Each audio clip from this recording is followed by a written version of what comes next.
Greetings, travelers, and welcome back to Goldbound. You already know, you see the title, guys. It's that day where we're in Blasted Lands farming 2,000 of the local ore. You guys ready to lock in? I have no idea. We'll see how long it takes, but it takes as long as it takes. Goldie's ready here. We got the light clothing on so we can fly around fast. I guess you can't see me over my camera.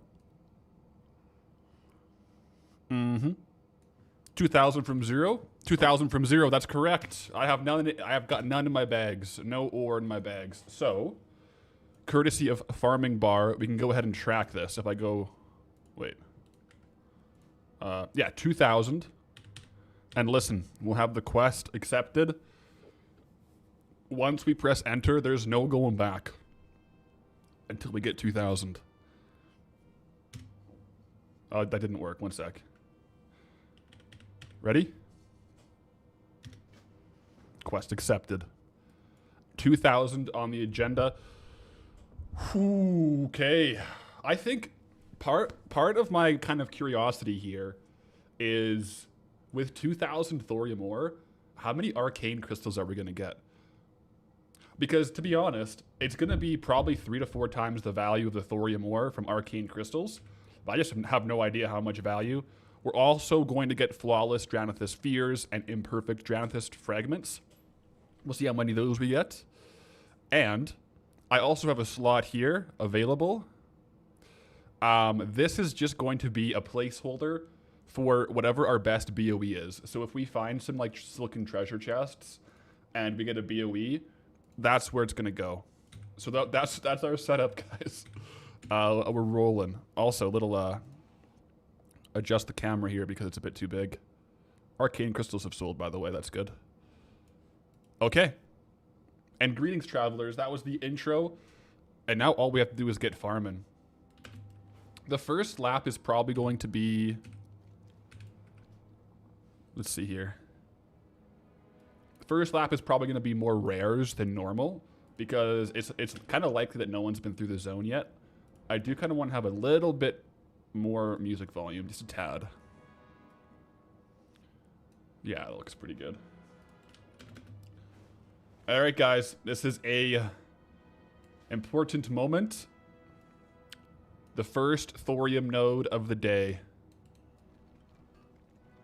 Do we get an arcane crystal? Well, we don't get an arcane crystal, but so it begins. So it begins. We knew it was just a matter of time until we were out here farming 2,000.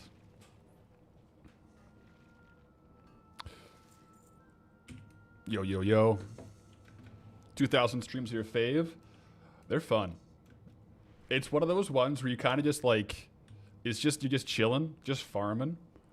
And I think this 2,000 stream compared to copper ore, like the 2,000 thorium will be the same price as copper ore. But the arcane crystals and fragments, we should be actually making a lot of gold today. I think our last, like in Dunmore, our 2,000 ore stream, I think we made like 8K, and it was like a 6.5 hour stream. So I'm hoping to be over 30K today in gold earned. I'm sure we can if we get a little bit lucky on the crystals, but we'll see. Fun arcane crystal side quest, yes. We'll see. So far, no arcane crystals, but they're an 8% drop rate from the smalls and a 13% drop rate from the bigs. Yeah. Enough crystals to get you what you need to get out of the Blasted Lands. We'll see. I actually don't know what my total gold tally is. I haven't cleared the mailbox yet. I have a whole bunch of mail. And there's like many pages of mail, so I can only see what the last 100 are. So I have no idea how much mail I have on Goldie.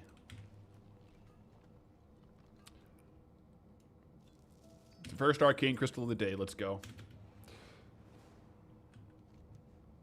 Am I gonna hit the rares and whatever as well? Yes, so I'll definitely be doing like ore loops that go over the rare. I'm also going to be doing, like, within this big farm, a couple of micro tests. So this first one I'm doing a micro test of like an hour of farming the full zone, but swapping Zadormi time every time we get to the north to hopefully get more small nodes throughout the zone. Our baseline no swapping rate was 360 thorium per hour. I don't know if that was like a good rate or a bad rate, but that's what we got. So I wonder if we can beat that by swapping. So we'll see. But yeah, I'll definitely be tagging rares whenever they're up. We should be able to get a couple tags today. It's going to be definitely... I think like if we're ripping really fast, minimum would be like a 5-hour stream. But who knows? Maybe we'll probably gotta do Zelgrub too at some point. On our first rich thorium veins, let's see if we're blessed with an arcane crystal. Not yet. Solaz, you're getting jet lagged with these stream times. Yeah, I mean, I guess I could have just not streamed yesterday, but I really wanted to do the clams yesterday to have that kind of all wrapped up for today to just go right into the thorium. So we did rip a little evening stream last night. Little impromptu evening stream. It was quite nice, actually. Okay, second arcane crystal. But yeah, and then this morning I got the workout done, so I don't have to worry about getting off stream to work out, guys. I hit my squats this morning. If you want to see the squat set, I did upload it as a rebuttal to Chug's deadlift yesterday. So on the Discord was my top set of 3 this morning. Squats are moving, guys. I'm looking forward to the powerlifting meet. Let's just say that. I think we're locked in for a good day, guys. Fueled up on some protein oatmeal. It's a good day. It's a good day to have a good day, you know? Yesterday was fab. Glad I came on. Yeah, it was a fun kind of chill evening stream. Might have to juice a couple more of those. I think I might be doing more evening streams once, I mean, you know, no spoilers yet on what we're going to do. But once my next classic character is started, might be doing a couple more random evening streams, just leveling. We'll see.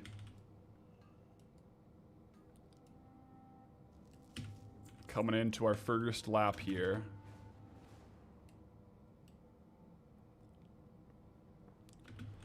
The last couple rares that could be up. It looks like there was no rares that were up. So someone must have cleared the rares at some point today. Like maybe in the last couple hours. Well, I suppose there's one more rare that there could be. Up on the top here. I am going to go into these caves because I think it'll help with the spawn timing. Like the more nodes that we force and mine, it should force spawns in other parts of the zone. Right, theoretically. Watching the Goldbound series from the start, you've come a long way in quality. Pretty crazy how different the vids are. Appreciate that. I've been slowly and steadily trying to improve the quality, both of the YouTube videos and the streams, slow and steady. I think several you're mentioning, I do need to update my sub badges. Yes, I think maybe this weekend that'll be a good thing to do, because I want to update sub badges, get some channel point rewards, and rename channel points. I think that'll be a good kind of productive weekend thing. I'm traveling this weekend, Pathwife and Chug, not Chug wife, but Chug significant other. I mean Chug GF, I guess. Pathwife and Chug GF have a Hyrox doubles competition this weekend together, so I'm gonna be traveling this weekend for that to go support. So I'll bring the laptop. I won't be able to play too much, but I can do some stream stuff, like getting those things up and running. I'll probably do the same sub badges on YouTube as, for like YouTube members, as Twitch. Uh-oh. It's not going to be very efficient if I keep getting lost in these caves.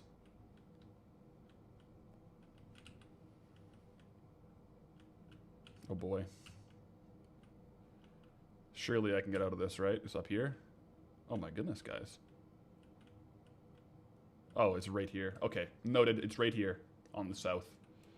So in case I get lost in there again, I can get out.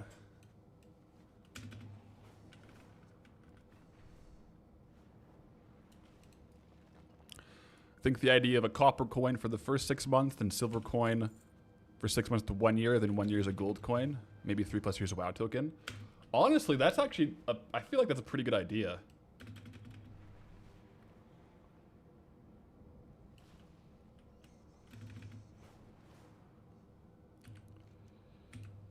Yoslo just saw the Pearl short. How many did I end up getting? From the 1,000, we ended up pulling 21 golden pearls last night. So at regular prices, it's like a little bit not great. But the prices were pretty high last night, and I think I might have sold a couple at that price. But yeah, so for this first hour, I am going to be swapping timelines. Because as you should see here, it will reset the nodes here. Like this one wasn't there before. So that is going to increase our efficiency quite a bit, I think. Because we basically have twice as big of a zone to farm. There'll be no rares in this version of Blasted Lands except for the Tainted Forest, because the Tainted Forest is always the old version with the rares. But as you can see, we have access to all new Thorium nodes out in the kind of like red areas of the zone, so I'm really curious how many we can pull per hour if we're using that tech. The Zadormi exploit. Okay, well, it's not an exploit. The Zadormi mechanic maybe is a better way to say that, to not get banned. I don't think that's an exploit. That's just a mechanic, right? Uh oh, now I'm worried, guys. But yeah, Sever, I think that's a good idea for the progression. I think, yeah, the WoW token one for like that would be pretty epic. Pretty epic. And then, yeah, I think I want to make channel points frayed knots. You know, as a nod to the frayed knots. No, that's intended to be in the game, so it can't be an exploit, not an exploit. Okay. Yeah, I mean, it's a portion of the game, right? Like, they made 2 versions of Blasted Lands, so we should be free to swap between the 2 and farm ore. I do think it would be a lot more broken if the Tainted Forest also reset because of all the rich nodes. Then this might actually be like an insane farm, but it doesn't. It doesn't reset.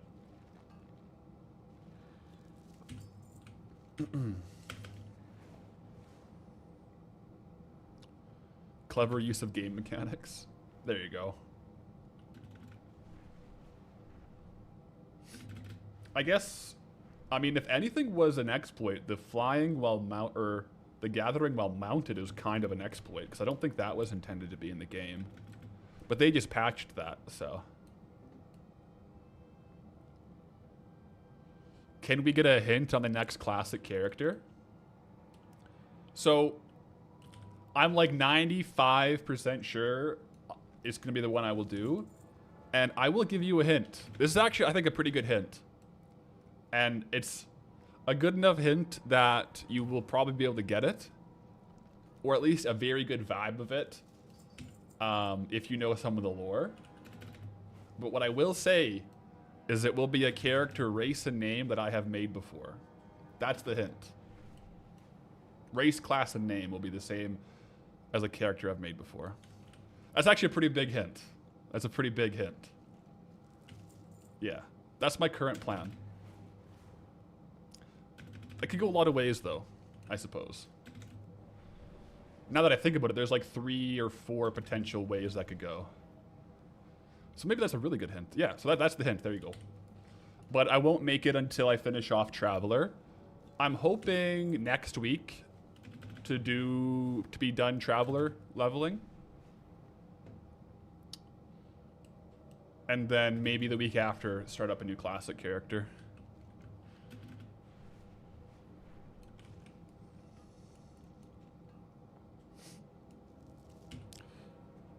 It probably was a bug, but it's not an exploit if it just happened during regular gameplay. True. Yeah, and it's also not like as like there's some exploits that are super damaging to the economy and to the game. The mining while mounted bug was definitely not intended, but it wasn't game breaking. Like it basically just gave you the ability to have a good mount. You know?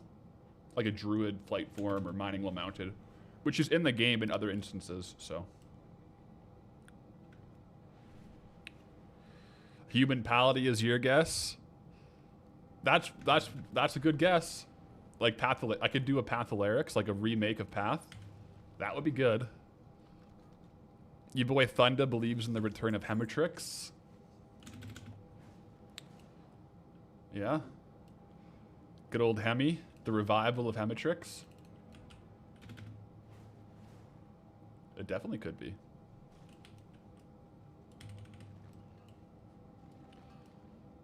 Yeah, we'll have it official soon enough.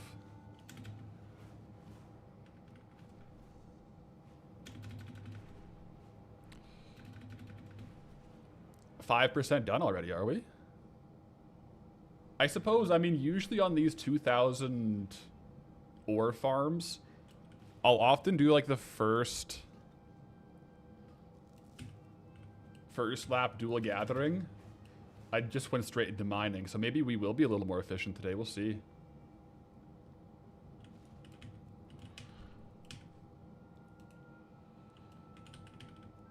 You just rewatched the Mob Classic video, so you doubt it's Malnark? Malnark was fun. That was actually, I kind of forgot about that video, but that was a fun video to make. I guess the fact that I forgot about it means that it's probably not that character. I think, though, that Malnark video may be my only live Horde video. Right? I don't think I have any other videos, even from like way back in the day, where I'm Horde. I think every other video is Alliance. So that's a bit of a unique video, I suppose.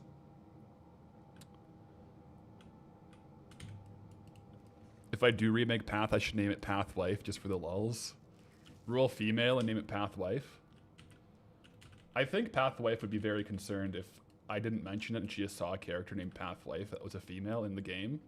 I think she'd have a lot of questions, I'm not gonna lie.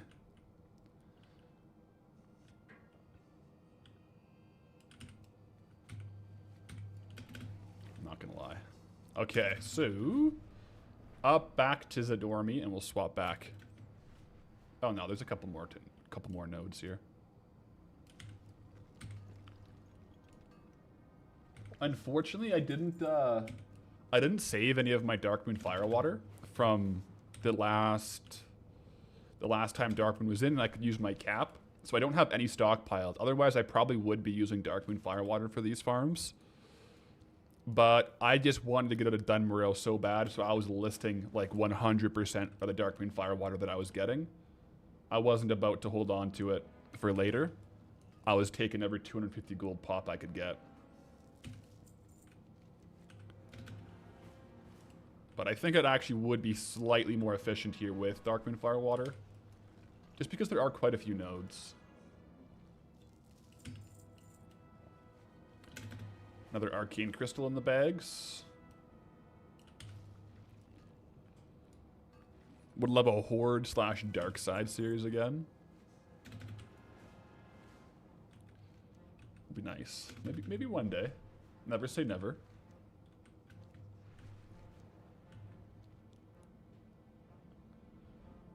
Back in your day, it was 3,000. 3,000. I mean, depending on the ore, some ores are a lot easier to get.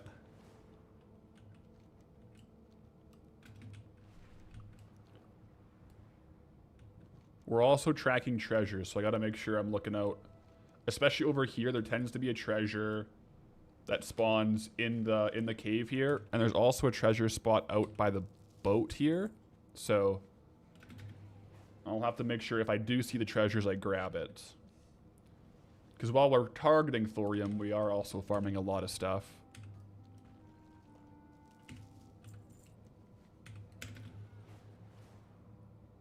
Resident of Kanto. Greetings, traveler. Good morning.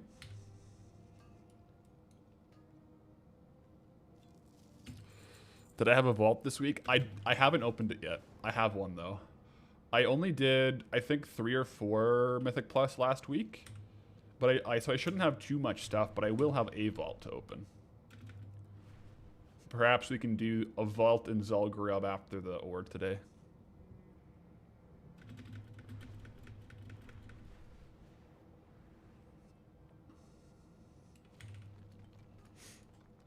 How did Molten Core go? Unfortunately, we went pretty dry on everything in Molten Core. So no binding, no Night Slayer chess piece, no no Eye of Sulfuris. But you know what? The vibes were good. It was a good time, though. While we didn't get dropped, we had fun. And I got some Dark Iron ore, so you really can't complain about that. It's never a complete waste of time in Molten Core as long as you have mining. So that's good.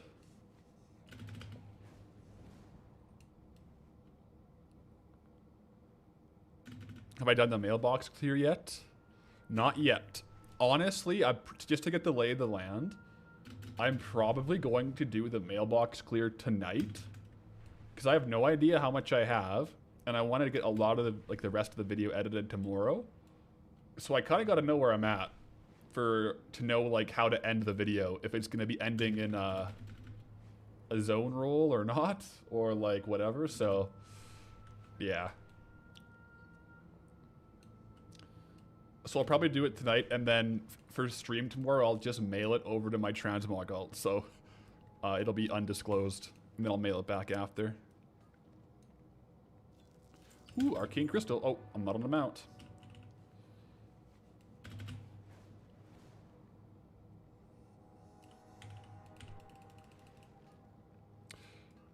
Barons. Yeah. Ooh, back-to-back Arcane Crystals, actually.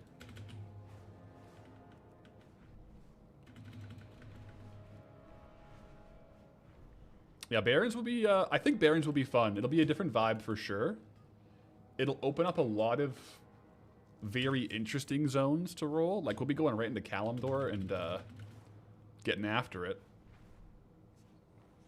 Ideally, if we go Barons, we start moving south towards Silithus. Like, that would be, I think, the best kind of line for us to take. But, of course, we can't pick where we go. Did I give Chug his 100k? Not yet. I think I gotta make a character on his realm to do that. But he also said he wants to 1v1 Barcadia for it, so I don't know. I'll talk to him about it.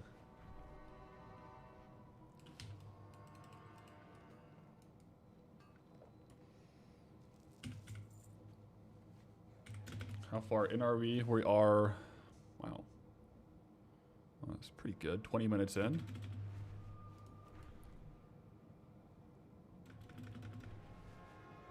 We're already at 165. That's a really good pace.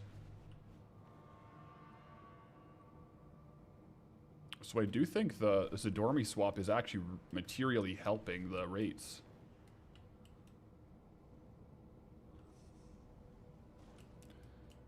Just keeping honest people honest. Yep. I'll confer with Chug. I mean, he can also make a character on my account, or my realm if he wants it. We'll see. Yeah. Yeah, I think Barons will be okay. It might be a bit slower, but there's definitely some good stuff in the Barons.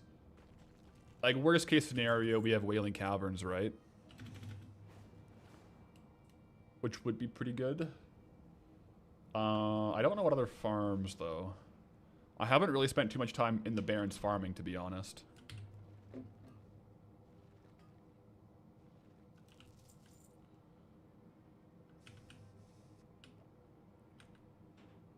Surprisingly, no chests yet. And no rare spawns yet. That probably just means someone came through here not too long ago, but there's so many rares in this zone and there's such a long respawn that we should be seeing some pop up in an hour or two.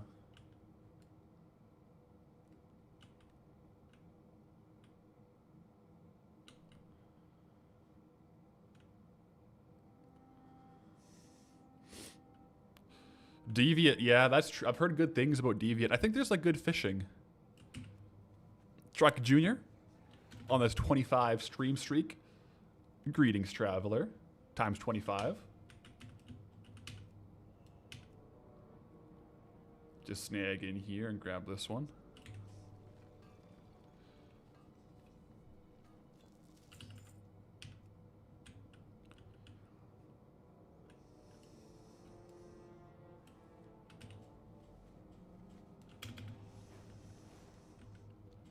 And another loop around these kind of more southern rares to see if anyone's up.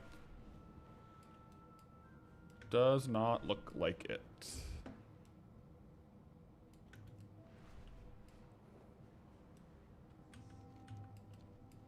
Nope. Okay. Back up to Zadormi then. What about Razorfen?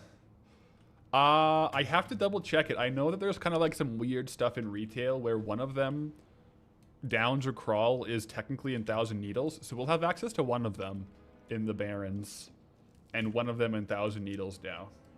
So I'll have to make sure I know which one is which before I accidentally go into the wrong zone and have to do a forfeit. Could definitely happen. Yeah.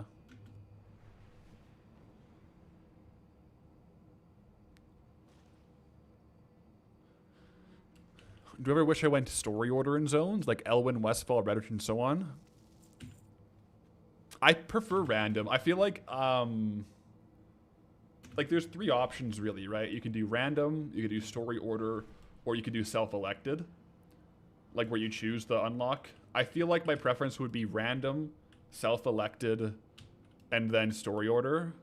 I think story order would be kind of similar to self-elected, but you'd kind of have to decide what, in your opinion, after certain zones comes first. Like there's definitely later on in the story where there'd be 3 or 4 zones that you could go to technically in the timeline order or in the story order. Something like a self-selected order would allow to farm up tokens and intentionally run to a certain zone to unlock something like a craft, or if we got the second half of Thunder Fury,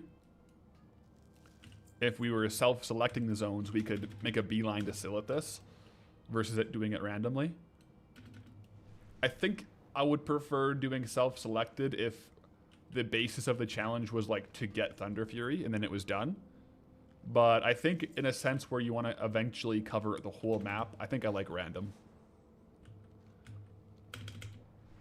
But yeah, if we didn't need to get all the zones, then maybe like self-selecting strategically would be kind of fun.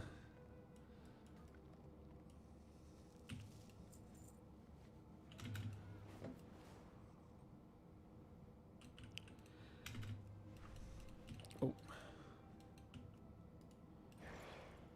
Yeah, and I guess in later expansions, depending on how they're laid out down the road, random might end up being more so like campaign order.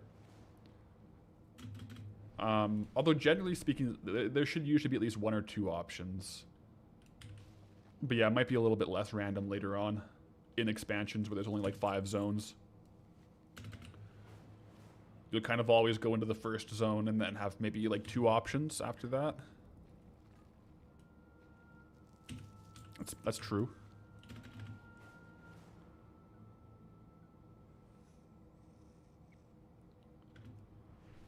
I haven't seen. I don't know if I can, but I do wonder if I can get heavy silken chests in the current version of the timeline, or if heavy silken chests are classic timeline only. I don't know.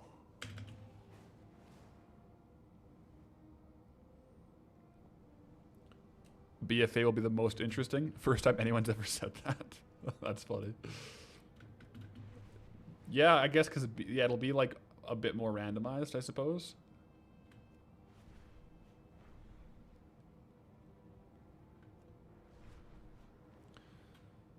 Yeah, I mean the beauty of like these kind of challenge characters is you can really customize it to fit your your own preferences.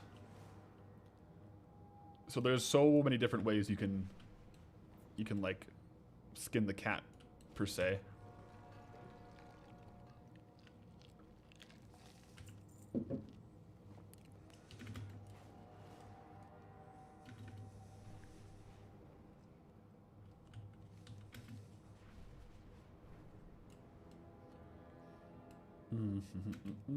I'm kind of surprised we've seen no rares yet.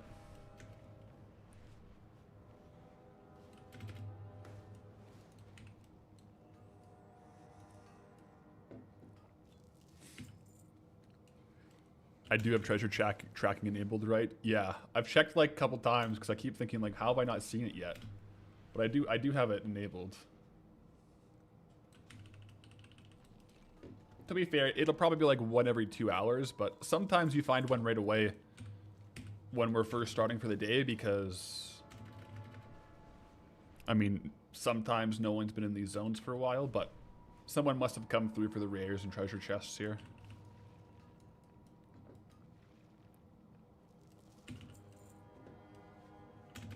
Does anyone know if does deafness in Midnight Gathering affect gathering in all expansions? I think deafness is the only one that does impact gathering speed, at least on things like Firewater. I don't know if profession equipment deafness would increase classic crafting. I haven't tested it, but it's possible. Sajcoat, greetings, traveler.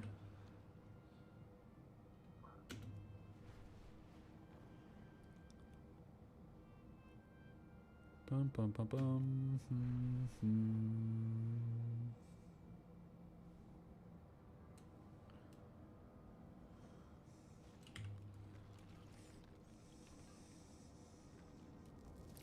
Yeah, because Firewater does increase your gather speed and it gives you deftness now.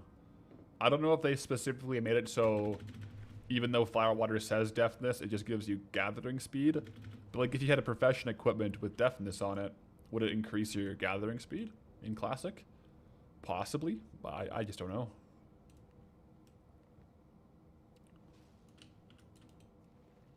Didn't pull these guys. Let's get let's kill one of them and see if we get the time lock box. Nope. Not today. Yo! Sierra with the 10 gifted. Yo, welcome into the gifted travelers and appreciate the 10 gifted. Bringing the hype for the 2000 Thorium stream. Let's go. Another 10k ore? Imagine. Maybe one day we'll do something like that. That'd be pretty crazy. But yeah, let's go. That's hype with it with the 10 gifted here. We'll hopefully have some good luck out on the arcane crystals.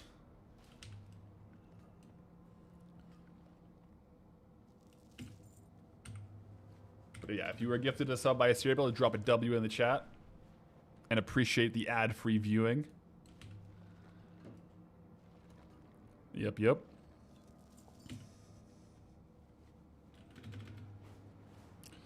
Miss Kia with the sub emote. Let's go.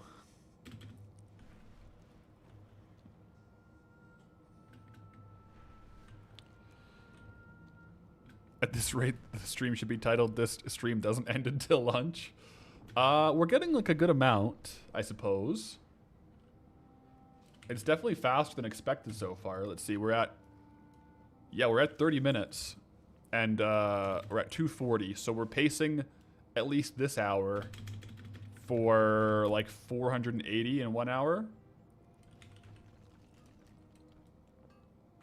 That's actually really good pace. I'll be trying a couple different methods later, likely to see if it increases or decreases our pace.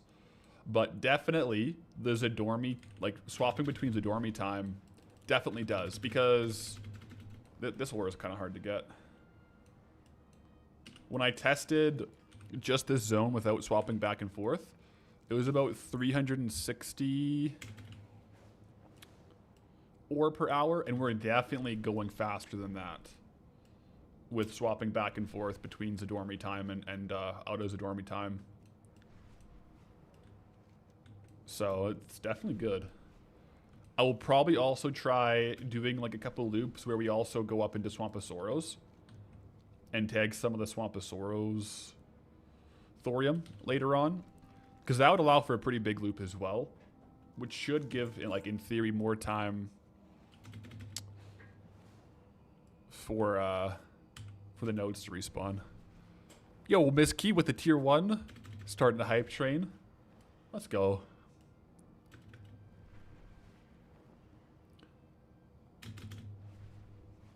What's the over-under on number of crystals? You say 30, correction 60. Let me think for a second. When I got... Well, I mean, if we look at what we have right now, if we times this by 8, we would also times this by 8. So 7 times 8 would be like, what? 57? So yeah, around 60 would probably be on pace with what we're doing right now.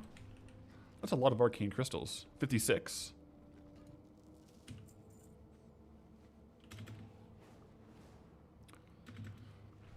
Kyang05 with the Twitch Prime. Welcome in, traveler.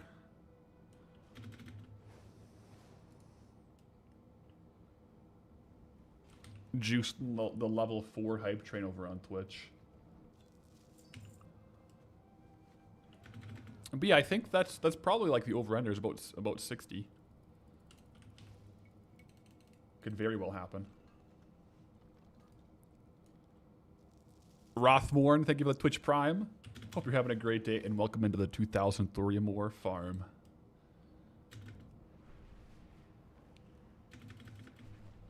Yeah, we are over 10% of the way there, actually. We're doing good. Doing real good.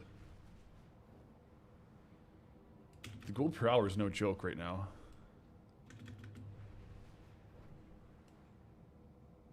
Like 6.8k per hour-ish right now. This is going to disappear. Oh, maybe not.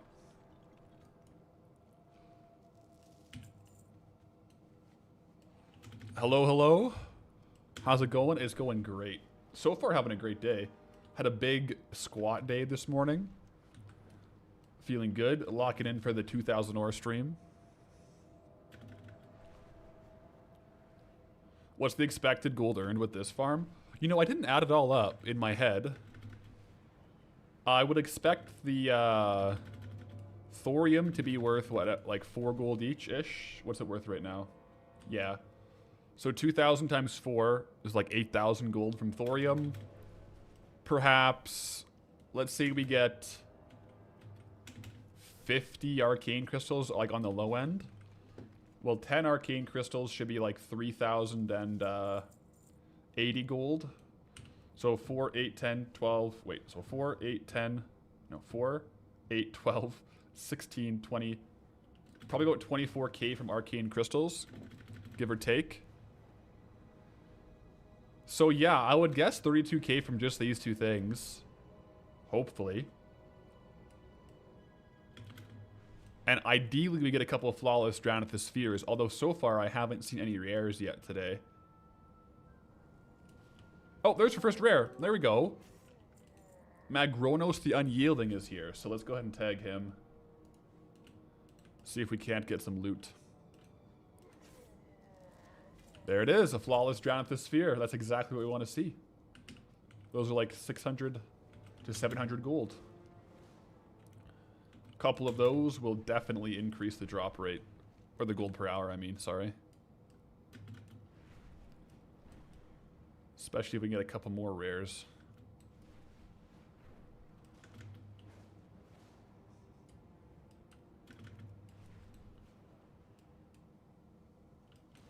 Or even some chests.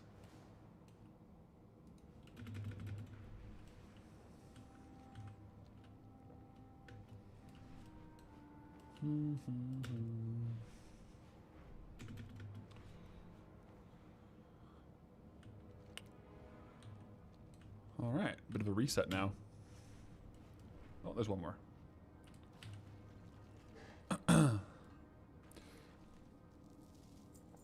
How's the weather there? 45 degrees Celsius. Oh my gosh. They're in Southeast Asia, can't even play games. That is hot. It is not that hot here. It's like, I think we're in Celsius. It's like 8 to 12 right now.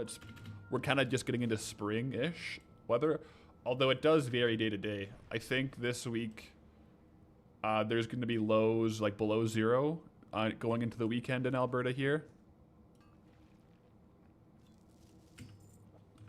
But as we get into summer, it will get hotter. In the summer, I think the averages are going to be like 20 to 25, but we'll have some days with highs in the like 30. Like a crazy high would be like 40, but it'll be kind of rare to get 40. It'd be like a one-off day in the summer. But like 30s and 31s would be like a good summer day here. Celsius. Then in the winter, we can get to like 30 below. 40 below would be like very cold, but definitely possible. Average winter day is probably like 15 below.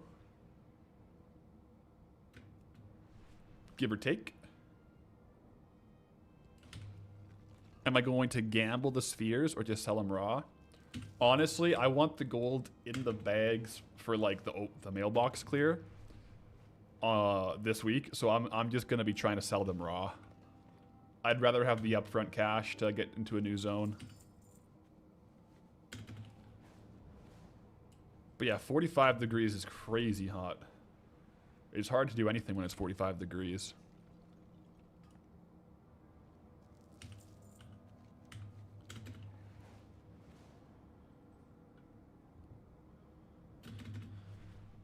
But yes, I think for Goldie, the best financial decision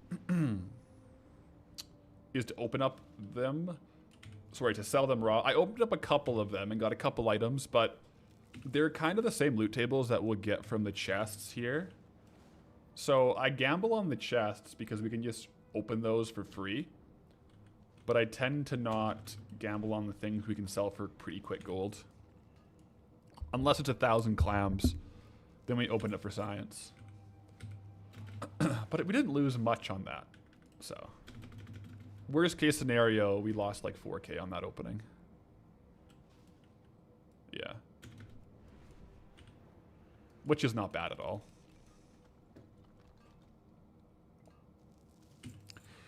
Will I be done with blasted lands by the end of the week? We'll see.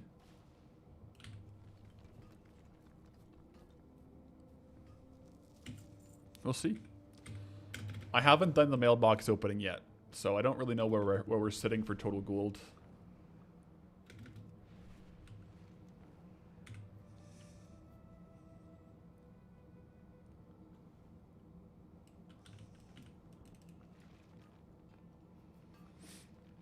But yeah, we did open clams. We gambled on the clams. But that's a better gambling because if we get golden pearls, like we can sell golden pearls very fast. If we get good items out of these spheres, like a good transmog item, we might not sell for 4 to 8 months. So it's kind of like gambling, but guaranteeing we're delaying the gold into another zone. Where I kind of want the gold now, you know? Like we opened the clams, sure, but we should be able to sell our golden pearls pretty quickly. Oh no, we phased. Yeah, so that is how it phases here in this bottom area, unfortunately.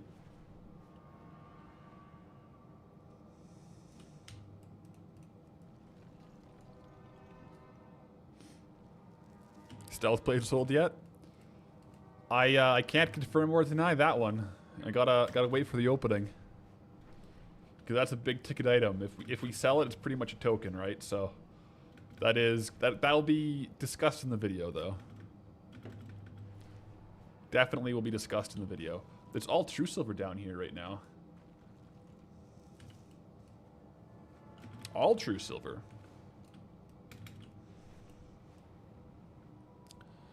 Is true silver worth more or less than thorium? It might actually be worth more. No, it's less. But the worst part about true silver is it doesn't have a chance at rich thorium veins. Sorry, at arcane crystals. Like the big thing about the thorium is the arcane crystals. For example, from our farm so far, if we compare the value of thorium ore to arcane crystals, is probably pretty close. So like, we have 1,300 gold from thorium, but 4,000 gold from arcane crystals. So we're actually more so farming them for the arcane crystals in a weird way. Like, that's where more of the value will come from for this farm. We're already at 11 too. Oh, another rare. Now Rixus the Doombringer. Alright, brother. Nice. Another flawless sphere. And Hyperion Greaves.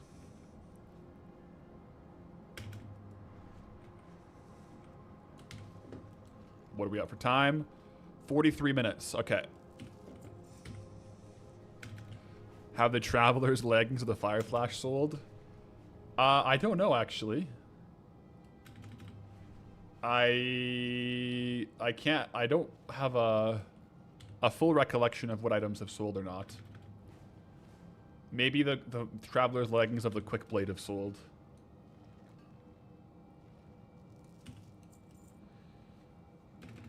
Rendrag, greetings, Traveler. Hey, Path, how do I find time between farming on Goldie and also progressing on my main in terms of content? So, like I think the solution is I'm kind of a noob on my main. I play very casually. I have fun with the content. Like, I probably do like 3 to 4 Mythic Plus per week, and I'll do a little bit of stuff here and there on my, like, crafters. But I am a pretty casual current content player on my main. That's kind of the balance. I think I would have a hard time if I was pushing really hard. Well, I would just, if I was really wanting to push super high on my main, I'd probably stream it and spend a bit more time doing that. But I kind of like the casual approach for current content.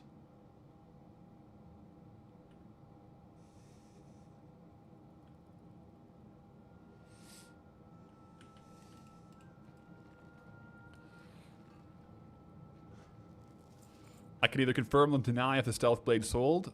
Not sure about the sales. I haven't checked the mailbox.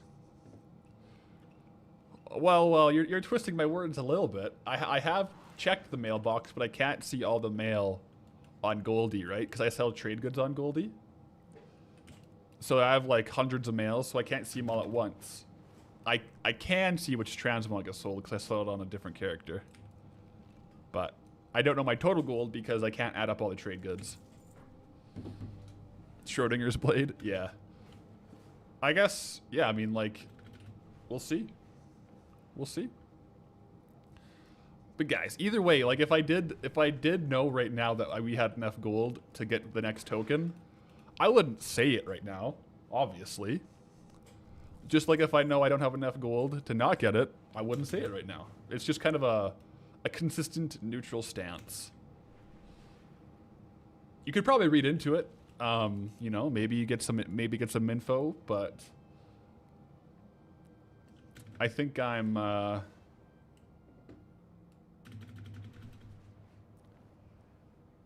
think I kind of imply both ways at different times, kind of on purpose. But that way it confuses a little bit.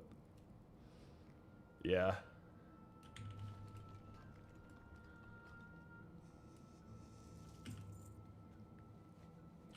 There might be a video and a newspaper on Monday. There might be. We'll see.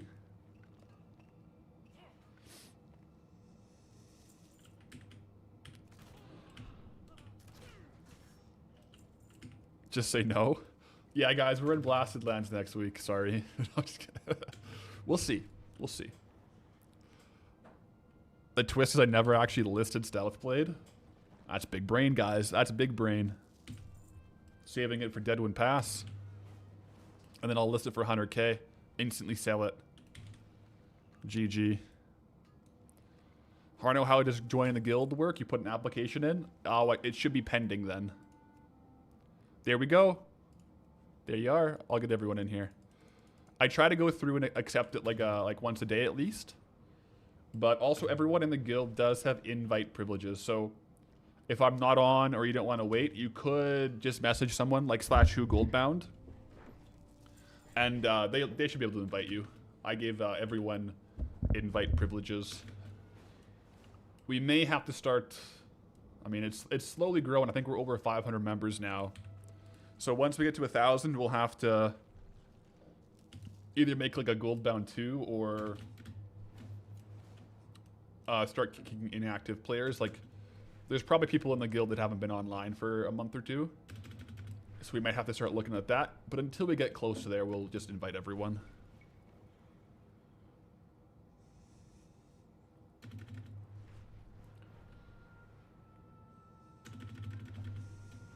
Joined the guild earlier this week. Welcome in. Greetings, traveler. Can I give you pictures? Oh, picture privileges in the Goldbound channel to like upload images. Yeah, I don't see why not. Yeah, a couple of the channels have like videos and images like gym lifts and memes and stuff in the Discord, but yeah, I don't see why we couldn't have image pictures, image privileges in the Goldbound channel. I will just have to remember to do that after stream.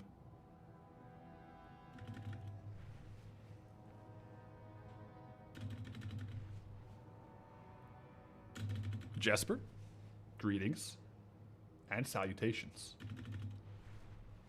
Oh, there's another ore back here.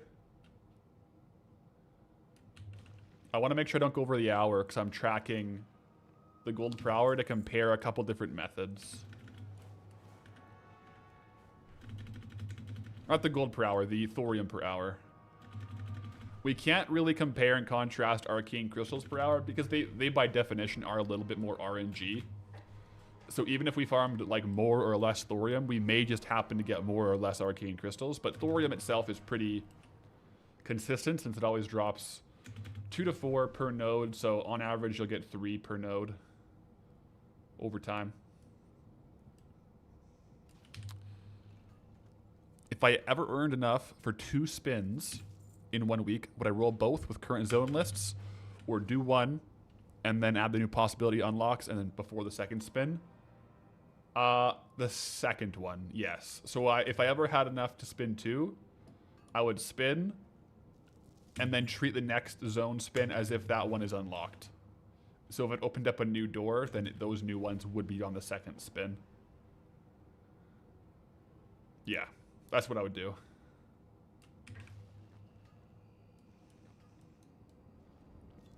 Arcane Crystal. Very good. Another one?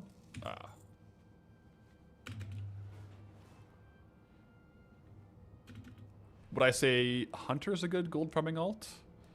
I would say, I mean, objectively, on a lot of measures, I think it's pretty safe to say that Druid would be, on average, the best gold farming alt. Hunter wouldn't be bad, but Druid is definitely in a class above a lot of other ones. There's definitely perks to other farming alts, like maybe like Rogue or Druid or Demon Hunter. Sorry, Rogue or Demon Hunter or like other classes, but I think for most farms, you're going to be Druid. Unless, that's a good point, Jesper, unless you want to do like a very specific current content group AoE farm or something, then maybe a different class might be like a really helpful one. But if you're doing just general gold farming, like dungeons, transmog, the gathering, Druid is going to have a lot of perks between its flight form, its movement speed, all those things. All those really add up.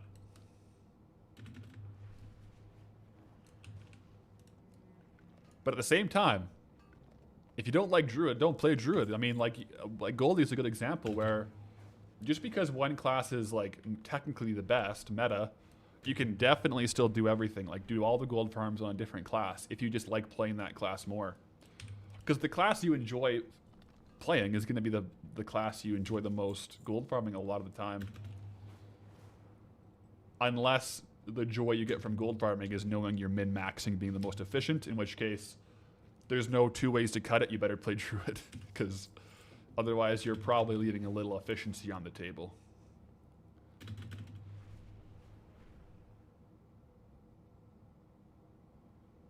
Oh, that's a good point. Hunters would probably be very good for pacifist runs because they could have their pet tank to get ore.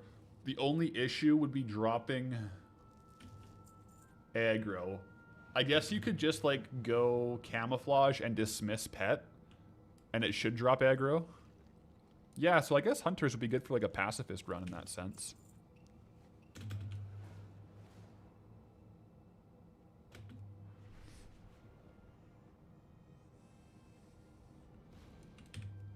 Hunter is super fun to gold farm as. Almost 50% movement speed from just skill points.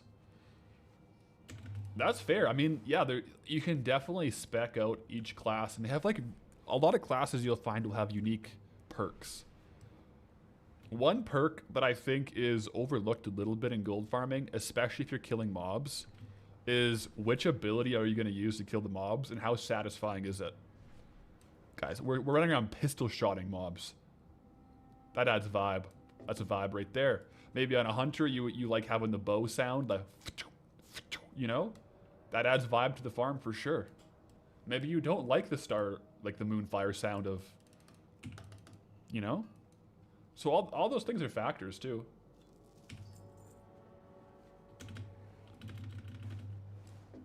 Dark Iron Monk.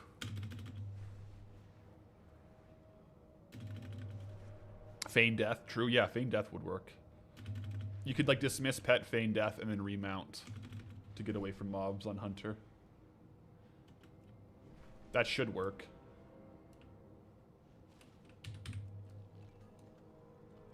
Vegan Dragon, greetings, traveler. Welcome to the grind. Those, I guess we got some transmog too, but our item value for this hour is pretty good.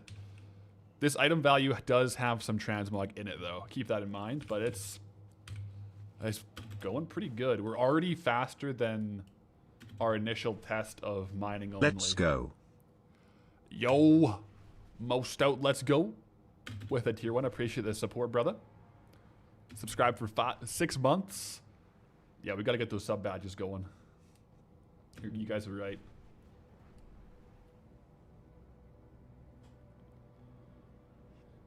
Five more minutes and I'm going to tally up this gold.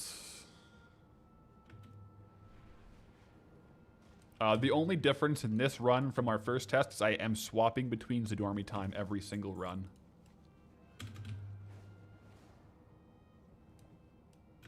I also have 3% speed gear, that's true.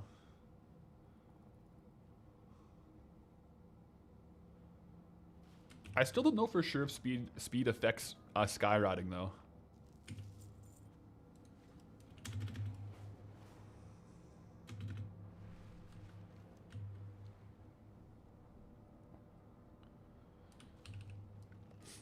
Our server's actually stable today. You kept getting DC'd yesterday. They were rough yesterday. I've had a couple lag spikes this morning, but it wasn't as much as last night.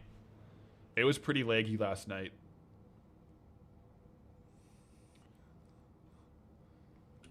But this morning, yeah, we haven't had any like really big lag spikes on the server, so seems to be good. We'll see how it goes. Amorican, just want to drop by and say thanks for the content on Goldie. It made you start the game anew on a fresh account with the intent of being self-sustained and farming tokens for subs in midnight. Oh, that's awesome. Well, thanks for popping in to say that. I appreciate the feedback. Always love to hear that. And good luck with your the self-sustained gold farming. That's definitely a very cool aspect of the WoW token. Pay for the new game. Pay for time. GG's. I think we can get one more lap in on this. On this hour. Yeah, we definitely can.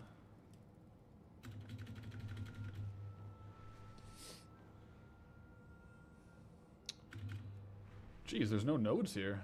Oh, there we go.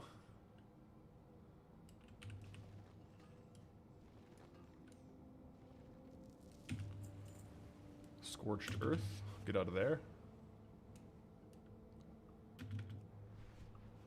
quick loop around the rare spawns locations, because we are on the current, or the old version where the rares can actually spawn.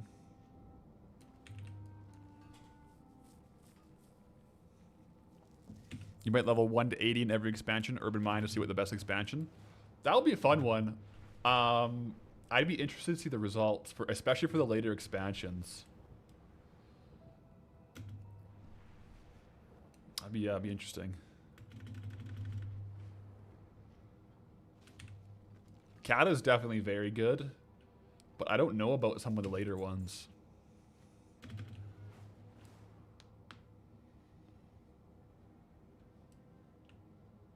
Yeah, Decor is a little bit bugged from the resets yesterday, hey?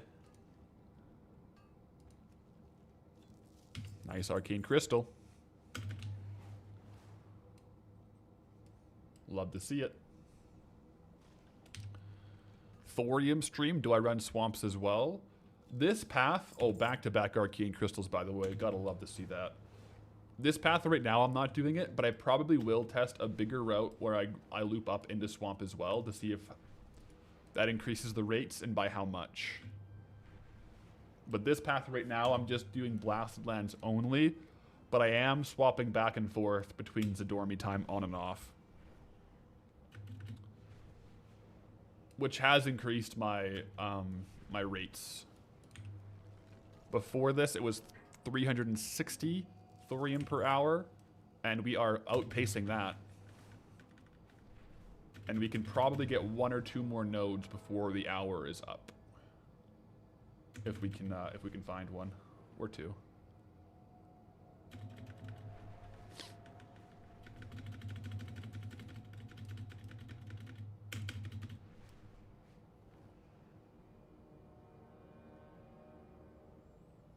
What server do I play on, or is that confidential?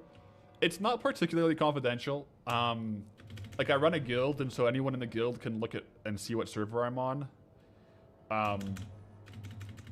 Yeah. I mean, there's no... Like, I don't sell my transmog on this character, so I'm on ENR, but... Yeah. It's very non-confidential. It's pretty easy to find. And that's the hour. So, with Zadormi time, we got 1 more arcane crystal and 50 more thorium. So that's 5,800 plus 1,800. Yeah, so that's like 700 gold per hour just from these. Plus we also got 1,200 gold per hour from the 2 flawless spheres. So 8,900 gold per hour from that last hour. And I also got a couple pieces of transmog gear. That's really good, actually. Okay, so with that current rate, we'll just, for ease of calculation, say it's 400. Because we have to have some downtime here and there as well. So theoretically, at that rate, it would take us 5 hours. 5 hours to get 2,000 ore at 400 ore per hour.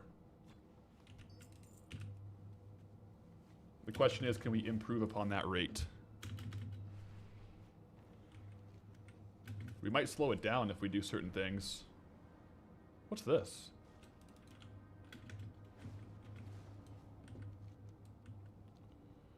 I'm gonna go check up here for this rare because I haven't been up here in a couple laps.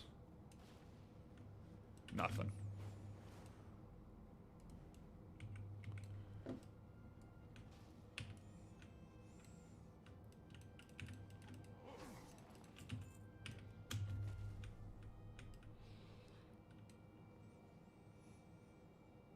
What keyboard do I use? What switch? I actually don't know what switches are in it.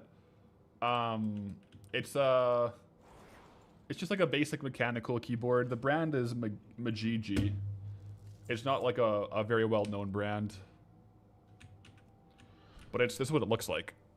It's like a small mechanical light-up keyboard.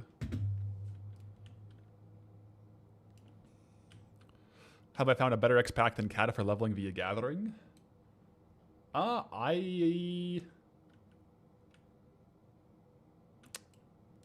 You know, I have. It's not been in the Traveler videos, so I won't say yet.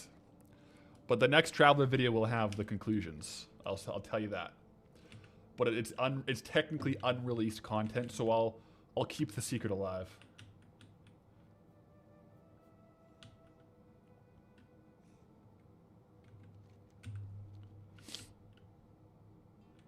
Can I finish before Pathway gets home? The 2000 ore? I don't know when she's home today. We'll see.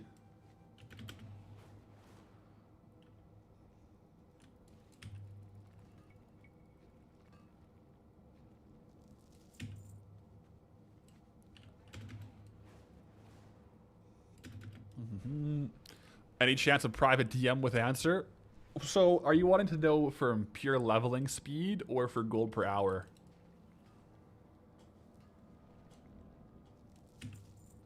For leveling speed.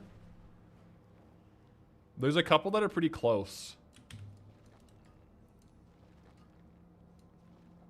Yeah.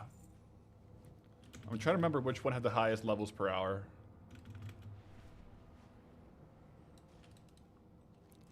I didn't test all of the expansions though yet. I hit level 80 on Traveler before I got through all the expansions, so there might be some undiscovered gems. Okay, also, we're at 420 right now, which, I mean, 2 days ago was April 20th. So I'll pause there, and now I'm going to do a full loop, like full loops that go into...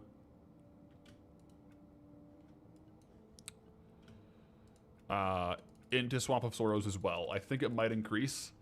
I don't know if I'm doing the big route like that, should I even bother swapping Zadormi time back and forth? Maybe not. It might just be better to fly over. But I'll try it out.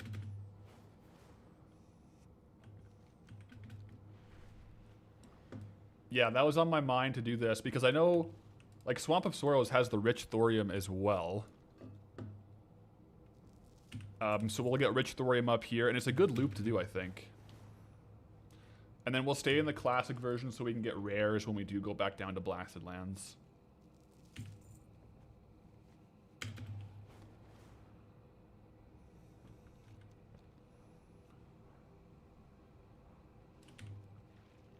It might be pretty good. Throw back to Swamp of Sorrows, really. Yeah, there's quite a bit of rich stuff here. Have I ever featured my longboard close up? I did actually on... Was it Friday last week or Monday this week? We were talking about the longboard. It might have been on Monday, because I think Monday was the first day with a new cam. So I was showing like some of the background stuff up close. Oh yeah, we got a new webcam.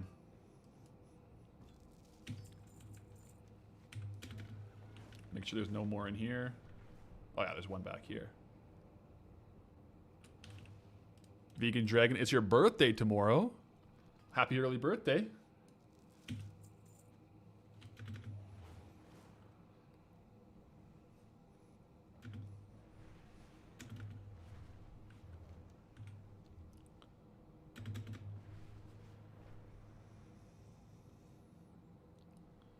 Finally figured out what was giving you Lua errors, Silver Dragon.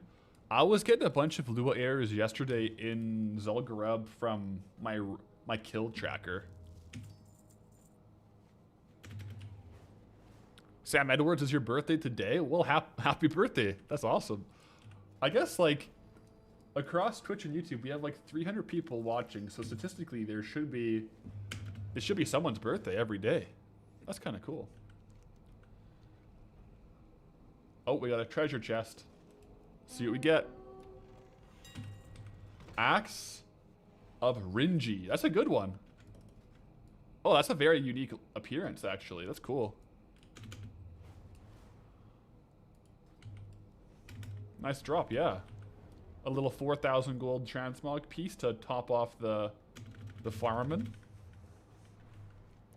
I don't think I've seen that axe model before. A little bit of a fancy axe. Man, I've been so excited about farming thorium. I haven't even finished my iced coffee, guys.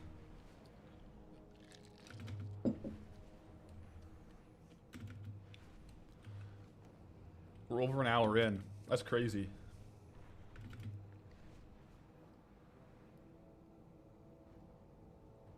I think I do go into this cave. I think it's net worth it.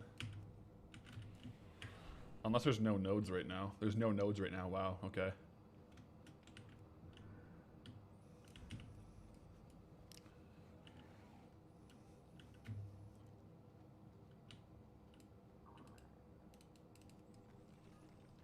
Iced milk with coffee flavoring.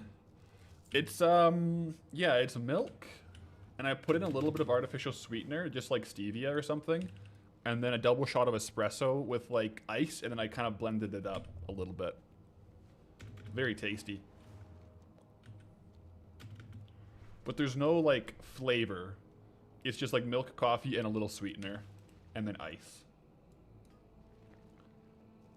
But it's like a high protein milk. So in this thing, I think there's like 26 grams of protein, and then a coffee. Drinking that 2 liters a day. I'm probably down from my 2 liters a day right now. Unfortunately, I wish I was. Because I'm in a little bit of like a, not like a diet, but like a very small caloric deficit. With the idea of, you know, training near maintenance, but a little bit low and just kind of tightening up. Because my weight is a little bit higher than I want it to be in 8 weeks. So if I eat in like a little bit of a deficit over 8 weeks, it won't impact my performance, but I should be able to tighten up and make some good progress as well, which so far has been working like a dream. Oh my goodness. Training has been going really well.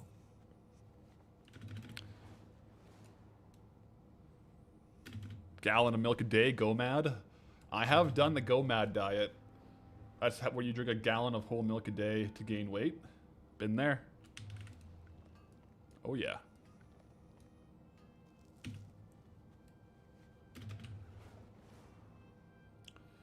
Does high protein milk come in bags in Canada?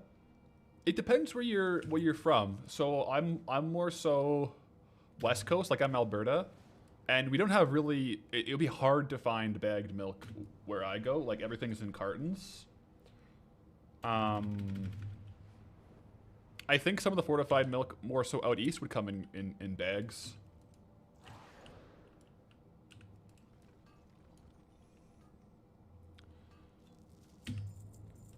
It's getting more and more common for like the high protein milk to be more so available. It used to be like only 1 or 2 brands, but now it seems like every brand has like a fortified or high protein milk option. Still working on that milk sponsor, guys.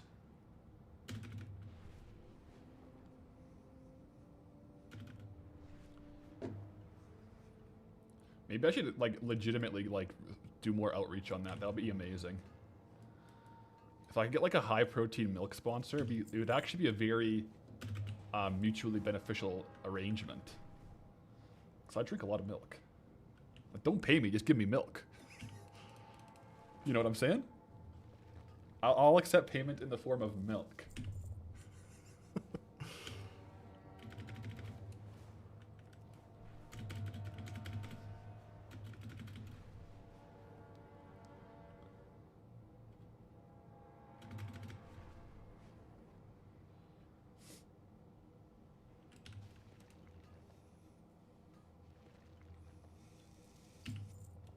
I think regular milk consumption drops every year for the younger gens. Oh, really? I didn't know it's been dropping. So yeah, they gotta work on some more modern advertising techniques potentially. Keys basically their normal milk, but with a new label. Well, I know that the one I can get, like the regular milk would be per serving, like per cup or 250 mils. It would generally be like 12 grams of protein. But the protein or fortified milk is like 20 grams of protein per cup, per serving. So it is higher protein, but I do see where you're coming from because there are so many products out there nowadays, which is just like the same exact macros, but they slap protein on it. Which does annoy me. But this is one case where it's actually like, in at least some of the brands, like they actually have higher protein than normal. But I'm with you. Whenever I see something that says like high protein or like the protein version, but it's the exact same one, I get a little bit annoyed. Not gonna lie, a little peeved.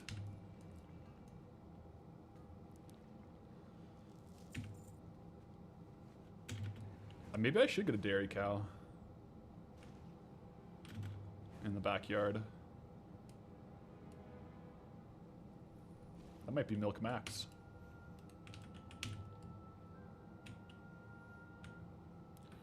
Yeah, you know, you got the the streamers that are like what is it called, looks maxing? We're just out here milk maxing. That could be taken the wrong way, I suppose, but you know, we're wholesome. Whole milk. It's a very good nutrient dense substance.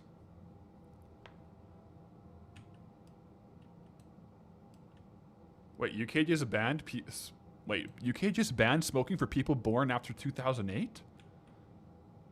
Wait, are they outlawing smoking in general? That's actually wild. Wow, I didn't know about that. That happened yesterday. Wow. So they're going towards like a no... Wow, that's actually crazy. I mean, it makes sense. It's... Yeah. Oh, I'm gonna have to stealth this, aren't I?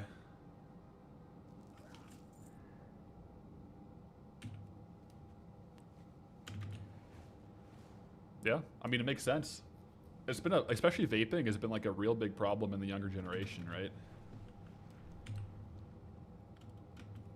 Because if you're born in 2008, how old are you? You're 18, yeah.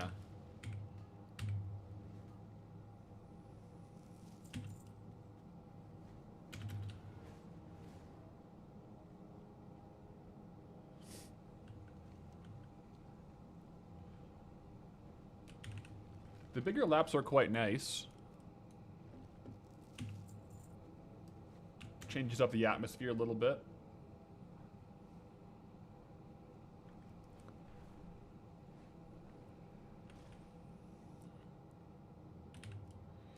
Your concern is banning things outright doesn't often work well.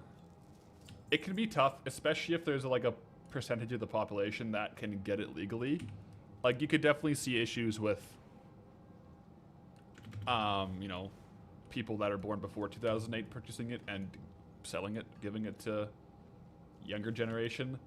But then that would be probably like criminalized, so if you got caught doing that, straight to jail.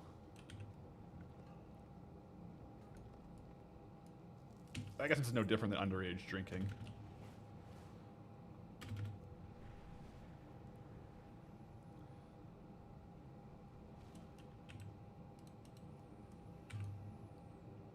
Oh yeah, we can put this up here. That's our best drop so far.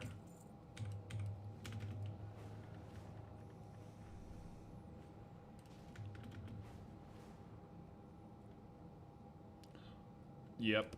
I guess it's kind of like Blizzard and botting and Blizzard and all that kind of stuff. There's never going to be an overnight fix, but doing something is generally speaking better than doing nothing. But hey, you know, each their own. That is interesting news to me, though.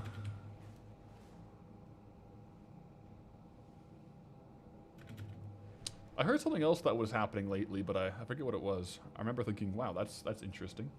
But yeah, I don't know what it was.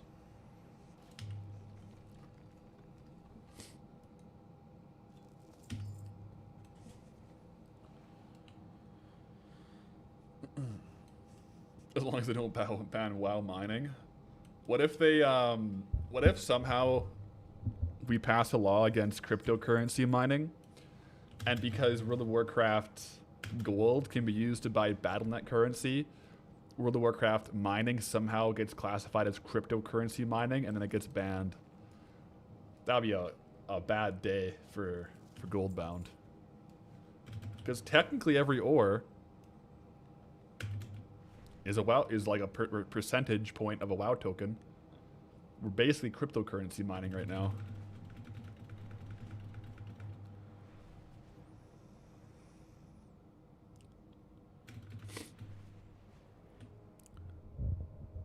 Have you ever tried a smoothie with oat and coconut milk with chestnuts and walnuts and almonds? I have not, but I'm also allergic to all nuts, so while it may be good, I will forego the consumption of that, just for my my survival. Yes. Well, that's a big one. Lots of ore.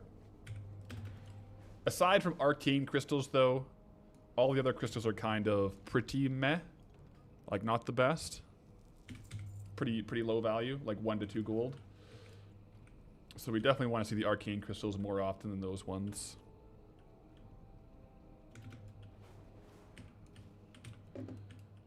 Don't give them ideas.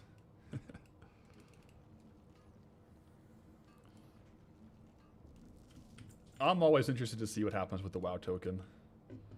The price has been going up lately. Back up to 245 right now. Luckily, we're in a zone where we can farm gold pretty quickly, so it's not too big of a deal just now. Hopefully, we don't get stuck in here for 3 weeks. I think we're doing something very wrong if we get stuck in Blasted Lands for 3 weeks, though. I think something is very awry.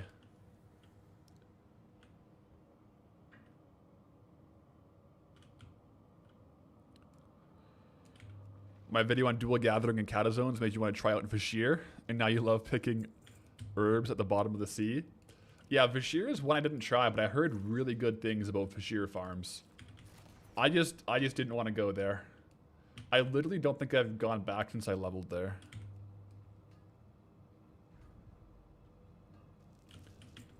Is there a story about that town in Alberta called Milk River? I'm actually not familiar with that town. Milk River?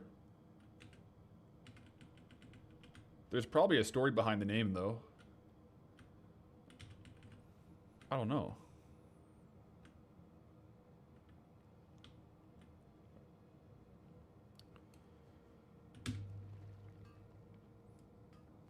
Is fishing a good farm in Blasted Lands? Yeah, so the best fishing farm that I've found in Blasted Lands is definitely coastal fishing for large raw mitefish. The prices have come back down a little bit on them. They're like 230 gold each right now. But you can realistically get like 15 to 20 per hour.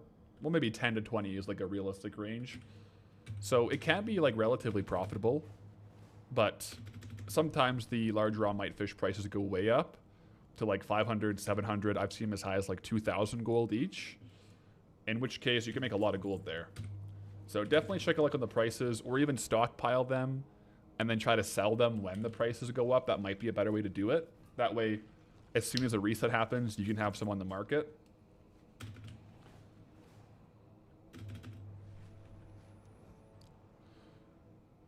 You lived an hour away from Milk River? Oh.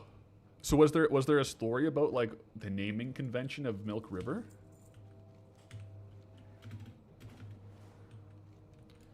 How did it get that name? That's a good question.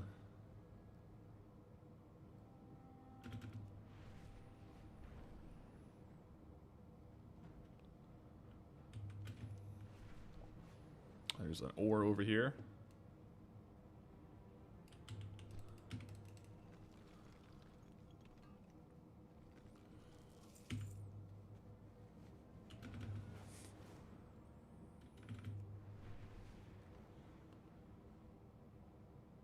I just want to check and see if these rares are up. Looks like they're not.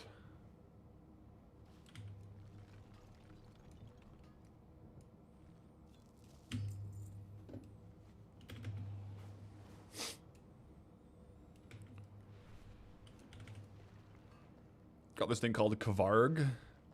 It's ridiculous. 70 calories, 1 fat, 8 carb, 15 protein. 1 fat, 8 carb, 15 protein. For 70 calories?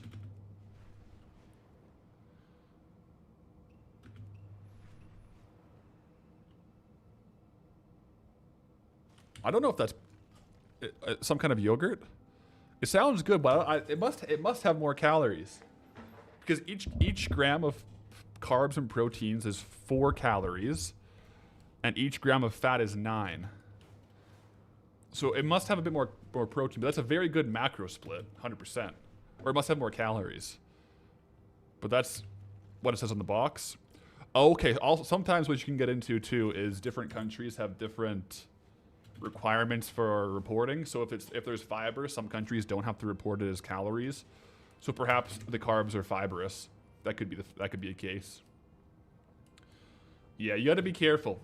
You got to be careful of different countries' nutrition facts, because sometimes we have different requirements. Like I think in the U.S., if a thing has insoluble fiber, then it isn't put on as calories, whereas in Canada it is.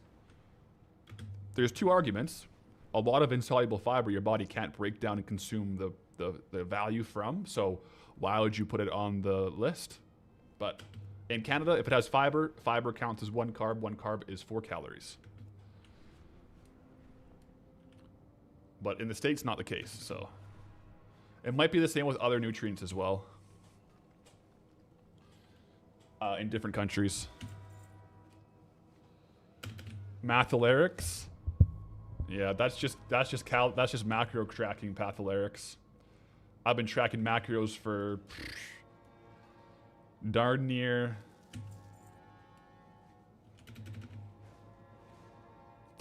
14 years, probably.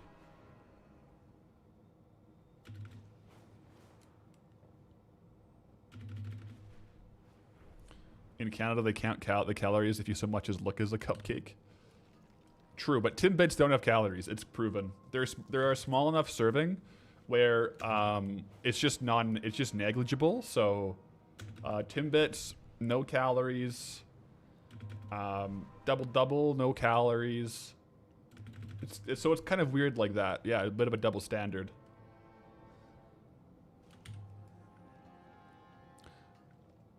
What app and method do I use for tracking? I first started on MyFitnessPal, and then I switched to MacroFactor. So I've been using MacroFactor personally for 4 or 5 years. It's a paid version of the app, MacroFactor, but I like it personally.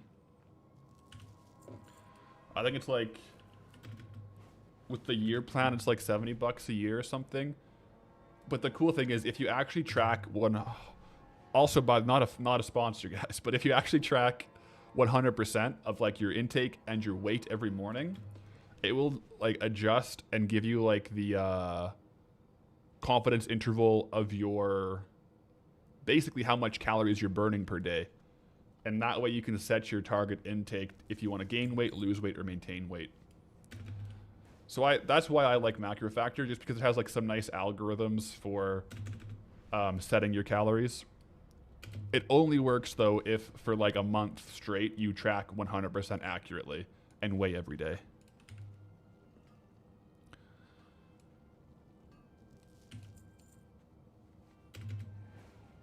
What's my favorite high protein meal? Do I try to eat my body weight in grams of protein? So what I personally do is if I'm maintaining my body weight, like if I'm not trying to gain or lose weight, or if I'm trying to gain weight, like eating in a surplus, my protein target is a little bit lower. So I weigh 250 pounds, and I'll basically try to hit 200 to 220 grams of protein. However, if I'm dieting and losing weight, you want to have a bit more protein to make sure you're not like going catabolic or anything like that. So I'll eat I'll eat my body weight or more. So right now I'm getting like 260 grams of protein a day because I'm trying to lose a little bit of weight.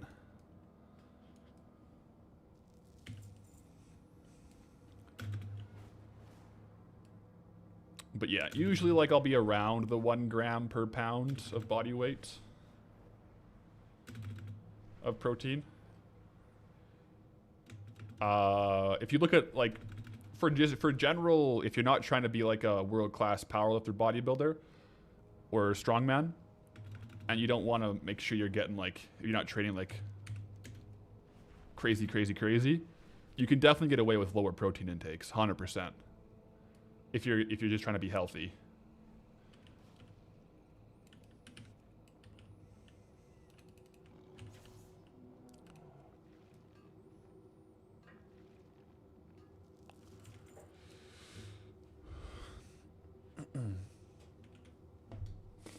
I love how Tic Tacs are marketed as zero sugar, even though there's almost entirely sugar. Yeah, so basically how it works is if a serving is less than 5 calories, if it's 4 or less, they can market it as 0 calories. So because there's less than 5 calories in each Tic Tac, and a serving of Tic Tacs is like 2 Tic Tacs, they can market it as 0 sugar. But if you eat the whole thing, it's like 60 grams of sugar. It's a crazy loophole. Yeah. Surprised to hear that pounds are more commonly used than kg in Canada. We use things very interchangeably, but if you walk up to someone in Canada and ask how much they weigh, unless they're like an Olympic lifter or a power lifter, they're gonna tell you in pounds, like 100%. If you ask the same Canadian something like how much does a gallon of milk weigh, they'll say 4 kilos probably. So we use it interchangeably. Big time. If you ask how tall they are, they'll probably give it to you in feet and inches. But if they ask how far away like another city is, they'll give it to you in kilometers. So we definitely use both. Like big time. We're a little inconsistent on that one. Yeah. Why don't we use stone as a unit of measurement? I'm all for using stone. I love stone as an idea. Have I ever tried cutting? You do powerlifting too, and I know it looks sick if you cut. Not like a fat boy, but you deal with food. Yeah. So I've competed like in the last year in the 93 kilo weight class, which is 205 pounds. I've competed in the 105 kilo weight class, which is 231 pounds. And my next competition is going to be in the 120 weight class, which is like 265 and below. When I competed last, I do water cut pretty much every competition. You can water cut a lot more for strongman competitions though versus powerlifting, because for powerlifting, they weigh you in, and then within 2 hours you're like lifting your first weight in the competition. So it's a 2-hour weigh-in. But in strongman, they weigh you in the day before, and you have 24 hours to recarb and rehydrate. So my last strongman competition, I cut 22 pounds for weigh-ins. So I competed at the 231 pound weight class, but I weighed 253 pounds on the day of competition. And then I won because, well, not everyone wants to cut 21 pounds and compete. Yeah, water cut is unhealthy only for short-term getting on the scale. It's like when you see like fighters, like boxers or MMA fighters in the weigh-in day. Like, don't try to water cut. Don't do it. Don't do it. It can be very, very dangerous because you're manipulating like hydration levels, electrolyte levels, carb levels. Yeah.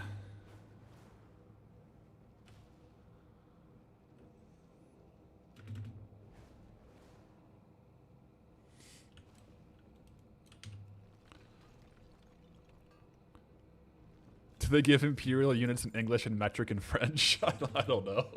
That's a funny one though. I like that.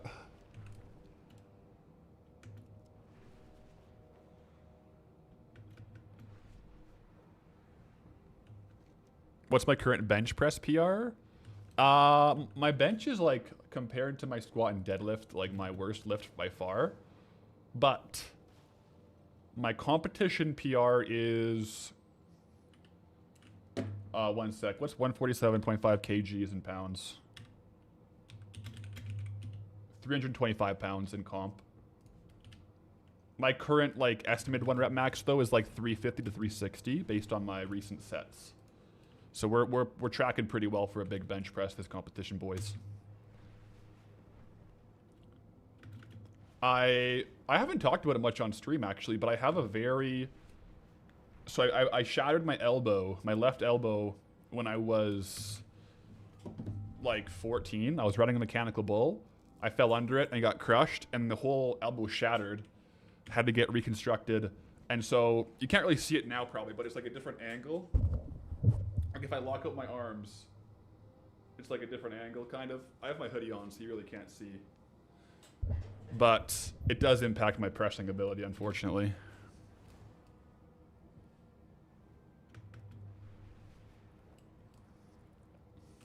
It hurts my overhead more than my horizontal press, though. By the way, there's a new study that Jeremy Aether financed on protein intake to build muscle. Very interesting. 13-minute watch for anyone interested. Basically, oh, let me get this.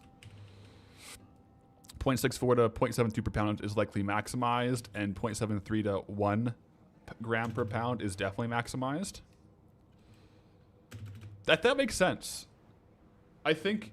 I don't know if he. I'll have to watch it. I don't know if he addresses it in the study, but I do think the protein intake requirements go up if the goal is not to build muscle, but to maintain muscle while losing body fat. I think at that point, the literature suggests a higher protein intake. But I think that makes a lot of sense, though, for, like, building muscle. Like, if you're eating either at maintenance or above maintenance, I think that makes a lot of sense to me. But it'd be a good watch.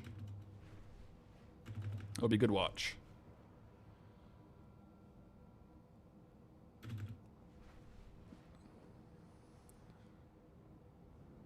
Hopefully I'm not missing any ores. Been reading a lot of chat.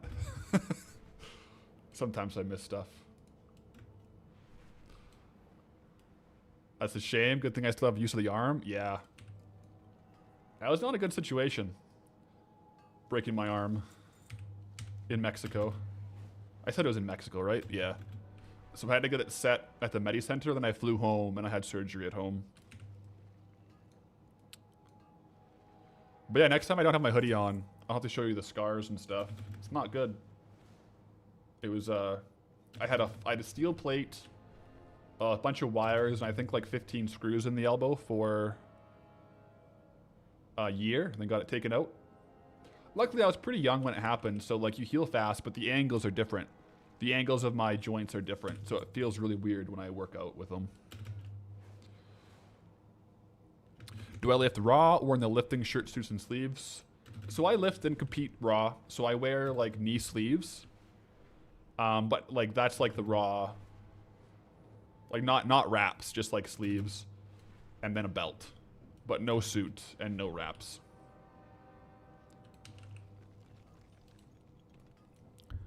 How tall am I?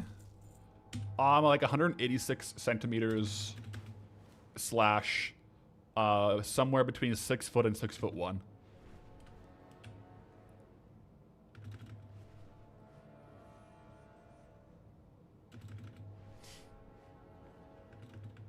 Please wear some cloth.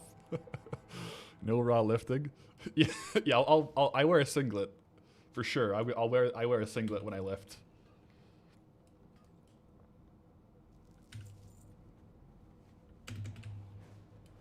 Yeah.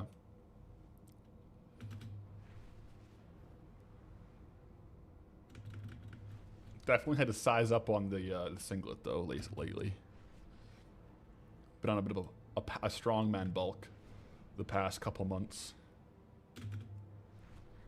It's been very effective. But the last like 3 months I've been like maintenance, and then now I'm in a slight deficit.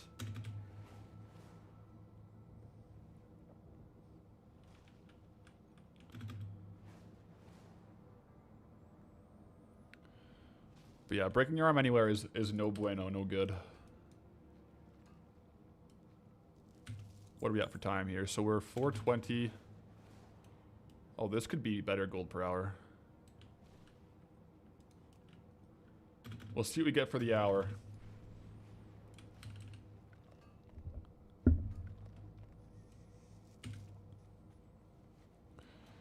Did I manage to sell any of the golden pearls for the 1200 gold price range? I did some relists this morning. I definitely had to relist some, but I think I sold off a couple at like a higher price. But the price has come down to like 600 gold, I think. And I definitely didn't sell them all off at 1200 because I had to repost some this morning. Yo, Necromantics with the Twitch Prime. With the 5 months. Appreciate it, brother.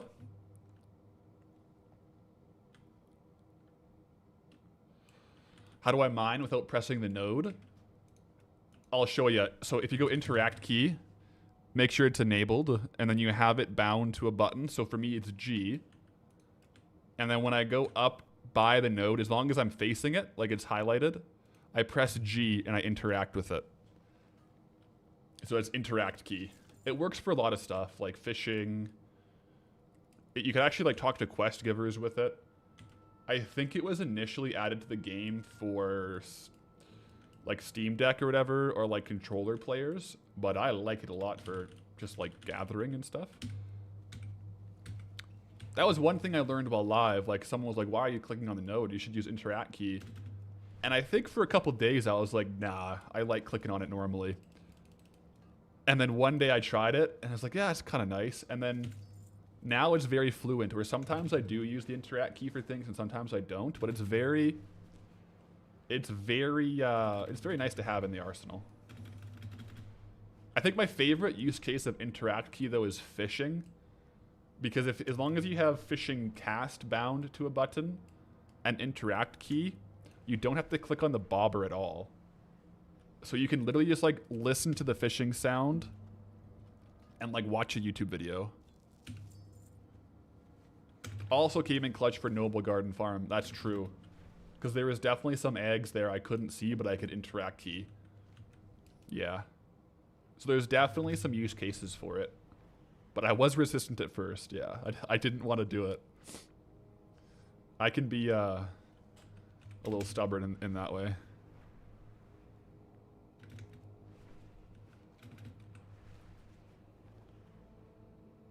I'll admit that. Duskfang. Such a sick name.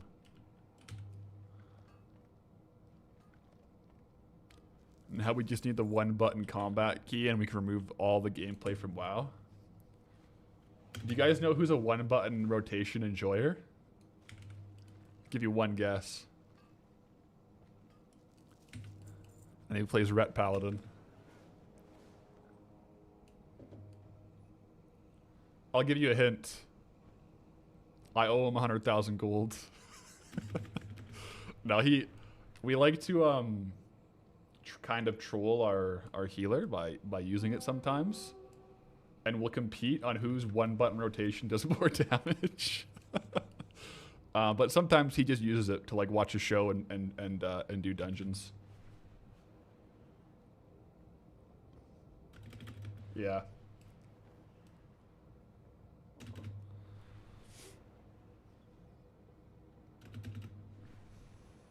Do that for time walking.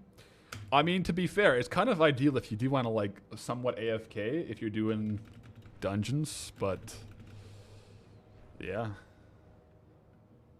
Like low level dungeons or something like that.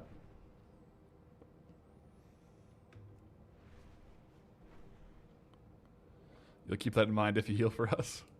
Yeah, well, to be fair, I don't know if he's done it on any like higher keys. It's definitely like a mythic 0 to like +4s. I think he'll do it on.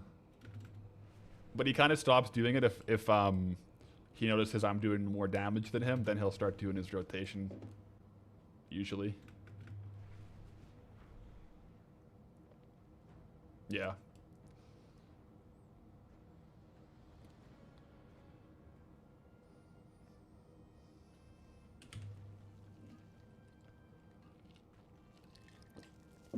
Thought it was shotgun of fear.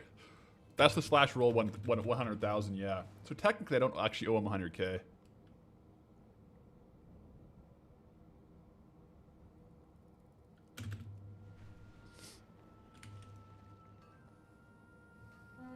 Oh.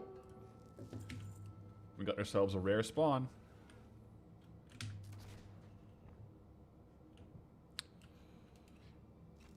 Ooh, nice.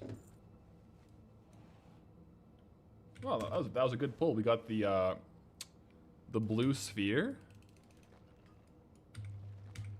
Yeah. And some loot. Very good.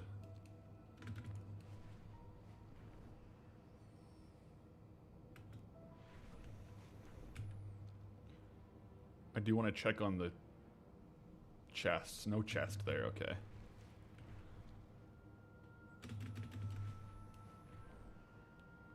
Spot rare, kill rare, loot rare next? Exactly. I mean, we have gotten 3 fragments. That's pretty good. Hopefully we get a few more as we go. Because those really just sweeten the pot of the gathering farm.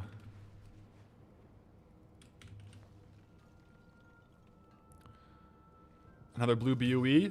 Well, the flawless Dranathos one. Not like a world drop, though. Last night we were getting crazy amounts of world drops, though. It's true. Doing the clam farm. I don't know what was happening. We got... I think I've already mailed it over. But yeah, we got Orb of Deception as one of them. Super, super good blue BOE to get. That might be our most sold transmog item. Aside from like a lower value one. Like our most sold, like decently priced transmog item might... It's technically not even transmog, it's a toy. But yeah, it's made us a lot of gold. Oh, the axe, yeah. We got the Axe of Rinji from, that was from a silken treasure chest. Not a bad one at all.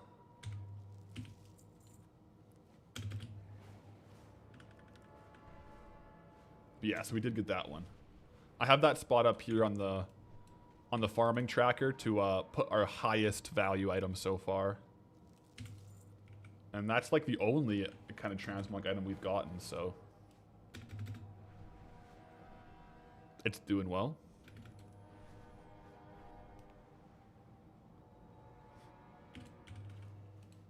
And then there was that stealth blade that sold, right? Maybe. I guess we'll see. What does Thorium sell for on US? It's like a 3.5 to 4.5 gold. Min buyout right now is kind of high. Usually you see it around 3.5 to 4. But right now it's 4.5, so 8 for 2,000 we should have 8 to 9,000 gold of thorium sales. When it's a bit lower, you can actually make a bit of a profit sometimes by smelting it into bars, because the bars are usually about 4.3 to 4.5. If the prices stay like this, I probably won't smelt them, but it's pretty easy to do an AFK smelt and just like smelt them all up while you're not looking. Like if I go make dinner or something and smelt 2,000 thorium.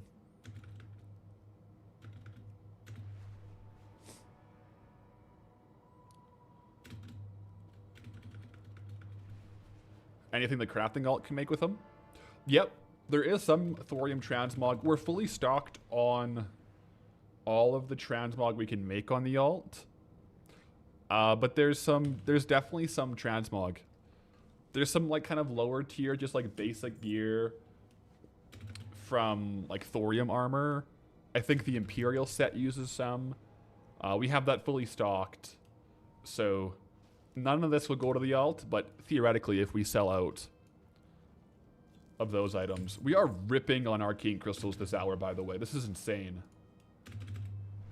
But yeah, we would restock then, but for now all these will probably sell as is. I think we'll see. I don't want to speak before all our eggs are in our baskets or whatever that saying is. Count all your eggs before they hatch. Maybe that's the right saying. But I think the full loop with Swamp of Sorrows is better than the Blasted Lands only loop with Sidormi. Honestly, probably because you get more rich thorium veins, so you get more arcane crystals.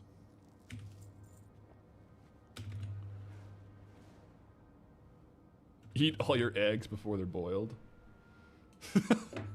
Yeah, I've never heard that. I like that, though. Never eat all your eggs before they're boiled. I mean, true. Why would you take one out while it's half boiled?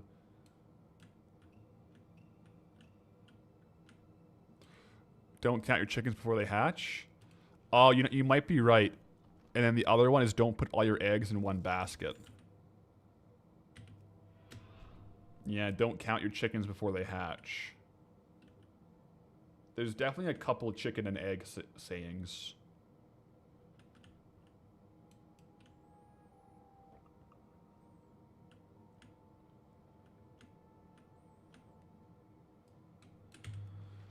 And then the third one. What came before the chicken or the egg? What came first, the chicken or the egg? In Spain, we say don't sell the bear skin before hunting it. That's a good one. I've never heard that saying before, but that's, yeah. Very similar meaning behind that saying. Yo, Daviz, welcome in with a 10 stream streak. Greetings, traveler.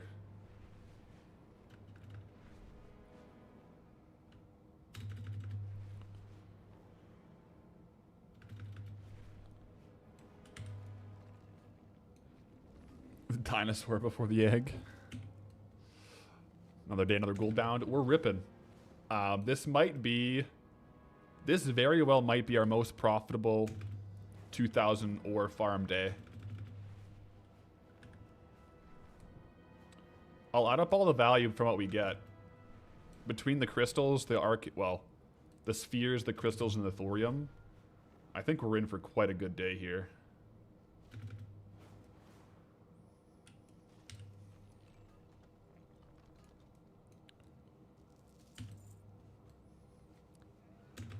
How's thorium mining here stack up against current expansion farm? I think current expansion duel of gathering is still going to be considerably outpacing it because you can get like 40 to 60k gold per hour probably there. This is like 10k on a good hour. Chug Life, where's your 100k? I thought we decided that we were doing a Barcadia. If you'd rather forego the duo, I can get you 100k. Let me get this guy too.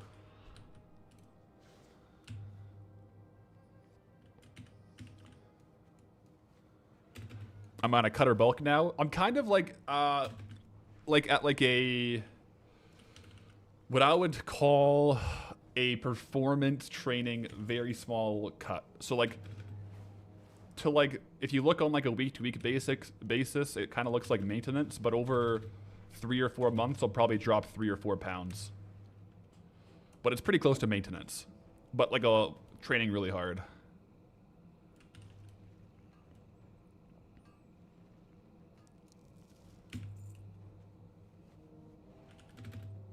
We got another guy farming out here. Can't blame him. It's a good area to farm. Got some rich thorium veins. Norwegian expression, nothing is so bad that it's not good for something. Oh. I like that one. So I don't know if this saying is elsewhere, but it is a saying that we have is one man's trash is another man's treasure. That's a very similar meaning behind those two sayings.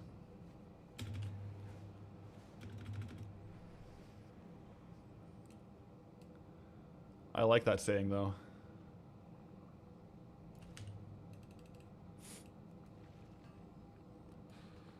When's the next comp? I have a powerlifting one coming up against Chug Life, actually, in chat right now. What are we out now?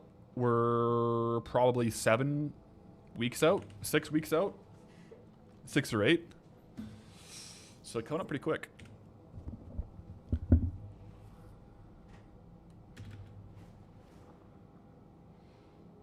Chug Life still beats my regular rotation. I mean, I don't want to have to go there, but do we need to pull the logs? We can pull the logs if you want. You know, I'm not opposed to it.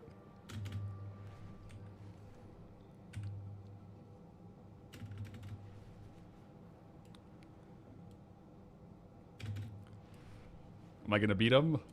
I don't know. I think in like the powerlifting competition, the 1v1 Chug and I think I'm probably the underdog because I have moved up weight classes, so I'm weighing in lighter for the weight class. I moved into his weight class, so I think I would be the underdog. But I think it'll be a good scrap. I think it'll be good.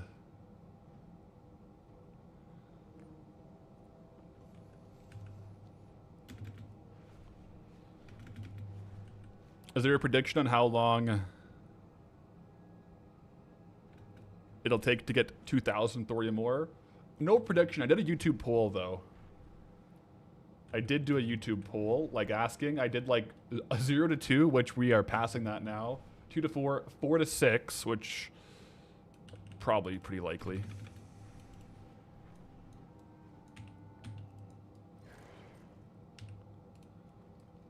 Getting the excuses in early. No excuses. I agreed to the 1v1. I agreed to it. I'm bringing my best. I think I will have my best performance to date on the powerlifting platform. And that's all I can do. That's all I can do. I think we'll be seeing some PB totals coming out, though. Hopefully from both of us. I think the last 2 or 3 competitions I have lost the bet, so maybe we can turn this one around. I think our overall competition score is like, I maybe like have one or 2. We've tied a couple, and then I've lost maybe 3 or 4 recently. We'll see. Are we gonna wager? Chug Life and I, we have set the wager. We have set the wager. We always have some kind of a wager on the competitions. You're hitting 800 kilos, no questions asked. That's my target as well, is 800. Might be a little bit optimistic. But you saw the squats this morning in the Discord, so it's looking pretty good. Now we'll see. I'm excited for the competition. I think it's going to be really good.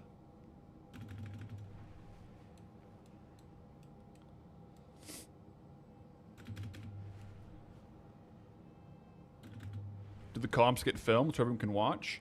I think they get streamed. I think it should be streamed. I'll have to confirm if they'll be streaming it or not. But they should. Yeah.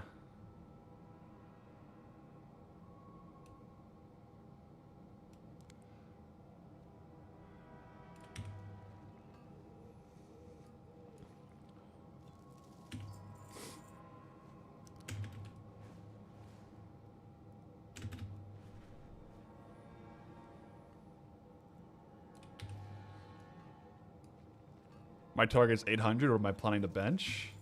Ooh, a couple arcane crystals, by the way.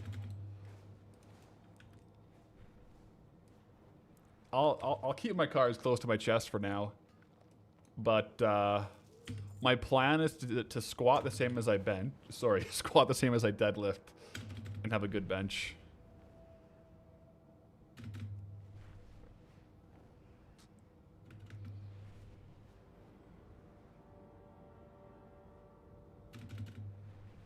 Do I have a paid coach or trainer? So I was working with a coach for about 2 years, into a couple powerlifting competitions, and I was going to a bodybuilding competition, but then I quit my job and went full-time on YouTube, so I decided to focus on that instead of dieting down like really heavily. So at that point in time, I was like, you know what, let's put a pause on this. So the past like 8 months, I've just been kind of self-coached.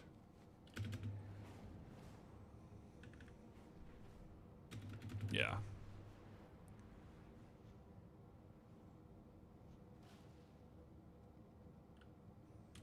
We'll see how it goes, though. We'll see how it goes.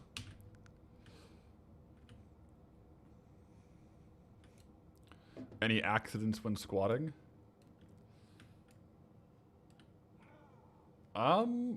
Nothing crazy, actually.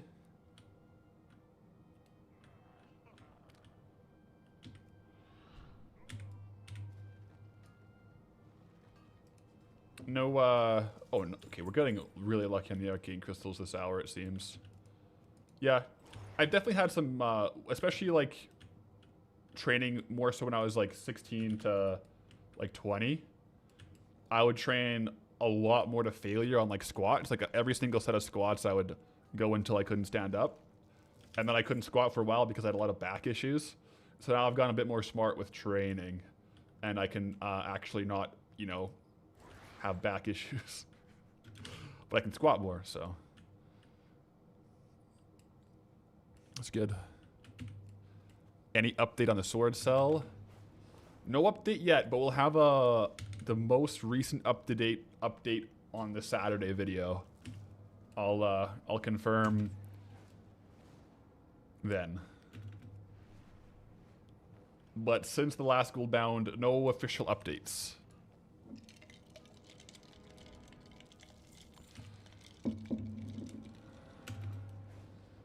Too innocent to realize what I meant. You know, it did cross my mind. Maybe you meant like a number 2 accident.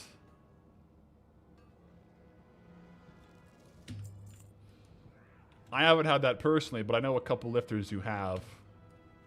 Yeah.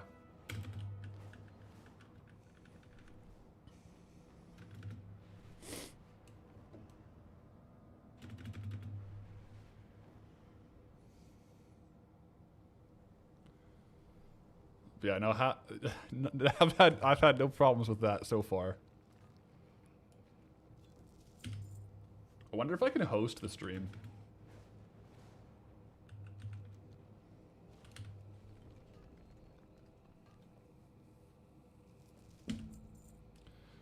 Is there even hosting anymore? I don't think there is.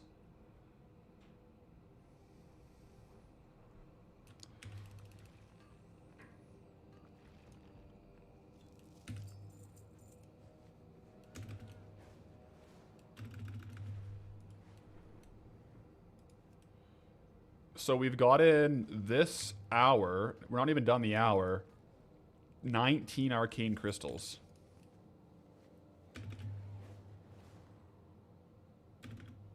And more thorium. So we're gonna do some math in a bit here once we're done this hour.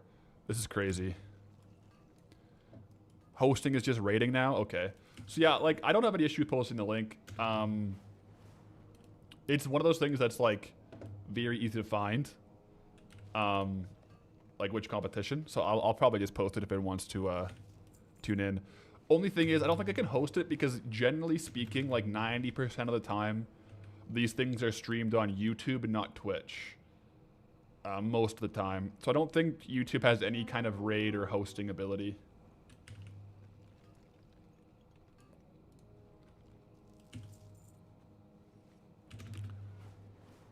Duck you. Greetings, traveler. Welcome in.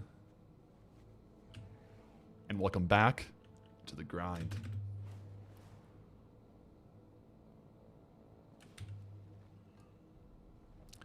Chug, I think maybe, we talked about it before. I think maybe we should make a documentary for this competition. The Battle of the 120s. Posted on the second channel. That'll be funny. I think it could be hype. We could do some of the interview content this weekend.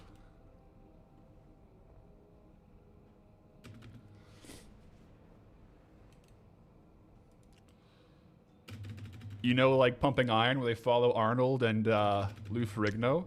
Chug Life and I want to do a competition where we like kind of do like, it's like still behind the scenes, but almost like a spoof of like Pumping Iron, but for powerlifting. I think it'd be hilarious.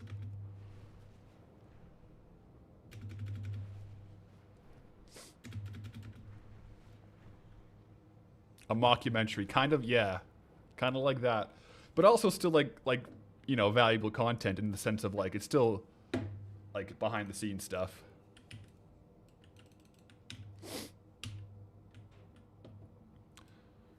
What do I think of Blasted Lands so far? Is it better than I expected, and has anything surprised me? You know, I think it's better than I expected. I will say that. There was a couple farms, like 2 or 3, that I knew going in, but it's definitely, there's definitely more like decent farms that can move the needle than I expected.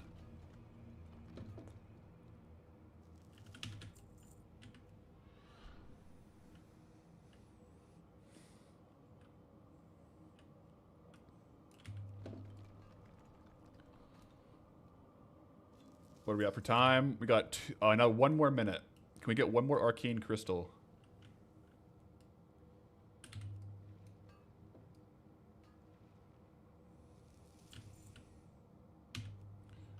June 13th, we're competing. Have they posted like our flight's time? Like when our weight class is going? June 13th at 6 p.m. Well, that's going to be late. That's a late one.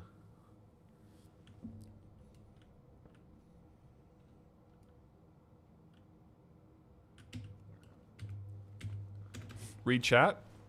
Did I miss? I think I just read that. Did I miss it?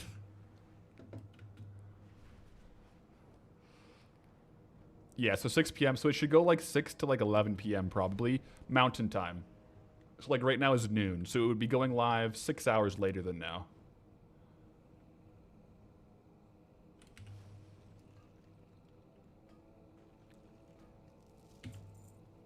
All right, that should be the time.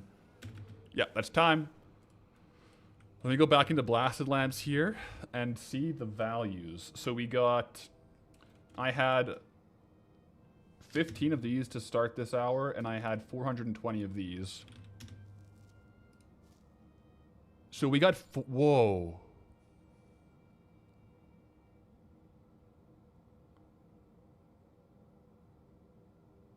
$493, so that's 2.2K. Let me just add this up real quick, guys. 2.2 plus arcane crystals, 7.4 with that value. We just got 9.6 thousand gold per hour doing the Swamp of Sorrows mixed with Blasted Lands farm. Wow. All right. Let's continue. Welcome to the 120 kg times. Yeah, that's late. Good thing I'm not cutting weight. I'll be able to eat all day. It'll be perfect. What's that UK time? I don't know, but it's 6 p.m. mountain, like MT mountain time. So whatever that converts to your time zone. Basically 6 hours later than it is right now is what time it will be.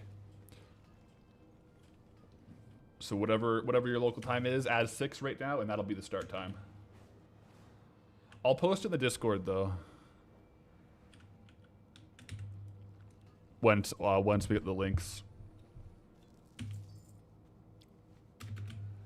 1 a.m. UK. Ooh, yeah. That's not ideal.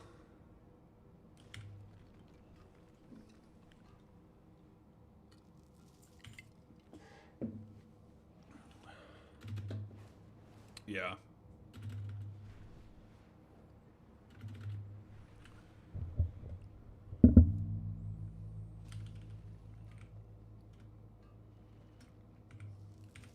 So far we have 13,000 gold worth of arcane crystals. Love to see it.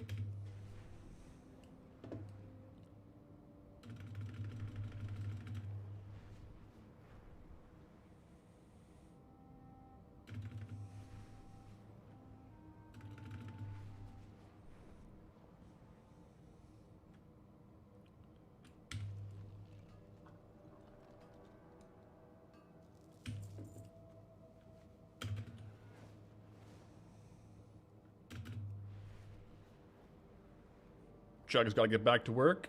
Catch you later. Have a good day at work. And, you know, good training. Wish you the best training. There's gold, copper, silver, and other metals in WoW. Why not make it possible with gold alloys? Like white gold, rose gold, and electrum in game. I mean, yeah, like the only things we can really do is combine things for like tin. You know? Not a ton that we can do. You'd think maybe jewel crafting would have a couple other options.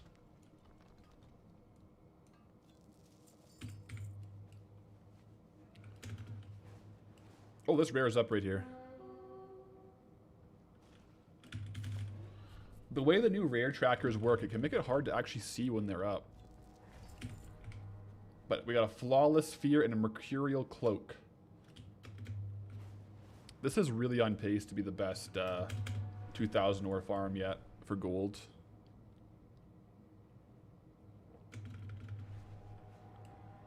So it seems.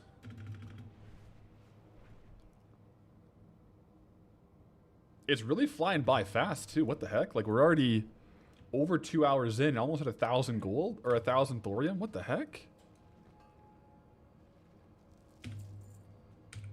We're ripping.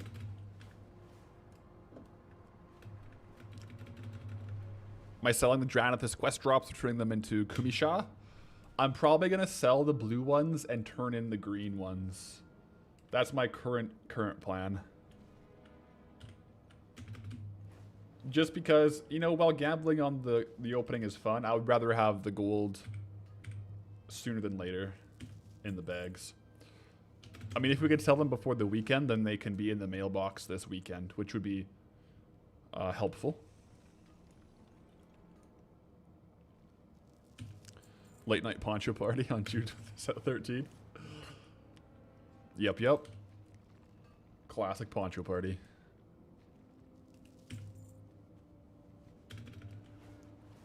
It's been good. The weather's been better here, so I've been able to take Stella on like more walks out into the woods, because there's that awkward season where it's, I guess, spring, when it's just mud. It's still quite muddy out there, but a little bit better.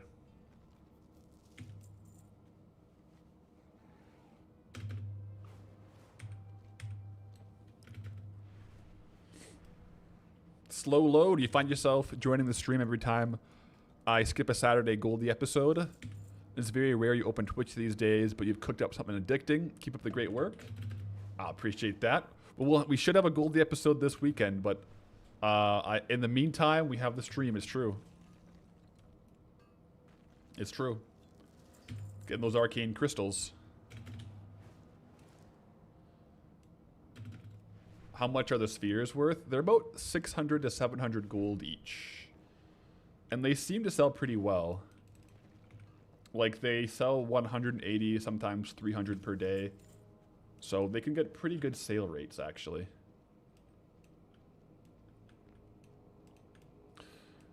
How is she? Haven't seen her on my stream/vids. I've, with, like, Poncho and Boo, I had some accidents in the corner there with, one of them, I think Boo, thinking this is for some reason the litter box. So lately I've been keeping the door closed.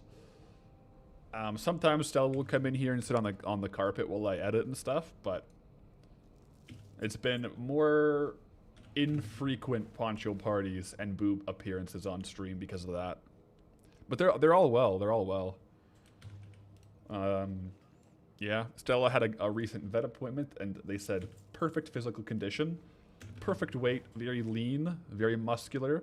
So I said, good job, Stella.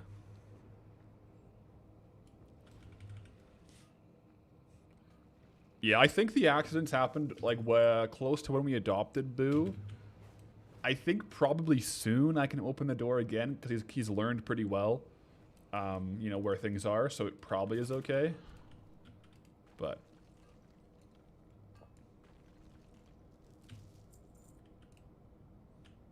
yeah, we'll see.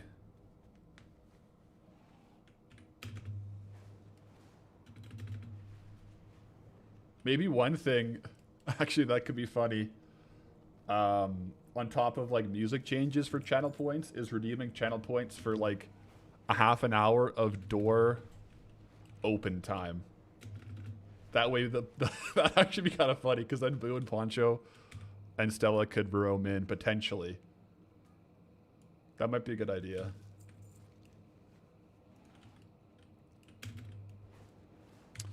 To be fair, we haven't had a Boo, Poncho, or Stella sighting since the new camera.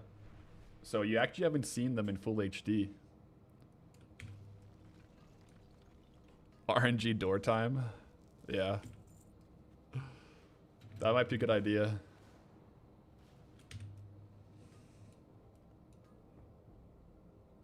Is Boo a boy? Yeah, he's a boy, so in a new place, yeah, maybe he's marking his territory, I guess. Okay, this is the 1,000. The 1,000 thorium ore in the bags.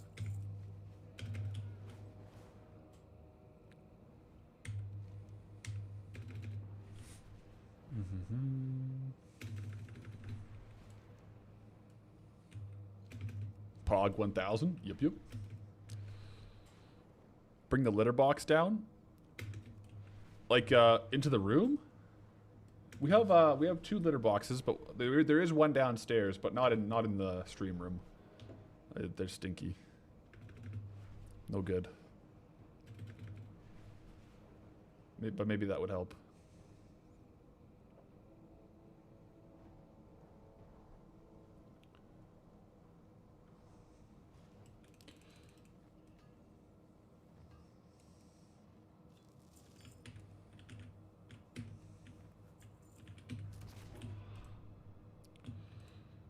Notice I've been missing the big tree rare in the tainted forest. Don't think the add-on's catching him well.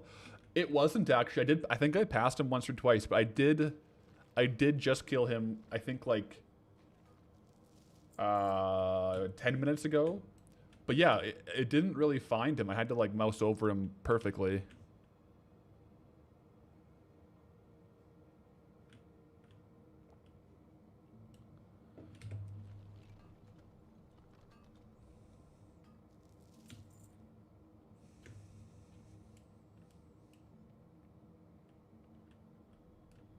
Where is this one at? Up. Oh, it's up top. Might be better to use that than the floor. Yeah. Yeah, it's been good the last like month or so. So I might open up the door and see how it goes. We'll implement some more door time for the little guys.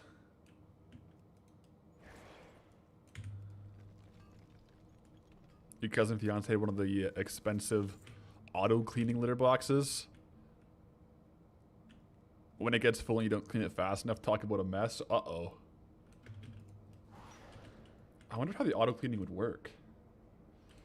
But I could foresee that being quite the mess if it just like starts. I don't even know what would happen.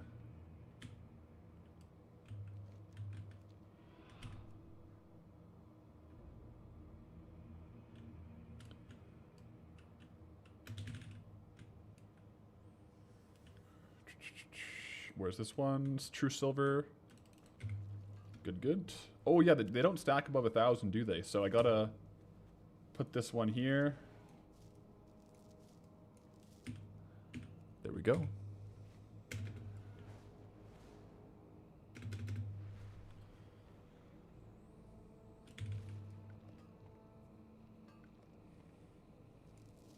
Why are we farming that many thorium? Just kind of like a farm target to get some gold going towards the token, and also get. Well, really, we're going for thorium, but we're really wanting the arcane crystals along the way. Like we have under 5,000 gold of thorium, but like 13 to 14,000 gold of arcane crystals from just today.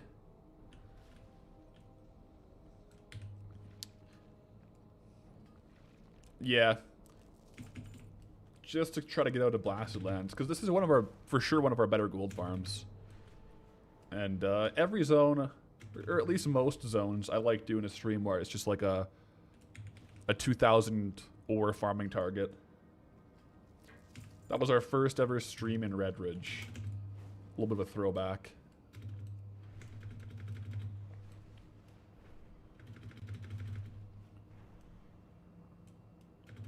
Not for the blacksmithing alt? No. Not for the blacksmithing alt. Don't forget the dent stone. That's true. We probably have a WoW token alone worth a dent stone now. Yeah, dent stone, it's like, what is it? It's about 3 to 6 silver each. So yeah, nothing crazy. But it's also not nothing, right? Not nothing.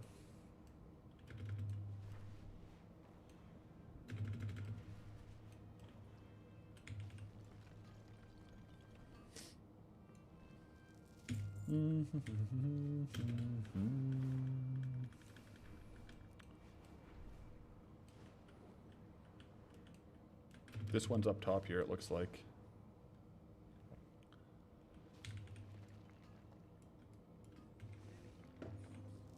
What are the plans for using the WoW tokens next? Nothing set in stone. I think the next purchase will probably be some mounts or the Hearthstone. But there's nothing really super high priority for me right now. So some of it might end up being like going towards like giveaways and stuff. Because aside from the Hearthstone, I don't think there's too much that will improve like Goldie's farming ability.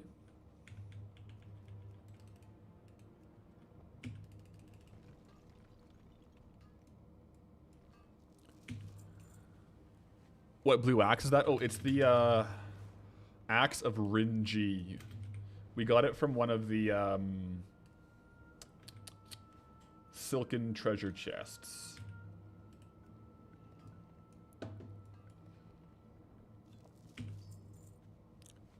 Some Poncho Party merch. That's a good idea. I was thinking about that. We could have... It could actually be a cool design. Like, you could have Poncho in a poncho, and it could say Poncho Party. Pretty funny. Yeah.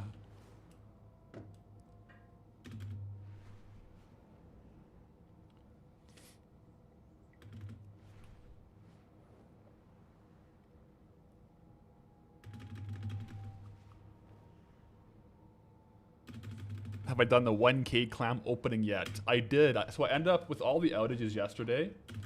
I ended up doing like a little stream last night to finish off the clams and open them up. So it's pretty good. I don't know if you want to hear how many golden pearls we got or you want to wait for the video. But it was an interesting opening for sure. You want 10% for the idea? Good idea. Little Poncho Party. We got to come up with a line of Poncho, Boo, and Stella merch. Yeah.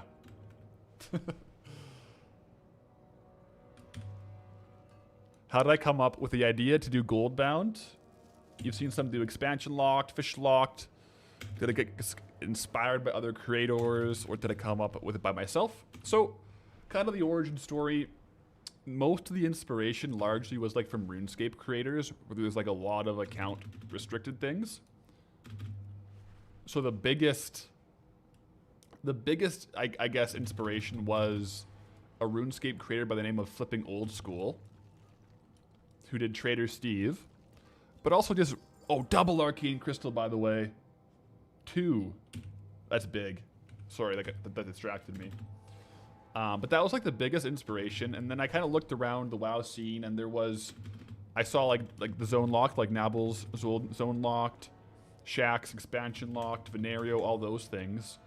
And so I thought, well, what would be like a good addition to this that's like in the similar vein, but a little different. And then I kind of came up with Goldbound. So yeah, it's a lot of it is, you know, inspiration from other creators, and then trying to find something that really fits the way I like to play the game. And I think with all that in mind, Goldbound really hits that for me. So it worked out well.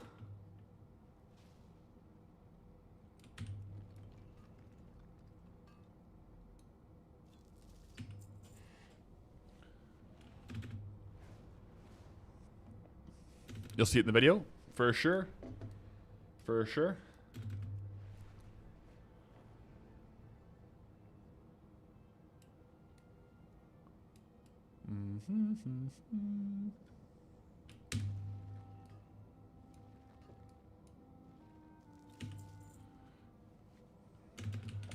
Goldie at least doesn't feel as quite as insane as Shaxx. Still too hardcore for you. But a lifetime in Shadowlands is not for you. Shadowlands is built different, isn't it?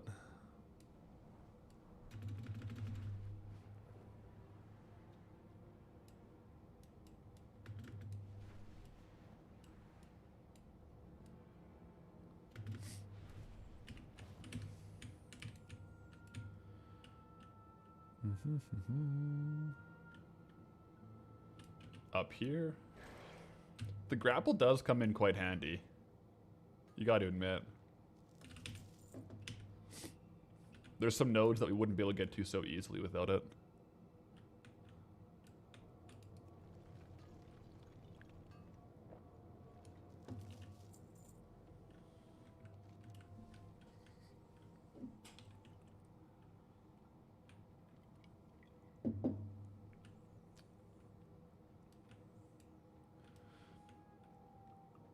Shadowlands was so bad it got you over your WoW addiction. Oh man. I mean, yeah, you know, to each their own for expansion preferences.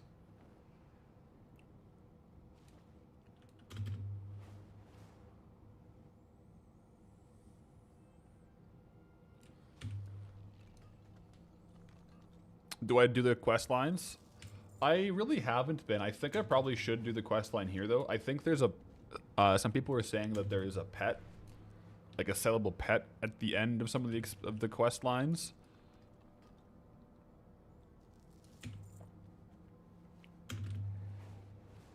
So maybe it would probably be worth it to do. But in general, I haven't really been doing a lot of the quest lines unless there's things gated behind the quest. Like in Westfall, some mobs wouldn't enter the zone until a certain quest was completed in the campaign to unlock that one transmog farm. So I did those quests, but in general, I haven't been questing much. How do I play without the dungeons to level up? Basically retail lets you level up in any zone. Like it'll scale the zones to you. So mostly Goldie's levels, like we leveled from 1 to 70 quite fast because the zone and the mobs scaled to our level. And then from 70 to 80, every time we get ore, we get like a very small amount of XP. So each level takes a few days played. It's like 4,000 or 5,000 nodes to like level up. But right now, that's most of our XP is coming just from gathering. Because in retail, you do get like a little bit of XP per gathering node. We also get XP when there's a zone event like Noble Garden or Hallow's End. If we do the holiday event quests, those will also give us XP. So in Noble Garden, we hit level 81 because we were doing the daily quests. But otherwise, it's literally just like slow mining to get XP.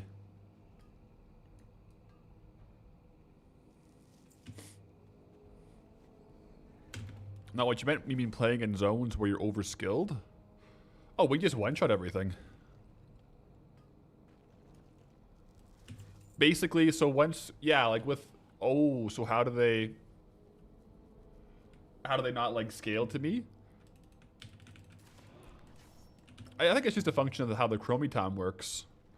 So like once you're over level 30 in Classic, pretty much every raid you'll like one-shot everything. There's these weird kind of breakpoints where that happens. So at a certain point, if we did go into Molten Core, we'd have gotten a one-shot, but I think over level 30 or 40, you pretty much just always can do it.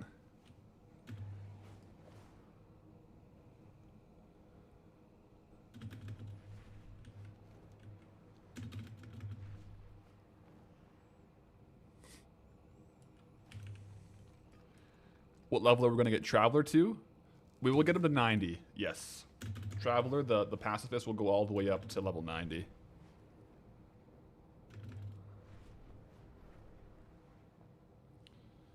The next, so like 80 to 90 is like kind of what we're on now. And that is all going to be midnight zones. So it'll take a bit longer, but we should make a bit more gold too, I think. Hopefully. Yeah. I probably will be on doing a little bit of farming like this weekend, just chill farming on him. And then I might have a stream or two next week on Traveler.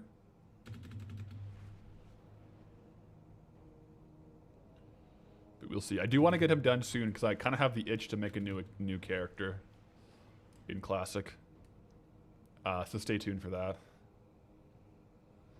But I will not make him until I'm done Traveler and the video's done. That way I can move on to the next kind of side project.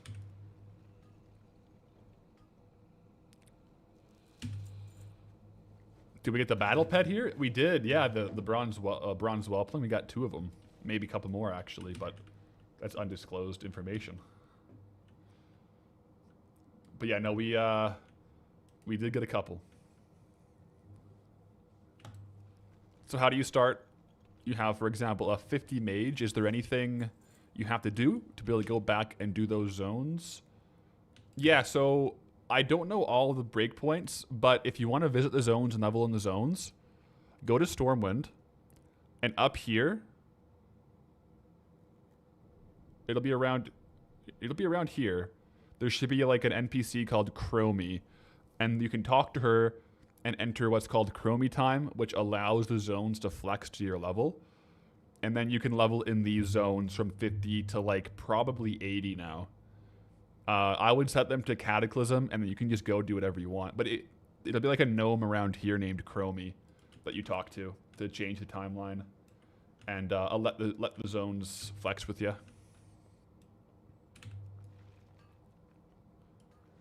Next to the embassy, the mechanic? Yeah, exactly. Inquisitor 2.0. Valerix was a fun little arc. He died too soon. He did die too soon.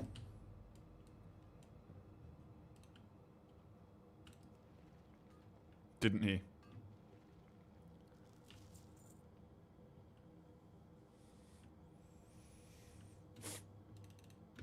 Some would say due to, you know, a skill issue. User error was the cause of Valerix's death.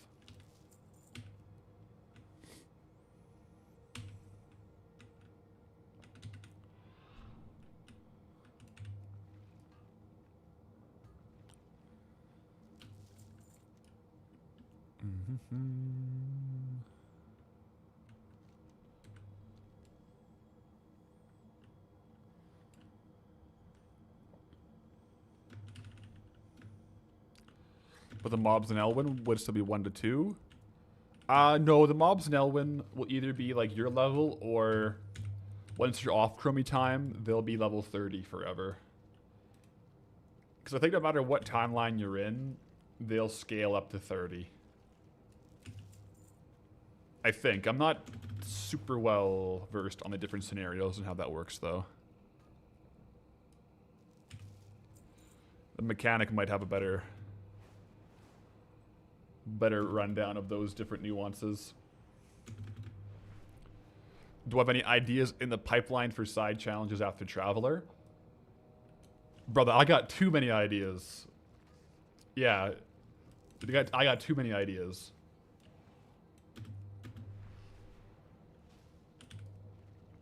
I gotta make sure I just don't, I gotta do one and finish it. Then do another one and finish it. I think the next thing after Traveler, though, will be a classic leveling series of some sort. I just really, really have the itch for it, and I can't wait to get back out there into Classic, so... I don't know how I'm going to do it, though. I might do... Like, I'll be streaming it on, like, the second channel, and I might do more so, like... I don't know how I'll do it. For this leveling series, I might do, like, mini episodes... and not really post on the main channel until I have like the 1 to 30 like mega episode. But like just kind of have smaller episodes on the second channel as I go, kind of that are fun to make. Like edit one stream into one episode, and it might be like 6 to like 15 minutes. I don't know. I might play around with something like that on the second channel.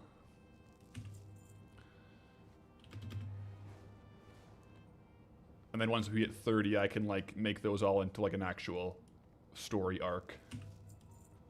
Or like 20 or something.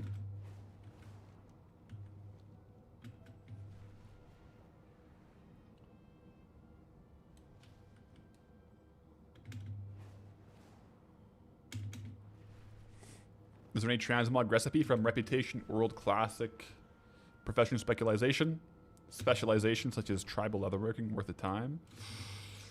I don't know. Potentially. I don't know for sure though.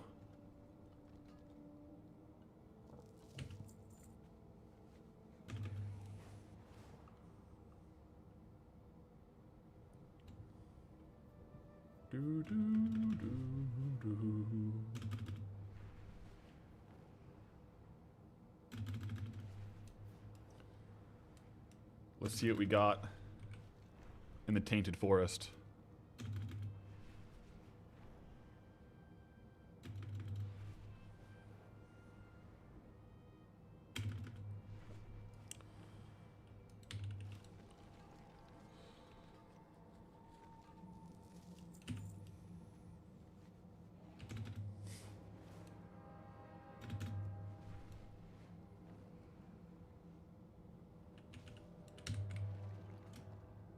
Man, it looks so good seeing that much gold in arcane crystals. 16,000 gold just today. That's literally just today.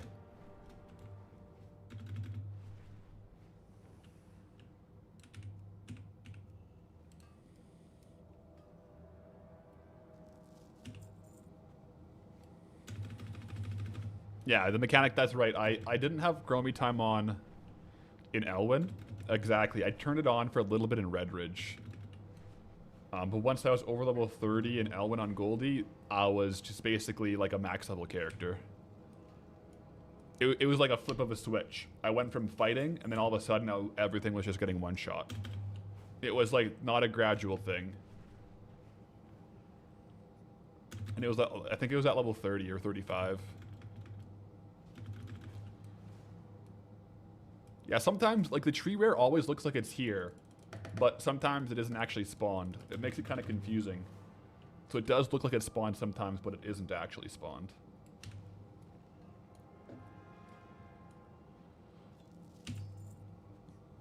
What's the blue that dropped? Axe of Rinji. 4.5k min buyout. We got it from one of the treasure chests here. The silken treasure chests.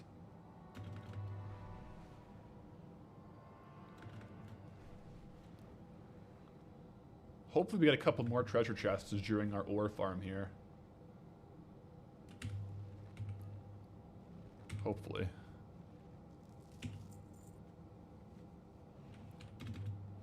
He's much bigger, is how you can tell. When he spawns, he gets bigger. Okay, I'll try to keep that in mind because I always kind of look, but even when he spawned, you have to mouse over him for the rare spawner to kind of find him.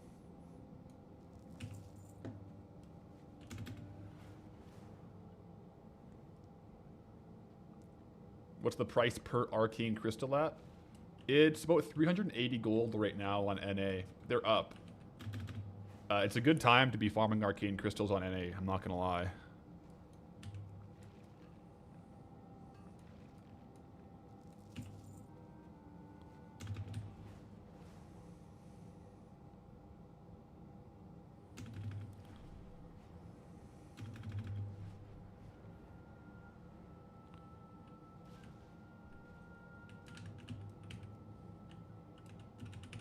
Back into the cave. This cave, like, always has two. It's very handy.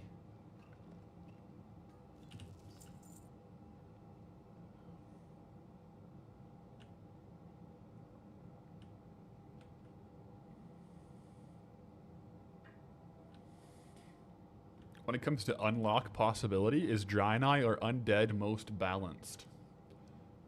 You know, that's a good question. Do you mean by the unlock or by their skills? I think Undead is more balanced as a starting zone. Draenei...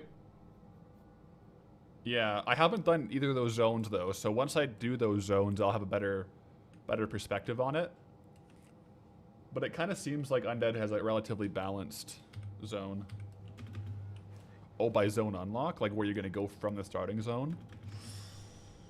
I don't know, actually. I'd have to think about the different pathways.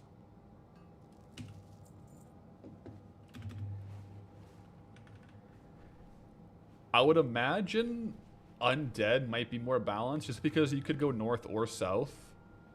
And you're relatively close to some harbors. I don't know where you would end up going from Draenei. Like, you might be on Kalimdor for sure for longer. Yeah, that's an interesting question.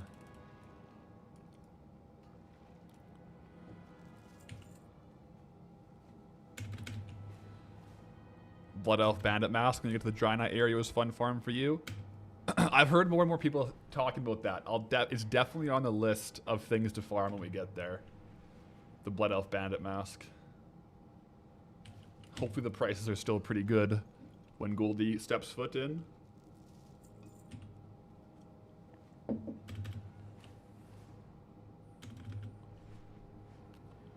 This might be a PR for how long it's taking me to drink my coffee. It's been like 3 hours. The farming is just too riveting. I just love farming gold, guys. That's what it comes down to.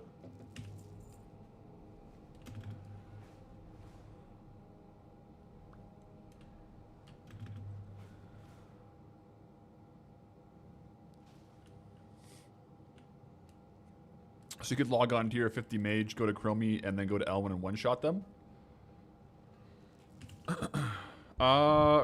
If you do want to one-shot, you want to make sure Chromie time is off. If Chromie time is on, they will scale with you. That's my understanding.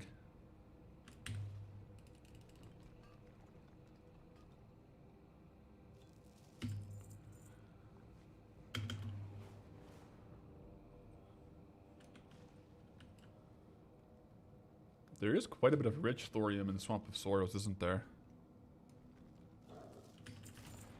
Man, we're going way over the timelines here.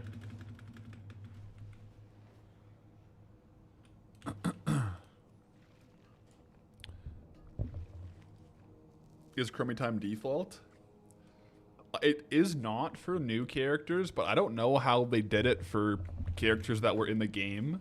Like if you had a dormant character, they may have made it so Chromie time is default when you log back in. I don't know. Like if you haven't played for a while, I don't know what the default setting would be. I know a new character that's made, it will be disabled unless you go specifically enable it. But yeah. Unfortunately, it's kind of confusing, especially if you're getting back into the game. If you played in Cataclysm, you would have been like level 85, and now your character's squished down, and yeah. It's kind of strange. I don't really know how it fully works. I knew how it worked for Goldie, and that's about it. And Traveler, I guess.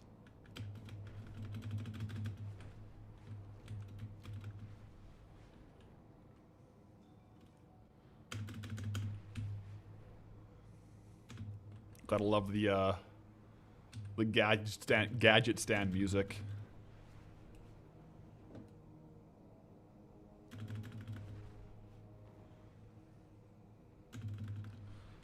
Well, bog paddle music, same as gadget stand music though.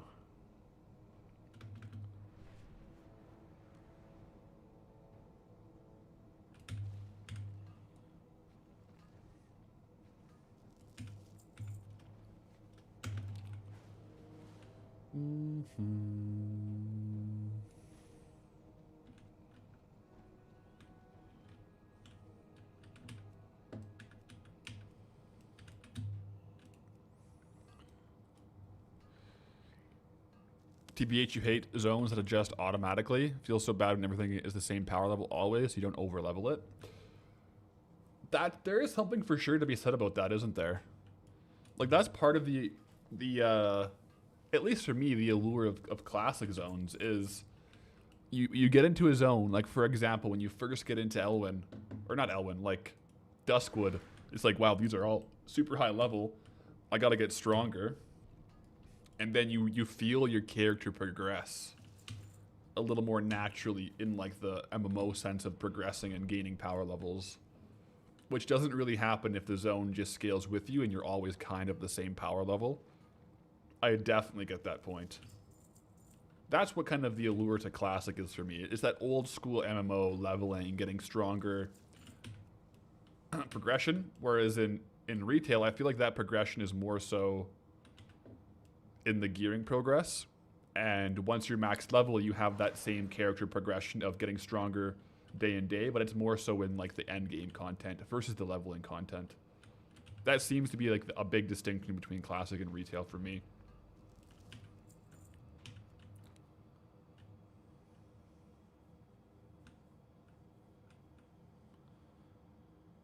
Some eerie music in the Stalbog Cave.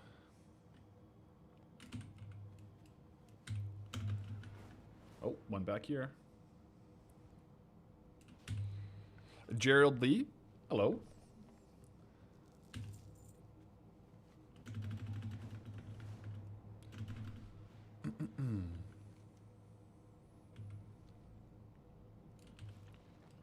Does Ungoro Crater have rich thorium veins too? It must, right? I think some of the higher level zones, like Swamposaurus, has it.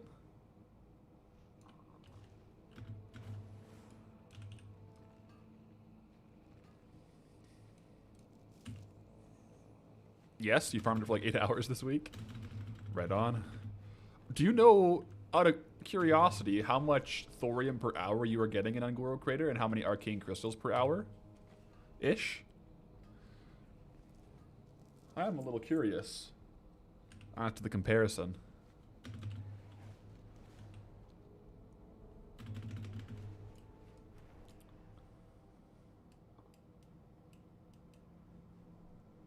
No rare there.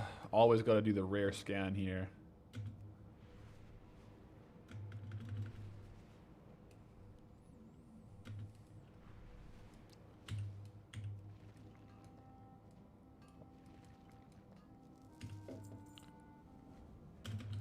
Didn't pay close attention to ore, but arcane crystals was around 21. Okay, that's pretty darn good then. That's better than Blasted Lands, but maybe similar to doing the double loop like Blasted Lands and Swamposaurus. That's a good amount though. That's like a lot of that's like over 10k gold per hour for sure. Because if you're getting that many crystals, you're probably getting over 500 thorium as well. Statistically based on drop rates and stuff. Yo, Renjin with a Twitch Prime. Let's go. Greetings, Renjin, traveler, and welcome in. You were herbing too, though? Okay, yeah, that's insane then. If you were getting herbs, those are insane rates. 100%.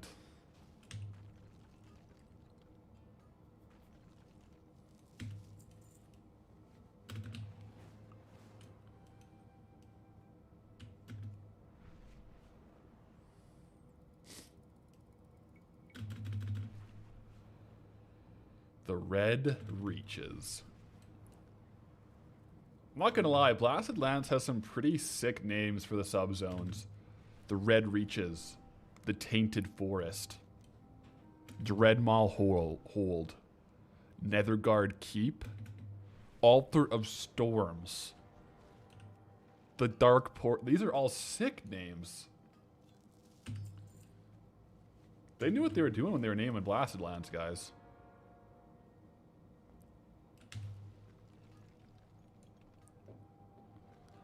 Is Devilsaur leather worth anything in retail?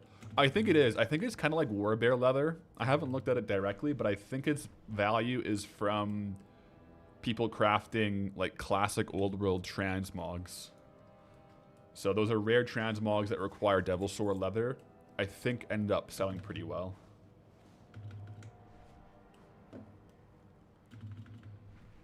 They could all be names of metal songs. They could. Altar of Storms. Yeah. The Tainted Forest. No doubt. They definitely could be names of metal songs. Alright, so I will bring the attention. If we get 17 more thorium ore exactly, we will have 1337 thorium ore for a moment. And that would be pretty cool. Let's see if we can do it. Let's see if we can't make it happen.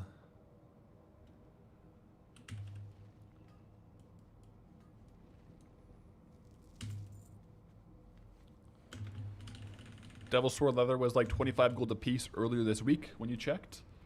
So yeah, it's still pretty solid. Depending on what rates you can pull, it could be quite a good gold source. Nini just checked as well, about 17 gold each on their server.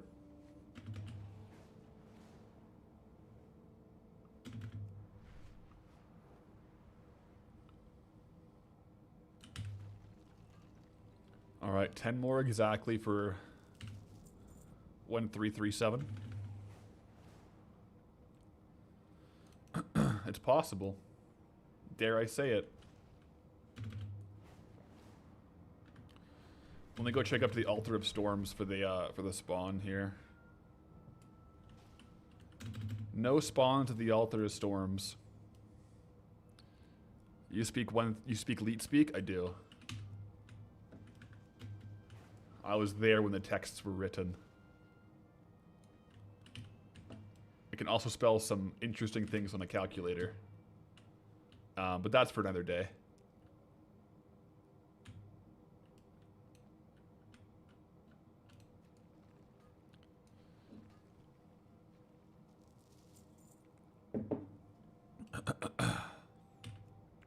Tell us more, Mr. Wizard.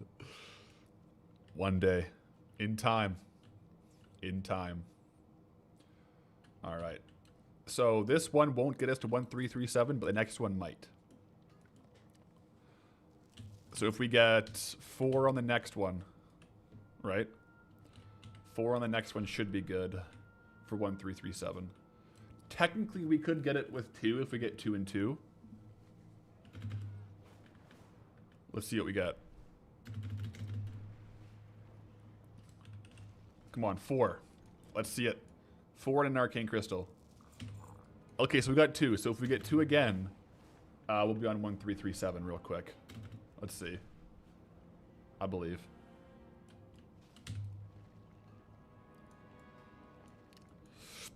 Two. Let's go. 1337. Okay. That's a perfect spot to stop for a second. I gotta get a refill and use the washroom, guys. We're 3 hours in. So I'll BRB on the 1337 drop. Currently gold earned 2,500, 21,000. We're at like 26,000 gold in trade goods. We're doing well. Okay, I'll be right back, guys. A quick bio. Something involving age 0s, 1s, and 5s. I think you and Timmy are onto it. Yeah, could be. But I won't be too long. I'm going to go to refill. And then we're going to come back and finish off these 2,000 ore. Because we're gold goblins. Oh. A little stiff from the squat workout.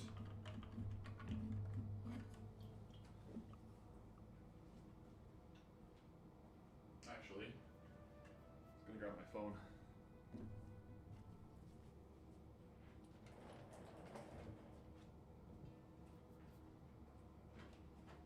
Hey, Stella.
Alright, sorry to end the chair stream, but we're back.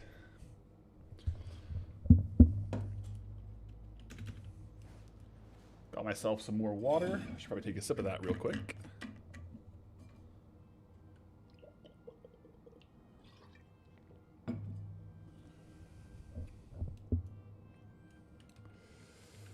Here we go.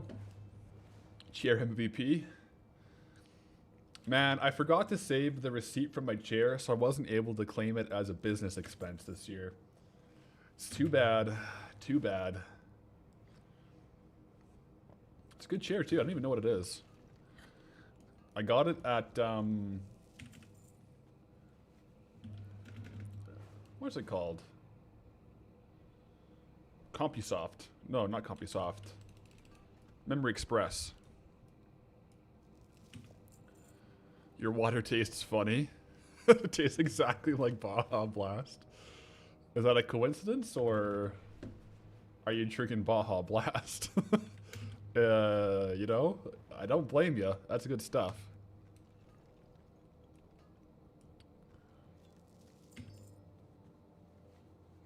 Which BOE dropped today? I got the Axe of Rin G from a chest. Surprisingly, only one chest so far, as far as heavy silken treasure chests. So maybe we can find some more. When I stood up, I realized after stream, before I edit, I should really go for a long walk, because I came straight from the gym with my squat workout this morning. I just sat down. I'm a little bit stiff, so a good walk post-stream pre-edit would be ideal. Make sure I keep everything limber and loose, because I got a little bit tight sitting here.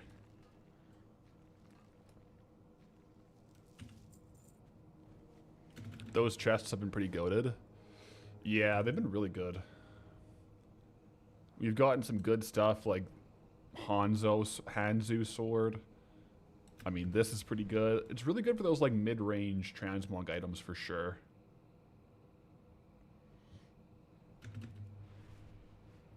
Do I use knee wraps for powerlifting?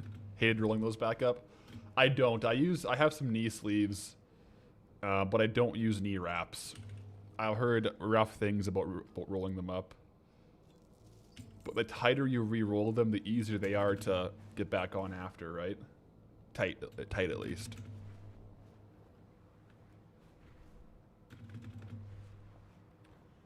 Why swamp a Sorrow instead of Blasted Lands? Right now, I'm just doing like a big loop of both for Thorium ore. I was testing a couple things in Blasted Lands for which one optimizes for most ore per hour. But it turns out if you just do the big loop of both zones, kind of like what we did. Excuse me. Kind of like what we did in Red Ridge and Elwyn for copper ore. It's just better nodes per hour.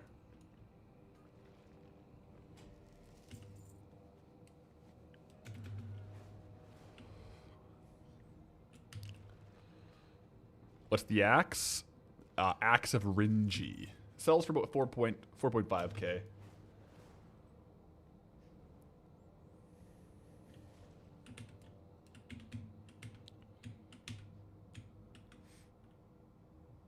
Alright, look at these. This cave is always just like packed to the brim with ore.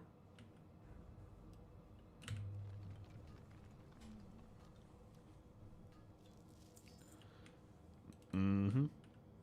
We'll definitely come in and grab it. Oh, I thought it was stealthed.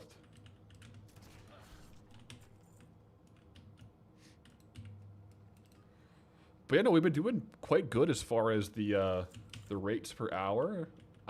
Gold per hour as well, actually. Really good gold per hour.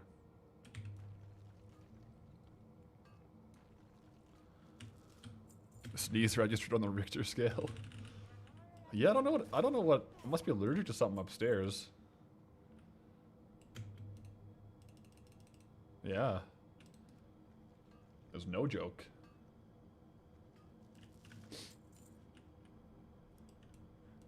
Gotta be careful in these caverns. This is where hardcore characters go to die.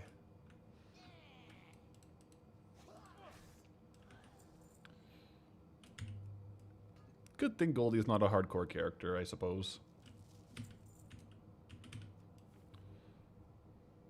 It does look like we're pacing for over 60 arcane crystals, though. Over 60 for the 2000 would be a pretty solid pull. Maybe I'm allergic to cats. It's possible. I tend to get like a lot of spring allergies anyways. And it's definitely spring. How many times has Goldie died? My stats page isn't necessarily up to date, but let me see what it says. Yeah, like the gold, it just doesn't update, which is really annoying. Deaths. 186 times. 186 deaths.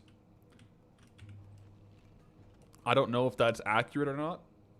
A lot of our deaths come from Molten Core, remember? Because like I would reset the dungeon by dying. So we got a lot of deaths racked up there. I don't know if I've ever done other death resets, but definitely a couple. Hey, Samka1974, thank you for the Twitch Prime. Greetings, traveler. Hope you're having a great day. Let's get back into Blasted Lands on the loop here.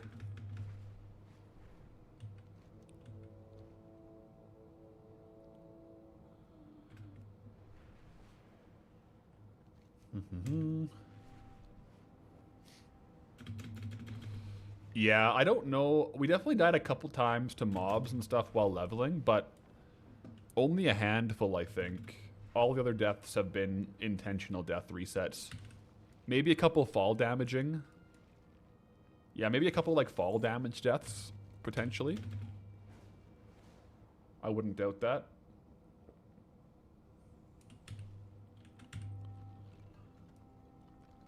You need arcane crystals to unlock classic Scholomats, right?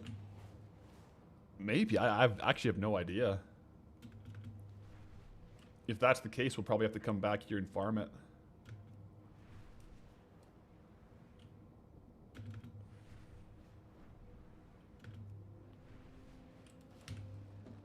Gotta go in the middle of a person of interest binge. Thanks again to me and all the travelers for the help. You'll be back soon. For sure. Enjoy the show, and yeah, thanks for coming to hang out. Farewell.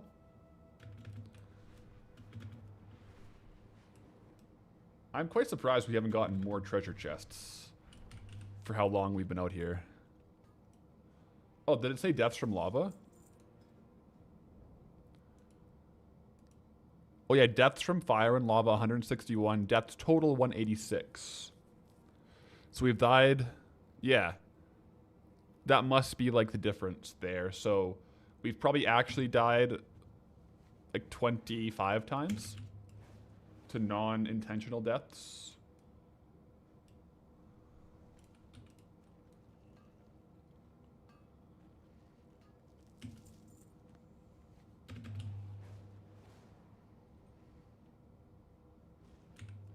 I'm trying to think of what other places we would have died on purpose for. Or accidentally. Definitely while leveling I died a couple times, but... yeah. Blackrock Depths. Yeah, did I die ever to intentionally reset? Maybe? I really don't trust the stats pages anymore. They're so inaccurate on so many things. I don't know why. Like, the gold hasn't gone up in so long. I wonder if maybe because I instantly buy WoW tokens with it, it's not in my bags long enough to register the gold. The only stats you believe are the DPS meters when you're number one. That's fair. I do agree with that. Luckily we got the in-game damage meters.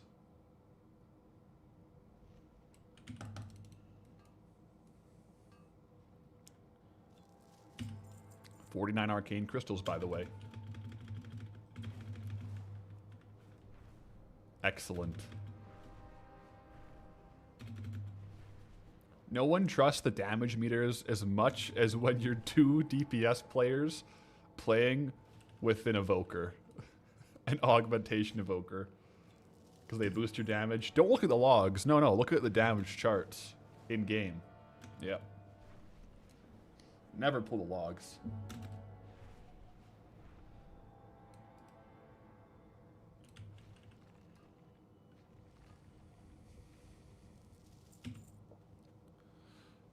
Just play Arena on retail. I like Arena. I was actually meaning to play more Arena this season on retail, but I've been, to be honest, I'm having a lot of fun on retail with like Mythic Plus, but I've been having like even more fun playing Goldie lately. So I have been juicing some extra farms here and there on Goldie, but I think I'm very happy being quite a casual, like mid-casual, like retail player. I think that's the perfect spot for me.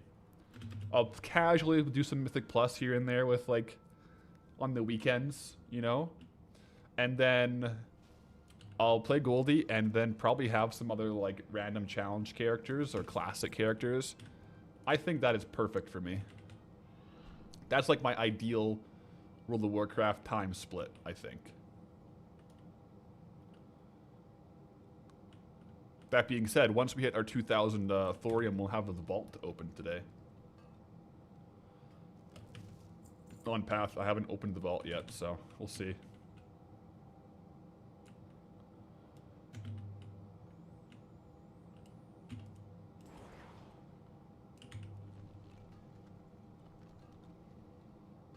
I mean, ooh, that was quite the node there. Say what you say about retail WoW. I do think it is set up very well for enjoying casual play. I think retail is good for that.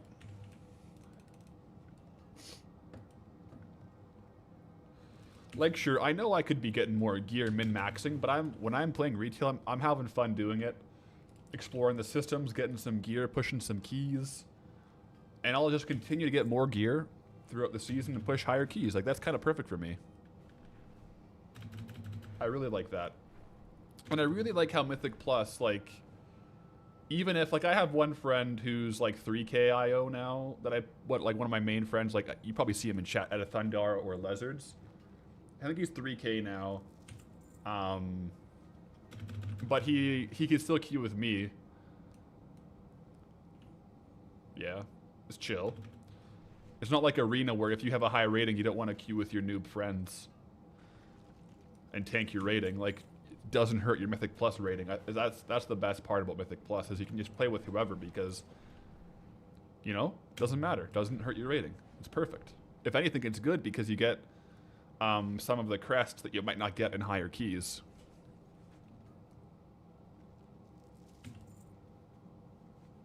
Once you hit an eye level, you just need to start pushing. Yeah. I think on my Paladin on Path of Larix, I'm 245 right now, so pretty low item level still. But pretty much each week, I just push one key until I can't do it. That's kind of like how I play Mythic Plus. And then I'll just take what I can get. I'll get the loot I get from playing. It's usually like 3 or 4 runs, and then I'll get my vault, and then next week I can usually push like a key that's 1 or 2 higher. I'm basically just doing progressive overload training for Mythic Plus is how I've been doing it.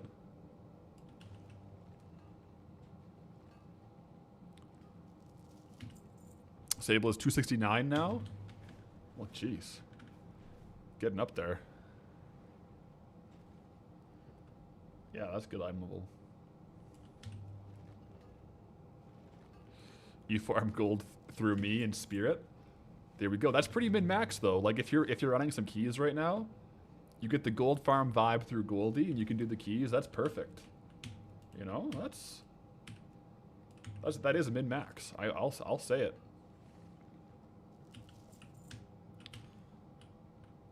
I think that's like one of like the big benefits of watching streams. Like or like watching YouTube. I definitely get that. Like, there's certain games I don't play anymore very much, like RuneScape. But I scratched that itch by watching RuneScape creators. So there's definitely something to that.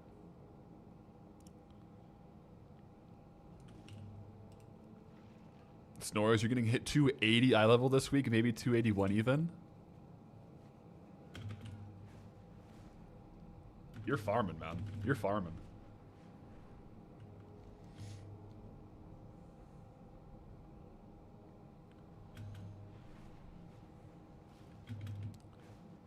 You prefer watching RuneScape than playing it? That's fair. I'm kind of in the same boat. I like playing it, but I don't have the time to devote to RuneScape to play to the level I would want to play. So I watch people who do, and then I get that itch scratched. Do I watch Settled? Yes, I do. I will say my favorite RuneScape creator is Flipping Old School.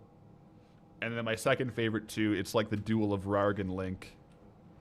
I love their And Then We Fight series. It's so good. Many nights I've stayed up binging that series.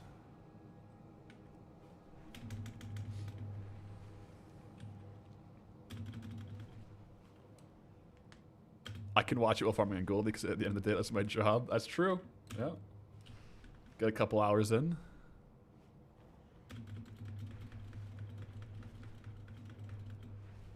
I'm gonna find a series to binge soon. It's always nice when you find a new series, like with a whole bunch of episodes to watch through.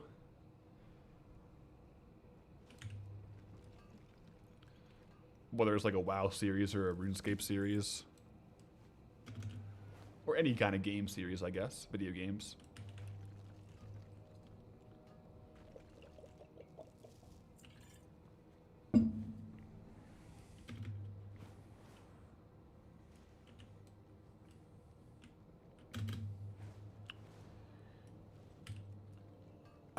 How do I balance work WoW versus playtime WoW these days?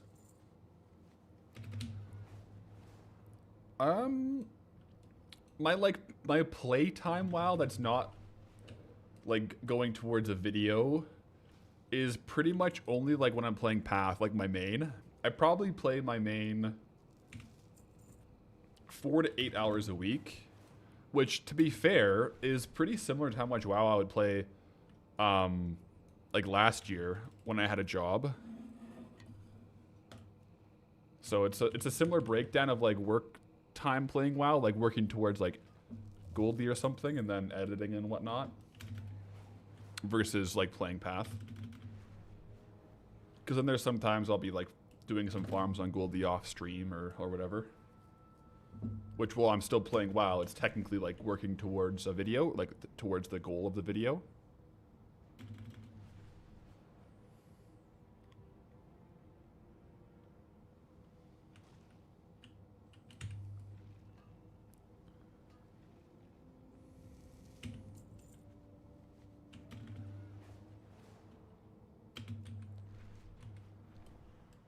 Any rare spawns out and about? Perhaps?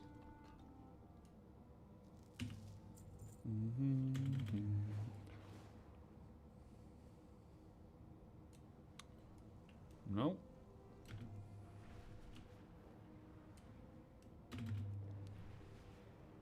Weekly caps on crests is annoying. Yeah, I can't say I've hit the weekly caps on my main. But that, yeah, it slows you down. Good for catch-up, though.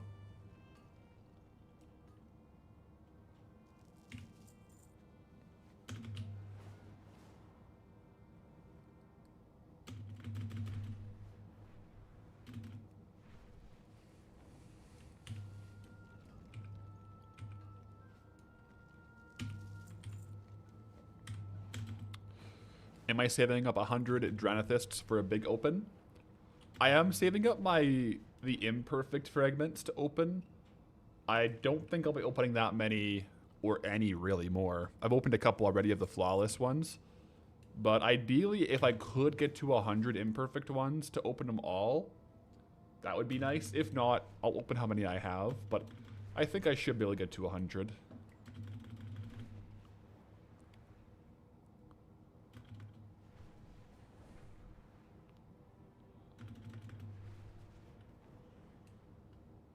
We're at 15 thorium ore in the last quarter of the farm now, guys.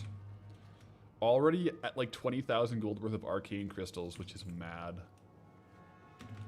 I feel like we've gotten kind of lucky on arcane crystals to a certain degree.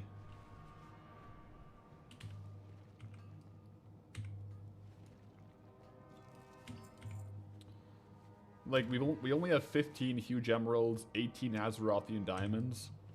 Maybe those are lower drop rates than the crystals, but I don't know if they're that much lower drop rates than the crystals.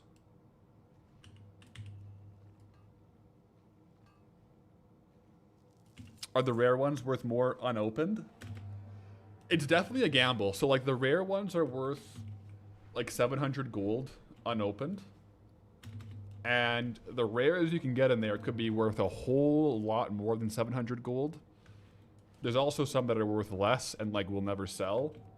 So it's definitely a gamble. But even for me, especially for Goldie, if I ideally want to have as much gold in my mailbox sooner rather than later, I'm going to take the fast-selling orbs over potential transmog that'll sell over 4 to 8 months, right? Even if we do hit a really good item, we might not be able to sell it right away. That's the big problem.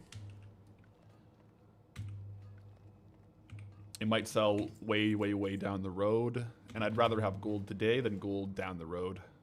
On Goldie, at least. Octana. Hi, hi, hi. Greetings, traveler. Welcome back to Goldbound.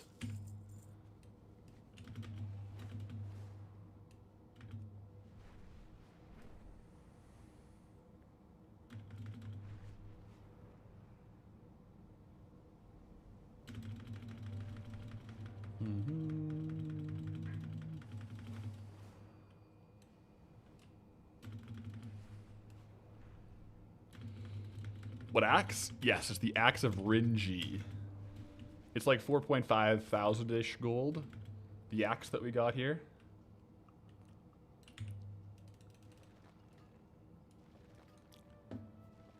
It'd be fun to save up like 100 and do a big opening. It would be. It would be fun. Once we're not kind of like locked to the zone. We would have to come back to the zone though. Because 100 would be worth, if we sold it as is, it'd be worth like 70k. 60 to 70k. Quite a bit of gold. But I'm sure opening 100 we might get some good items.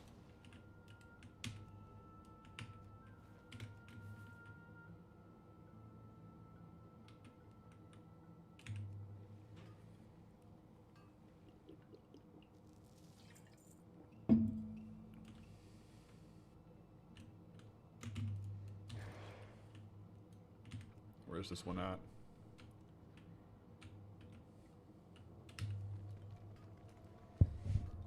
The smaller ones? Yes, I'm gonna open the smaller ones. So I'll definitely do like a calculation on how much gold I get from the small ones, both from like the disenchanting and also the ones I keep.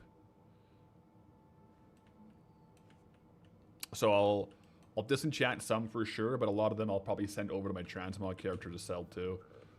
So I'll try to keep a track of that and see which ones, or see how much total it's worth. Because without it, they're worth like nothing. They're like 5 gold each. I think one of the ways people flip these is if you have a certain level character that's in the right range where greens and blues vendor for more gold, you can log onto that character, open these up. They cost like 5 to 10 gold, but then the gear vendors for like 20 gold. So it's like a flip.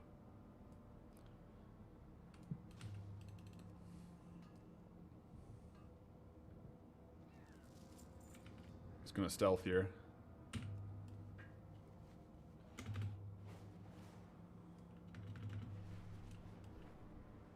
Just got an email from Blizzard. They're increasing recurring payment plans. Oh, really? Ooh, I don't know if they've increased it in my region. Not that I've seen, at least.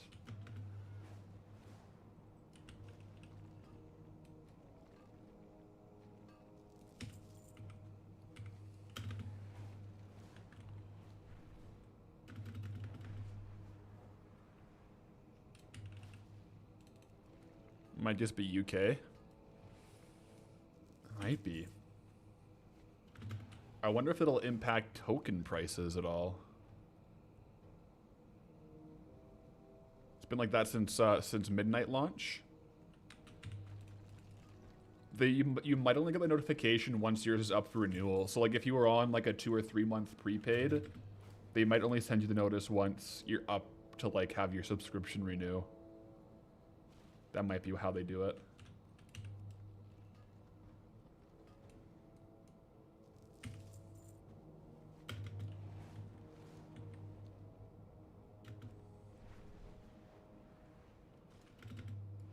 I can always save up with WoW tokens, that's true.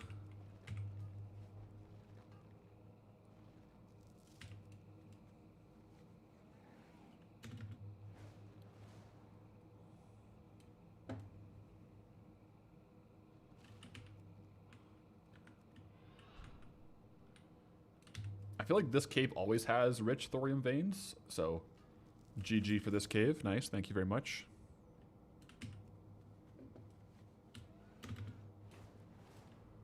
Actually, around the demons always have... The Misty Grells tends to have a lot of rich thorium.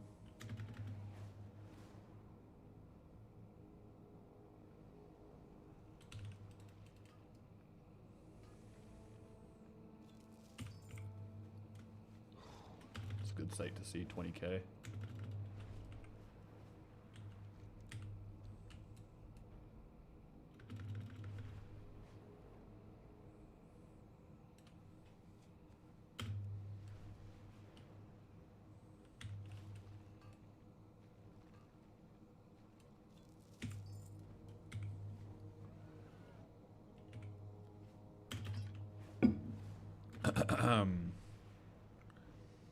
We'll have to see where we're at.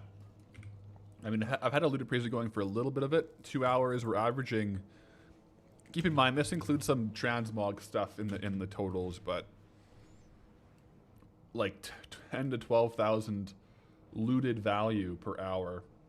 I think our trade good value is closer to like 9 to 10,000 gold per hour with these right now. Definitely nothing to scoff at. Pretty good.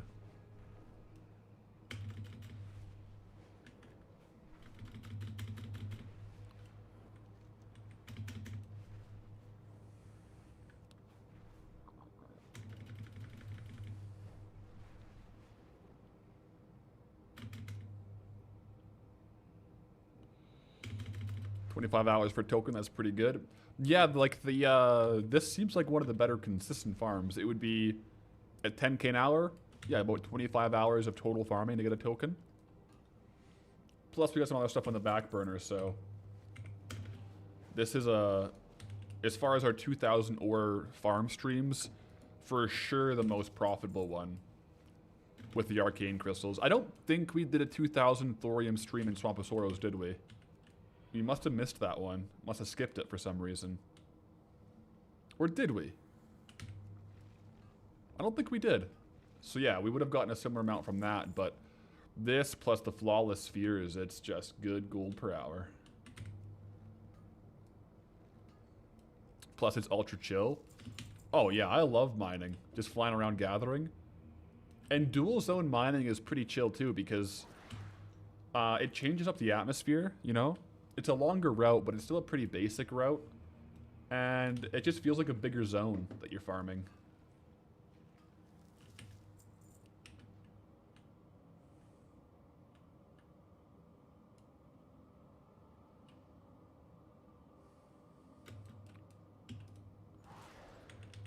Oh, I think I'm inside the node right now. Oh, there we go. That got a bit out of hand.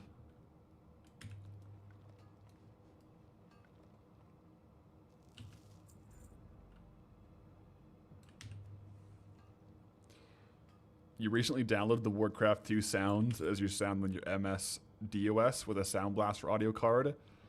Hit the nostalgia. I find a lot of things like sounds and smells for me can be tied to crazy nostalgia. Big time smells.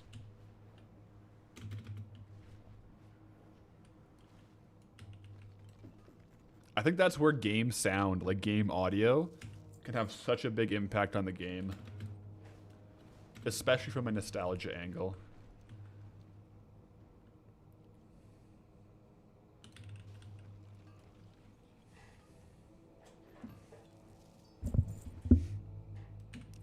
Doing a little basic math, the average worth of items from the rare Dranithists is like 4 to 5k, but that's including a few items worth 120. So like 100, like 4 to 5,000 market value. I'd be interested to see like if you can, if there's like a breakdown on the average, like if you take the average sale price. You know what I mean?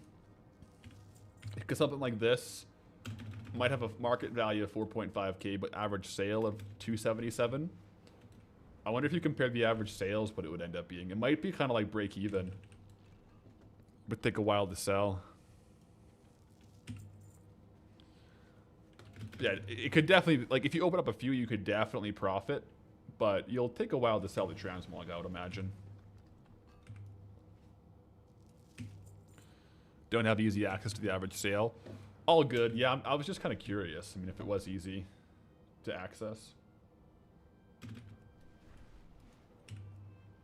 Am I worried about tanking the price on Arcanite crystals by selling too many at once? How many sell per day?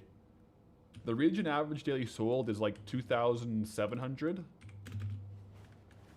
And we'll have a very small percentage of that. So I don't think it should impact it too much. But I'll try not to tank it if possible. Yo Hockey 11 with the super chat over on YouTube. Time for bed. Looking forward to Saturday as usual. Appreciate hanging out on the super chat, and I'll see you on Saturday with that new gold bound.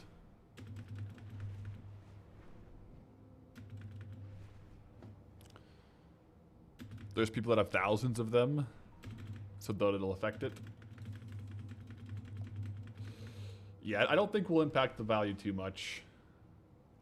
Should you reset the price just for me? That's not necessary, but thank you for the offer. I think that'll be an expensive reset, because there's probably quite a few on the market right now.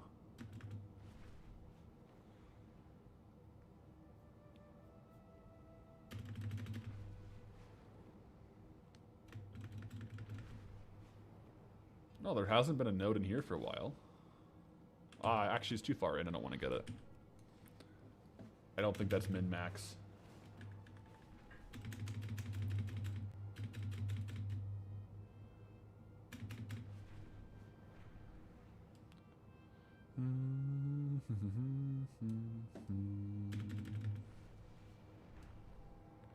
Here we go.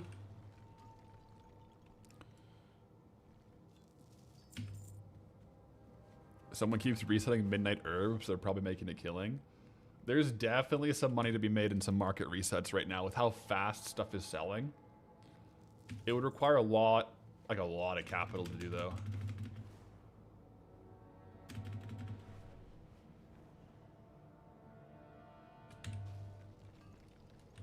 Burning Steps isn't good for Thorium. It's pretty bad for Thorium particularly. It's like ultra rare there, so I think you can maybe get one, but I farmed like 4 or 5 hours in Burning Steps when we were there, and it's 99, or it's mostly like mithril. There's not much thorium. I think technically some can spawn, but it's super rare. So you definitely get more mithril, which mithril is also really good to farm there. Like it's a good farm. Just not for thorium.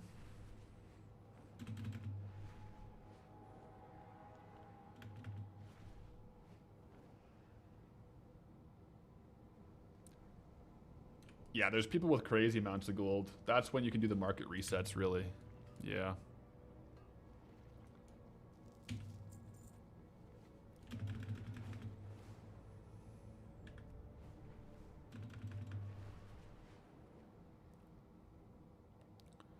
You do love having an episode every Saturday. You eat lunch before your Pathfinder game. It's become a nice little zen to get into the mind's face for DMing. Sweet. Yeah, I think it's nice to have like the Saturday episodes. That's why, like, oftentimes if there's like a week without Goldbound, I try to have something on Saturdays just to kind of like keep the weekly uploads when possible. Just so it's a bit more predictable. Because, yeah, like, Goldbound is generally like 2 to 3 episodes a month. So sometimes, you know, we have like a little bit of a one-off challenges or stuff. But we'll see.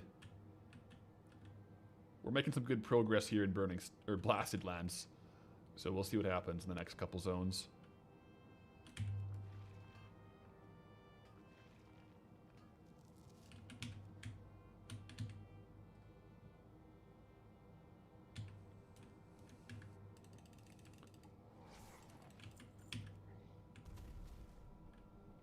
Burning Steps might be on a different timeline. I don't know. It definitely has different ore.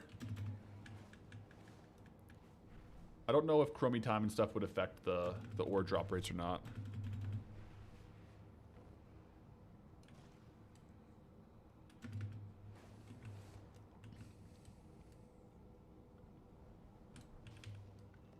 Have ever done the Craftsman challenge on Classic?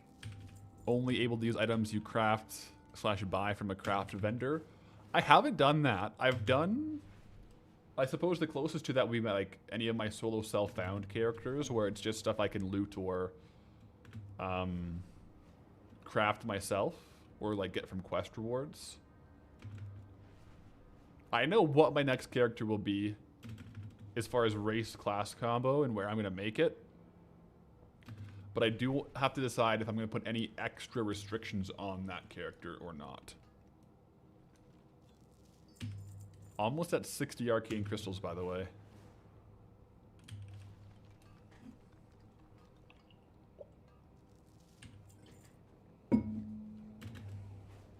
Absolutely cruising.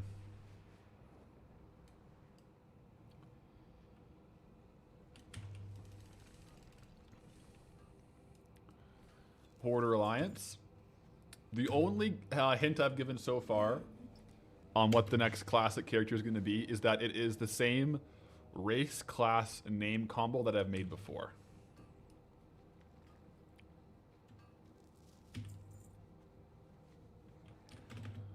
F, or is it me, or is it you?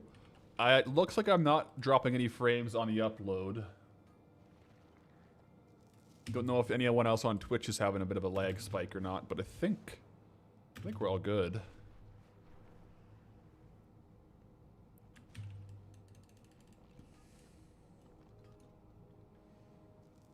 Lag free, lag free.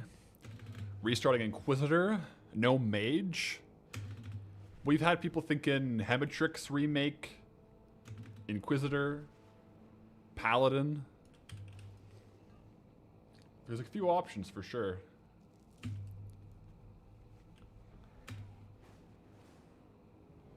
I'll announce it once we're done Traveler and once we're making it, 100%. But I won't make the character until Traveler is wrapped up. Till that side quest is handed in, per se. 59 arcane crystals.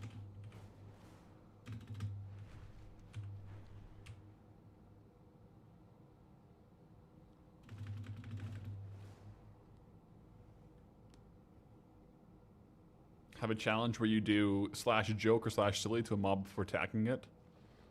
I do it /cry /cheer after killing it.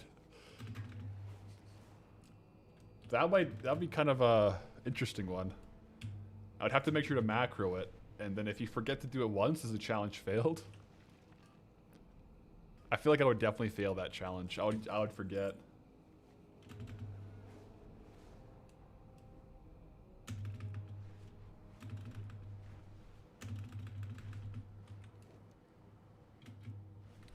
Cash.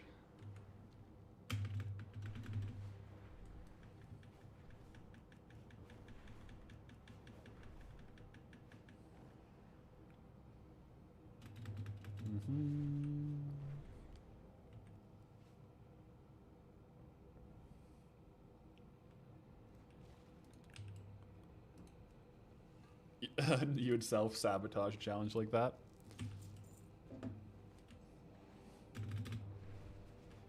There's only so many slash jokes in the game. I think the slash jokes after level 20, you'd start to go a little crazy yourself.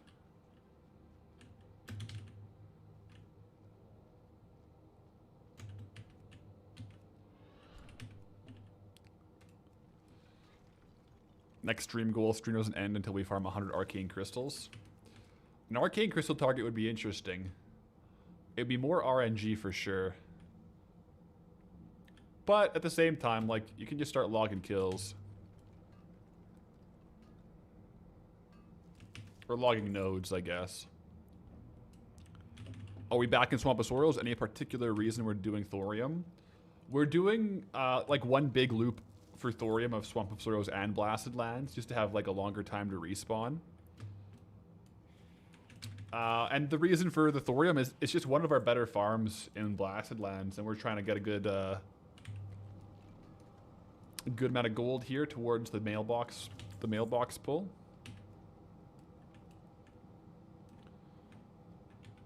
And yeah, I've been lately liking doing like the 2,000 ore streams again in the zones. They're always kind of fun. It's always a nice like chill stream where we're just kind of hanging out with like a big farm target, a longer farm target, because normally we're kind of jumping back and forth between a few farms, whereas this is kind of just one target for the whole thing.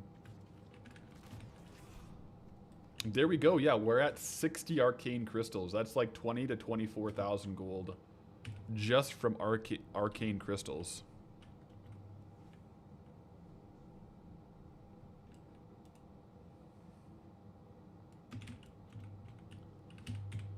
Yeah.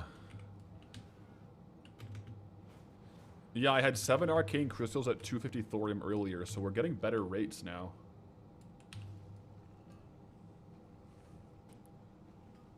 Is it bad that you,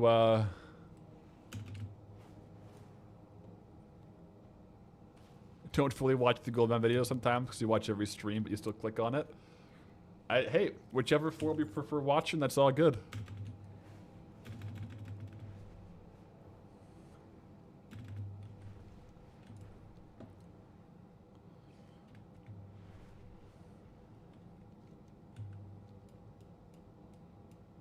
Any mobs? Any rares? No.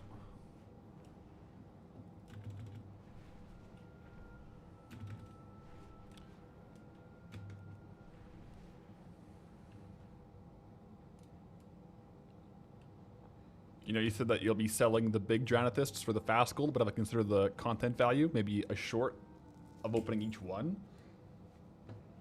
That'd be I guess, it wouldn't be bad. I do have some that I opened, like, in the video, but the majority I'll probably sell. But yeah, I mean, there are things for sure I'm opening, though. We're doing definitely a breakdown of this one.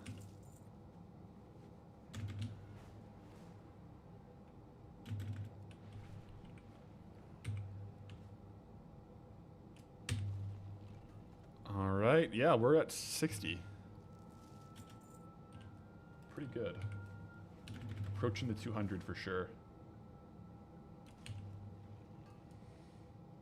Cool to just chill and hang out.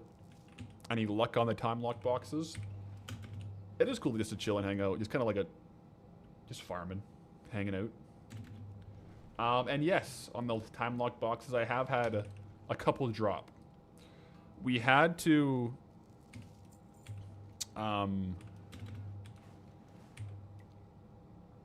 kind of like farm for 2 to 5 minutes and then leave and go do something else and then come back for 2 to 5 minutes because it turns out the time lock boxes are part of the open world loot bugs, anti-hyper spawn mechanics. So you can't just sit there and farm for hours and hours or it won't drop. You have to play to the mechanics, unfortunately. So once we started doing that, we were able to get some to drop. But it wasn't exactly easy.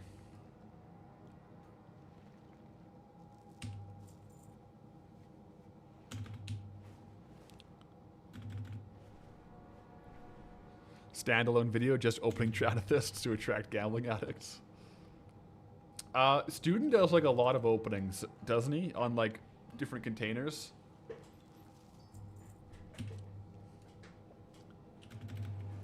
But yeah, I feel like for me, the better content value is to get the gold sooner, to get into the new zone sooner.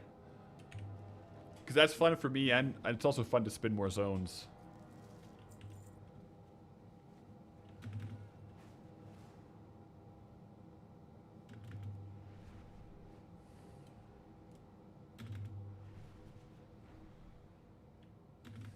Oh, there we go.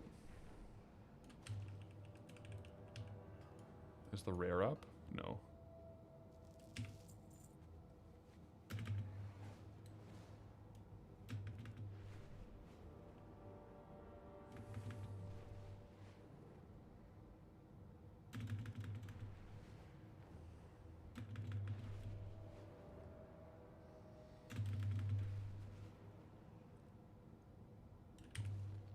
This guy is he up? No, he's not up.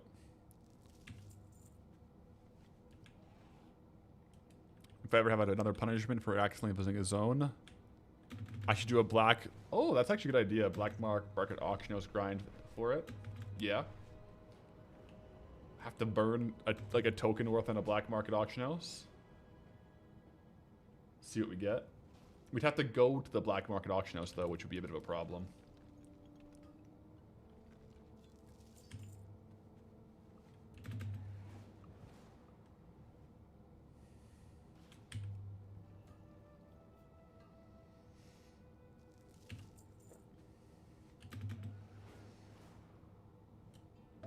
Yeah, you could replace like a token with containers and just bid the value of a token. But you'd have to go to the black market. I'd have to like send it to like an alt to do. Yeah.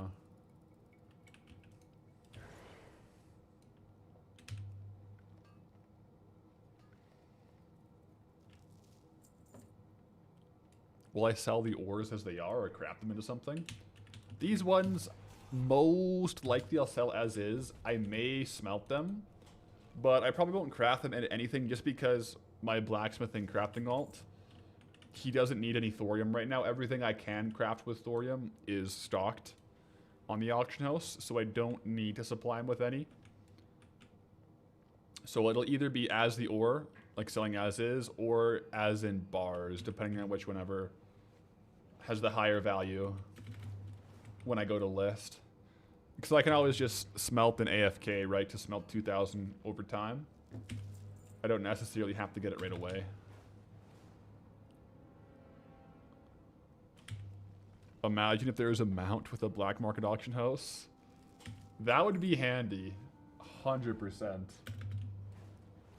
That could come in real clutch, actually.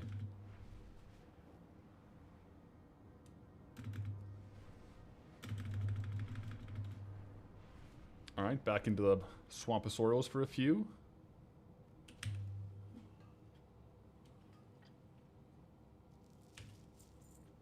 We kind of got to 60 and then the arcane crystal stopped. What happened? I think doing the Swamposaurus is kind of good.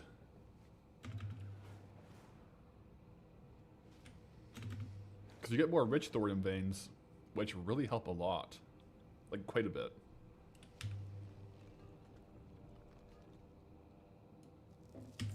From a gold making perspective, it's better to be the one selling the lottery tickets than the one buying them.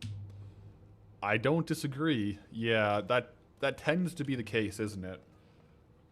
Because, generally speaking, like with opening these things, these spheres or the clams, the only way you really profit is by opening a small amount and getting lucky.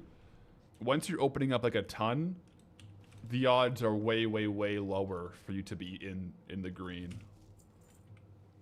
You know what I mean? Like if I opened up one of these and got a really good item, it's like nice. But if I open up 100, chances are I'm losing out on that.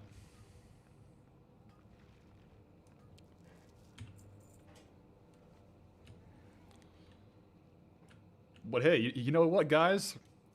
If you guys want to open up some of these yourself, I'm sure that there'll be some post on the auction house tonight. You can go ahead and buy them and see what they have. I don't mind that. You know what I'm saying? That's all good.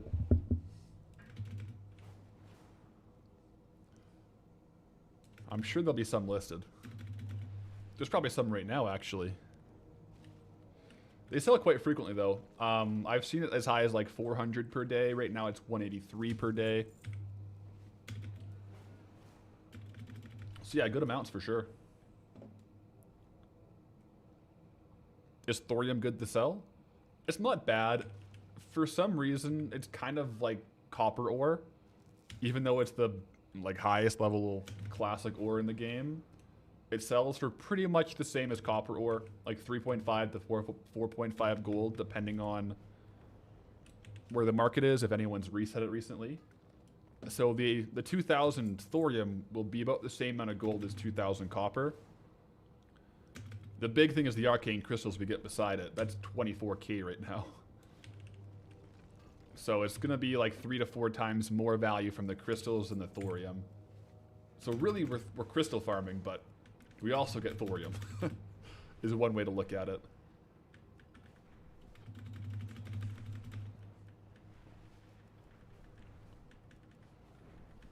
But it's also good to have different items, right? Because the more items you're listing, the higher the sales happen. Because you'll sell and get more gold per day if you're selling 4 items versus just 1. Unless the sale rate's like super high on those items. We're also slowly leveling up. We're almost halfway to 82. And slash played on this level is 1 day, 6 hours. So we're on pace for like a 2.5 days played to get to level 82.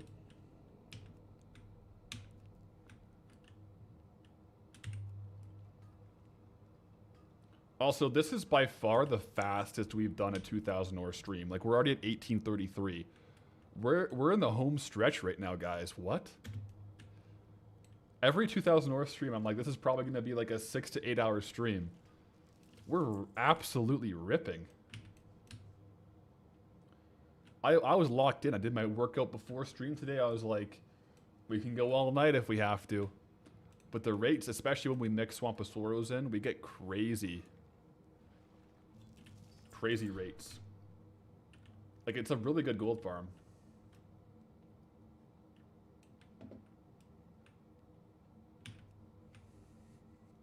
Should do a 5k ore stream. I'm not opposed to doing a longer stream, and actually in the next like probably month or so, you'll probably see a 24-hour plus stream coming out from Patholerics, but it's probably not going to be just doing one thing. I think over 6 hours of like one farm, even for the grindiest of us, it's nice to switch up the farms sometimes, you know. But I think we will see one soon. But I probably won't be doing like just one ore for that stream. We'll probably switch it up a little bit.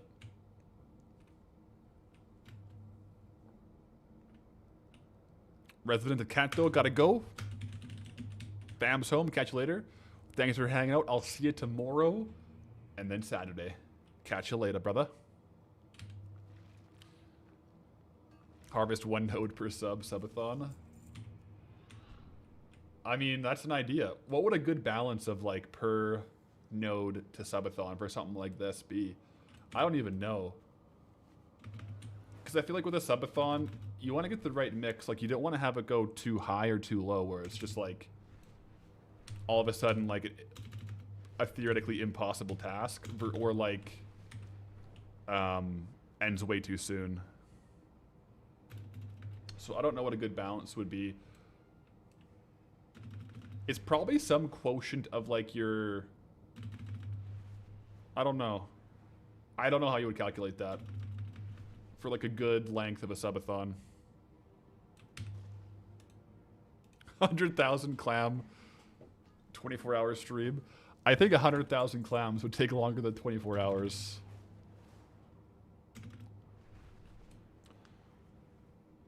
No stream for you tomorrow. You're working, Rentreg. Hope you have a good day at work. You thought I took Thursday off. Well, I'll be on tomorrow. So yeah, generally my like gold bound days where I usually stream is Monday, Wednesday, Friday. But this week, Um,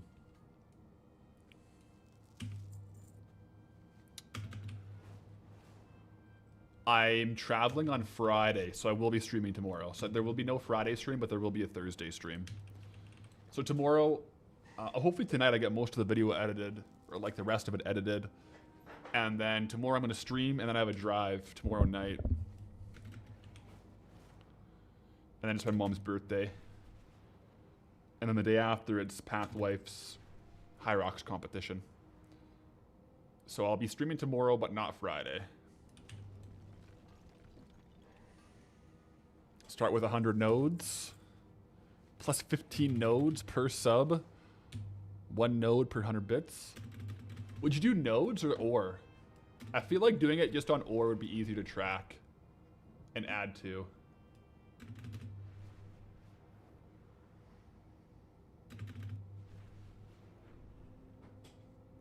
Or like just like a gold target. That way you can do different farms too.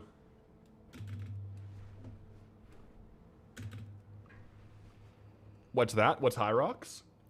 It's kind of like, it's a multifaceted fitness race where you run, it's like 8 stations where you run a kilometer and then do like a different station. Kind of like a CrossFit, but it's its own thing. So you like run a kilometer and then do a station, run a kilometer, do a station, and they're always the same stations. It's like a row 1,000 meters, like 100 wall balls, things like that. And it's a race. And so she's doing that this weekend.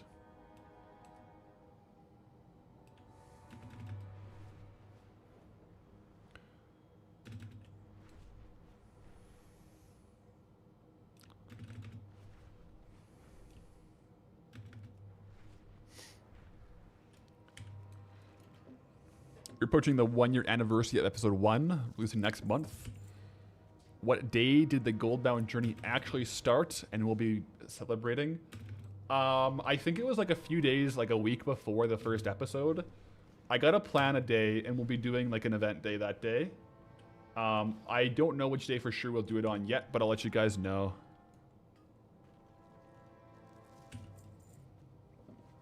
Gold target could be good, just saying nodes instead of ore. Since nodes are set, that's true, whereas ore is random. The randomness is kind of fun, though, too, right? That might be good, something for September, you guys. That might be fun. Once Pathwife goes back to work, we'll enter the mines. We'll see.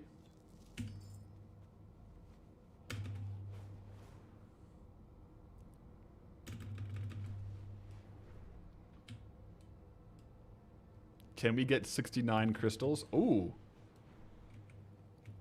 There's a good chance we end on either 67 or 69.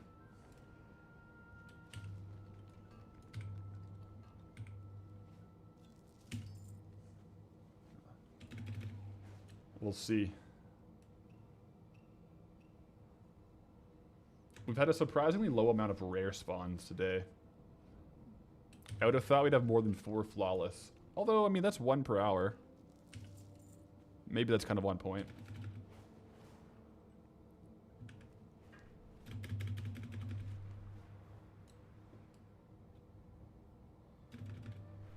The Taco Bell Ultra Marathon.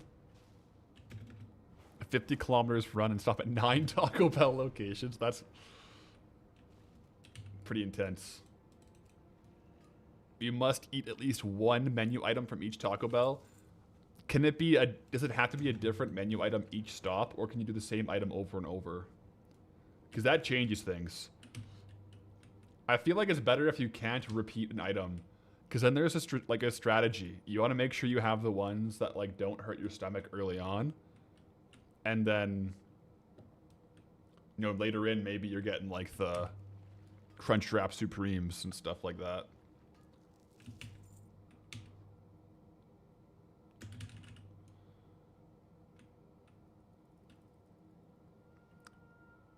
Drinks don't count as food, and by the 4th stop, all entrants must have consumed at least 1 Chalupa Supreme or 1 Crunchwrap Supreme. Dietary restrictions are allowed. And by the 8th stop, all entrants must have consumed at least 1 Burrito Supreme or Nacho Bel Grande. Okay, okay. That sounds like a fun little thing to do.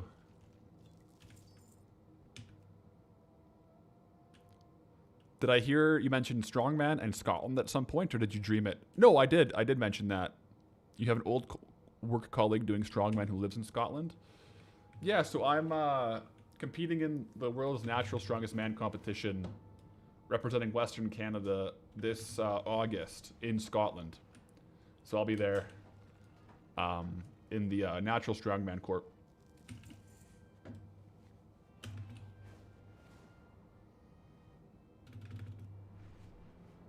You feel like you want to eat the big one at the first stop? I don't know. I mean, I feel like the Taco Bell Ultra Marathon is really a question of like, how can you digest it and not get like heartburn? You know?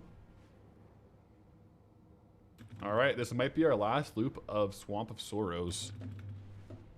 We are in T-minus 95 ore, guys. We're in the very final stretch now.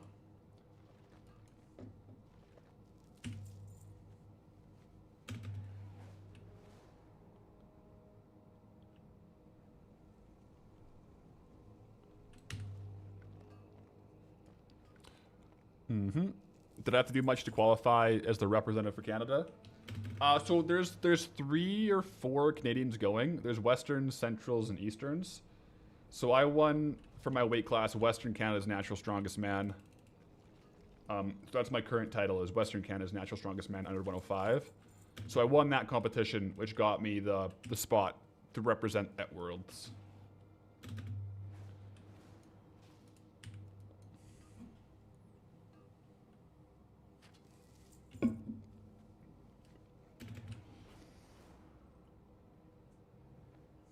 But there should be, yeah, there's like, I think there's one guy going from each. Kind of like Central, Westerns, and Easterns.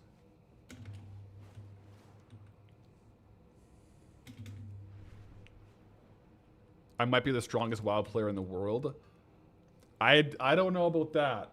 There's definitely some strong WoW players out there. I may very well be the strongest full-time WoW content creator. I'm open to arguments on that, and I'll accept any challenge for a competition. But there's, I mean, out of all the WoW players, there's got to be someone stronger than me.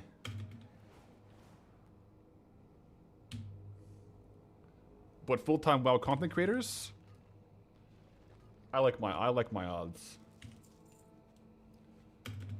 And if anyone says else, then we'll just have a competition about it. I'm down. I'm down to throw down. Let's go. I think my biggest competition for strongest WoW content creator, he's not really a WoW content creator, he's like a Maltese content creator, but he does play WoW.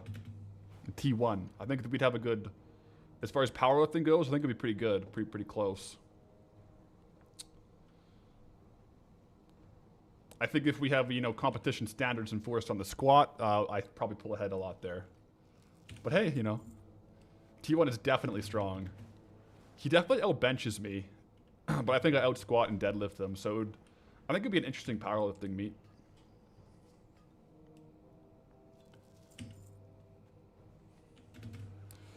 Yeah, he's a strong guy, 100%.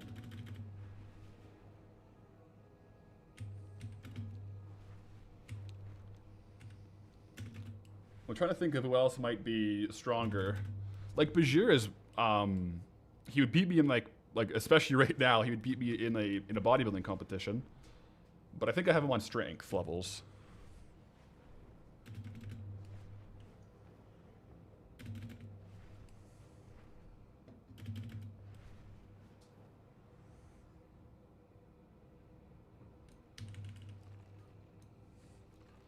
Is he like 5'4"?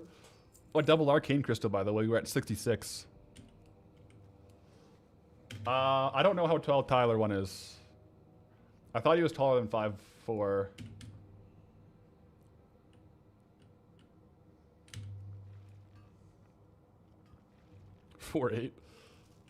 I don't know, guys. I mean, you can do like the calculation for like body weight to performance in powerlifting, but I'm talking just like absolute strength. Yeah.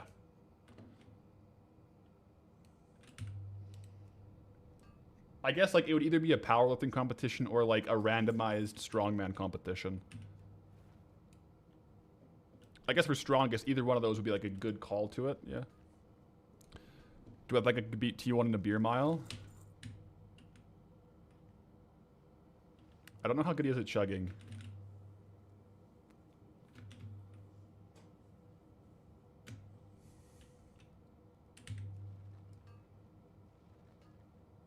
Yeah.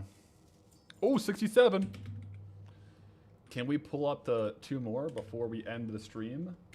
Before we hit 1,000 thorium ore? Oh, wow. 68. This is good. The RNG that did not want to stay on the 67 for too long. Understandable, but...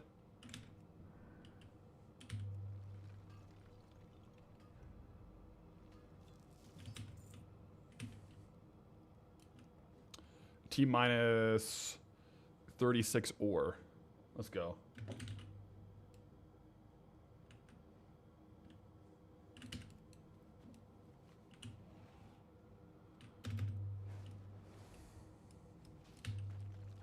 We get one here.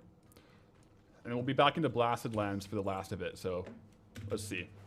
There's always the question, too, on whether or not we'll land directly on 2K or if we spill over. Hopefully we can get right on 2K.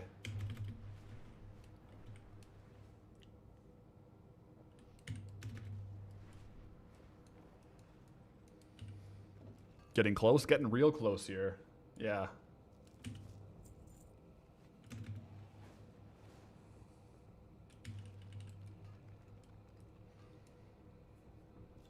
Okay, we're on 69 arcane crystals. What, can we get to 70? That's worth a lot of gold. It's worth like 26,000 gold here in arcane crystals. We've got a ton the last like 100 here. Also nice. It's true.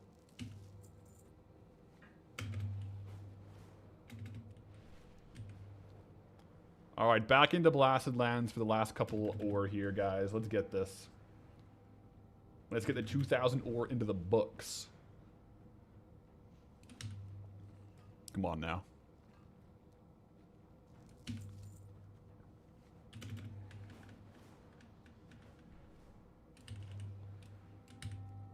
Noise. Wait. No. Noise. Can't do it.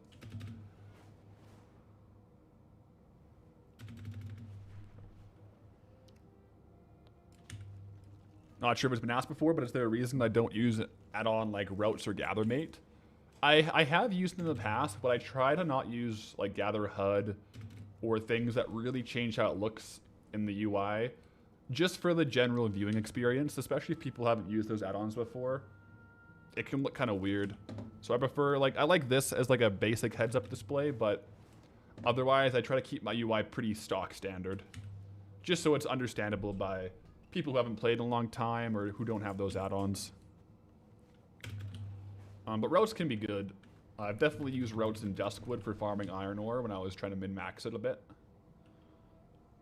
But especially something like Gather HUD or like Heads Up Gather or whatever it's called. All right. I think we might actually end on 69 if we don't get lucky here.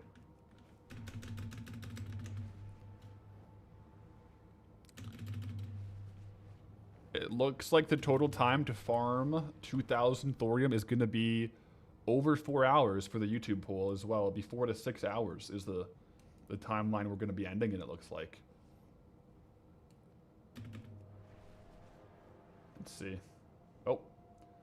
Rich node back here. Come on. So we can't hit it here, but potentially in the next 2 to 3. Oh, 70 arcane crystals. That's crazy. I think we've gotten quite lucky on arcane crystals on this farm. I'm Godzilla with the Twitch Prime. 3 months resub. Appreciate it. But yeah, 70 arcane crystals is crazy. Really high ratios of arcane crystals to thorium here.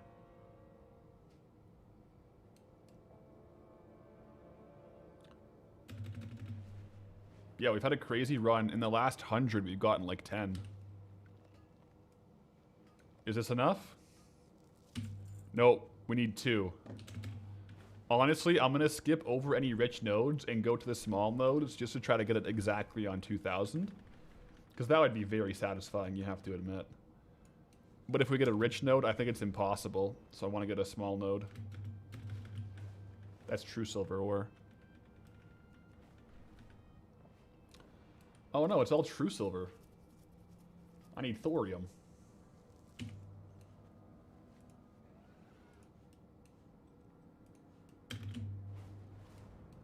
Come on. One more small node. We're guaranteed to hit it here, guys. The question is, do we go over or not? And the journey to 2,000. Let's see. Also listen, because when we get the 2,000, it'll have a quest complete sound from Farming Bar. And it's just oddly satisfying. So let's get this. Oh, shift click it. That's a good idea. All right. 2. Right on the dot. You ready? 2,000. Right on the dot. 70 arcane crystals as well. It took us 4 hours and 12 minutes since we started stream. Actually pretty impressive.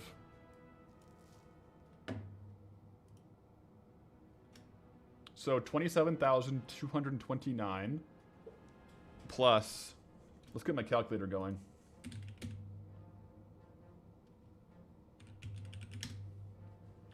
So it's 27,299 plus 40. Right now with the price, it's 4,500. So plus 9,000.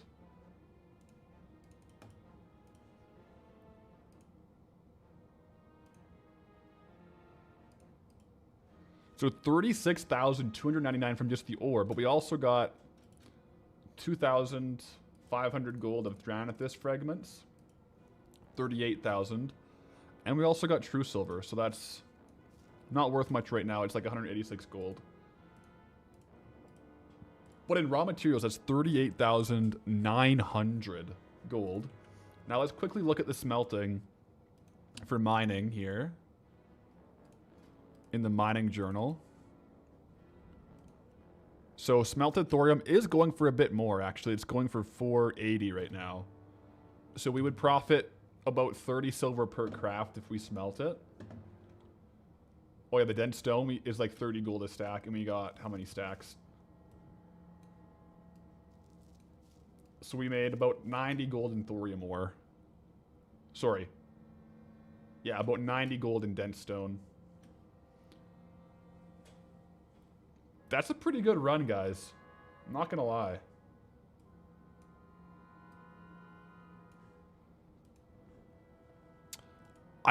I kind of thought it would take longer than that. Also, we got the Axe of Rinji.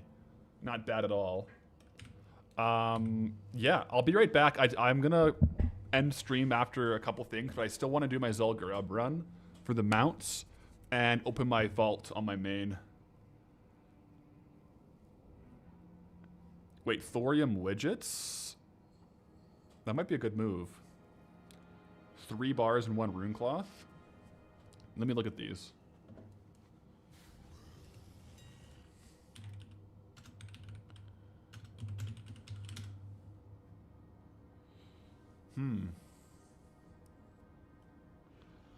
A decent sale rate.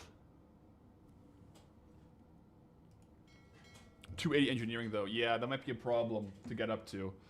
I'll bring it back. I gotta use the washroom because we were hydrating, but then we'll go do our mount runs real quick.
We back.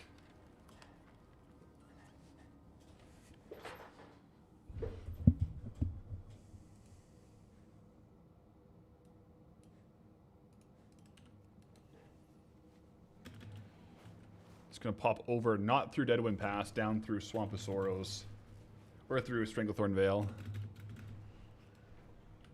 But yeah, we definitely got some gold here today, guys. Some gold for Goldie. That's no joke.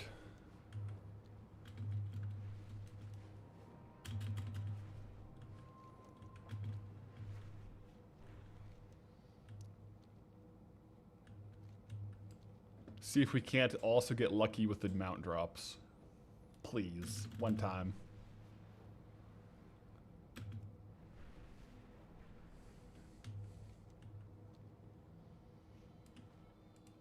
Okay.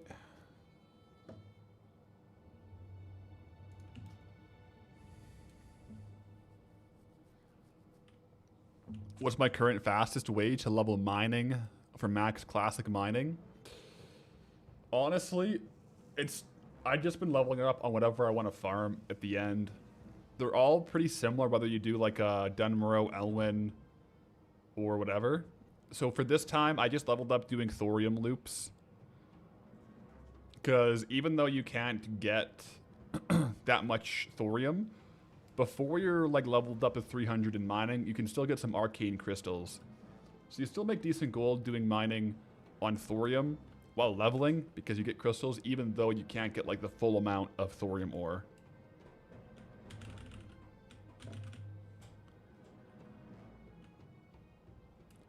Gamba, please. On the mounts? We could let's do this. We'll do one prediction and poll on both YouTube and Twitch for whether or not either mount will drop. Let's do that. Let's do that. All right, so start a poll. Will the Raptor or Panther drop today? Yes and no. Oh, JS, that's a good point. If you just want a power level, you should actually be smelting ore. That's true. Because smelting ore gives you the skill points. That's a very good point. Okay, manage prediction. Will the Raptor or Panther mount drop today? We're going to do like a 1 minute submission on that, because that should be about how long it takes to get up here. Let's go. Boom.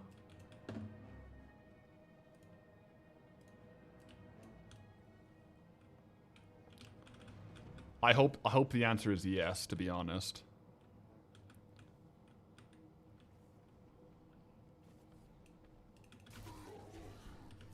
Why no archaeology? I don't have access to an archaeology trainer yet, actually. But also I only do the 2 bosses. I've been skipping pretty much every other boss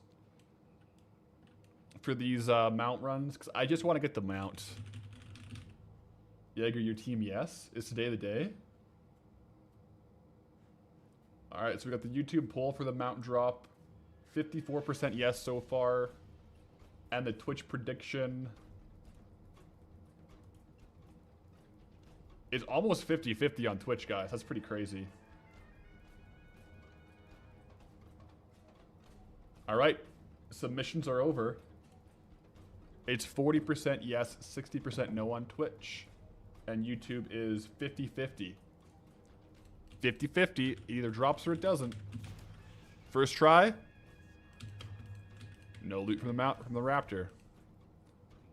Let's go for the Panther. Let's do it.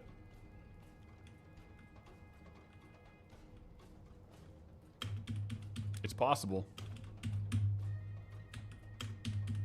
Maybe even probable.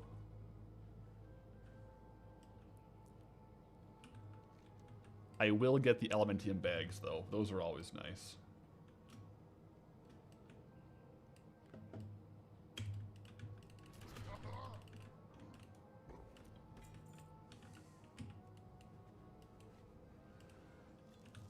we go.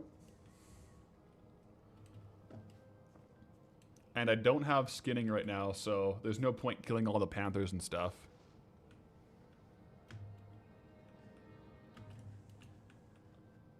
Without skinning, so I'll just go straight to the panther boss.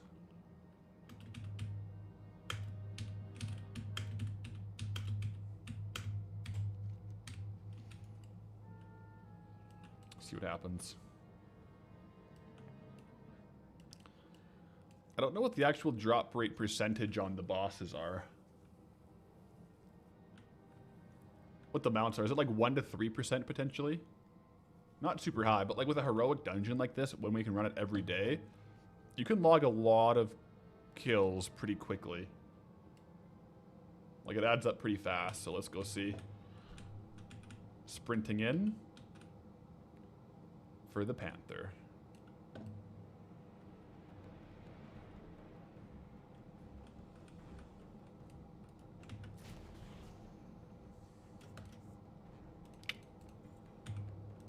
Well, that's a wrap on that, guys. That's a no on the predictions, unfortunately.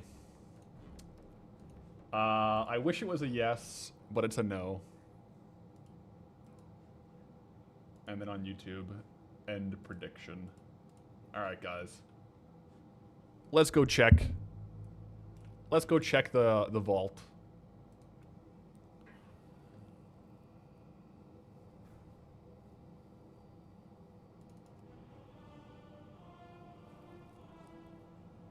See what path has.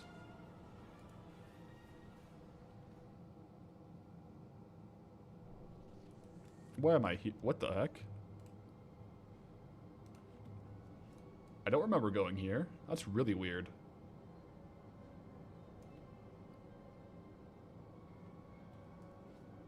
Would rather see the mailbox. Understandable. Understandable to prefer the mailbox reveal. We'll have to hold off on that. Probably for a key. Ah, yeah. That would be it. Seed to trumpets there. Yeah, yeah. That's definitely what it was.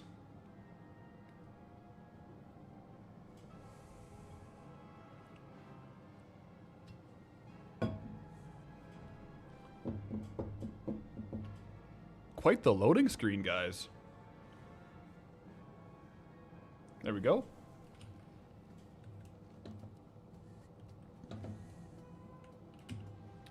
How does a path only have 6k gold? I had to pay off someone 100,000 gold. But no, actually, I bought all my enchants and all that stuff. But my crafting tunes are not path. I do dual gathering on him, but to be honest, I haven't been doing that much gold farming on him.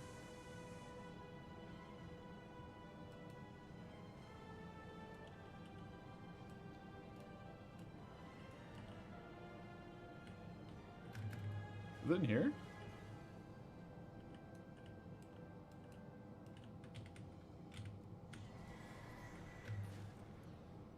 Down here? Vault? Yeah, vault right here. And my horde? Nope. Alliance. I just got a cool Legion transmog on. Alright, so I only have one thing, and it's a cloak. It's an upgrade, though. Hero track. Okay, I'll take it. It's the same cloak, just a higher track, so that's an upgrade. 100%. So the cloak... Oops. Which puts us to 249. Slowly getting up there.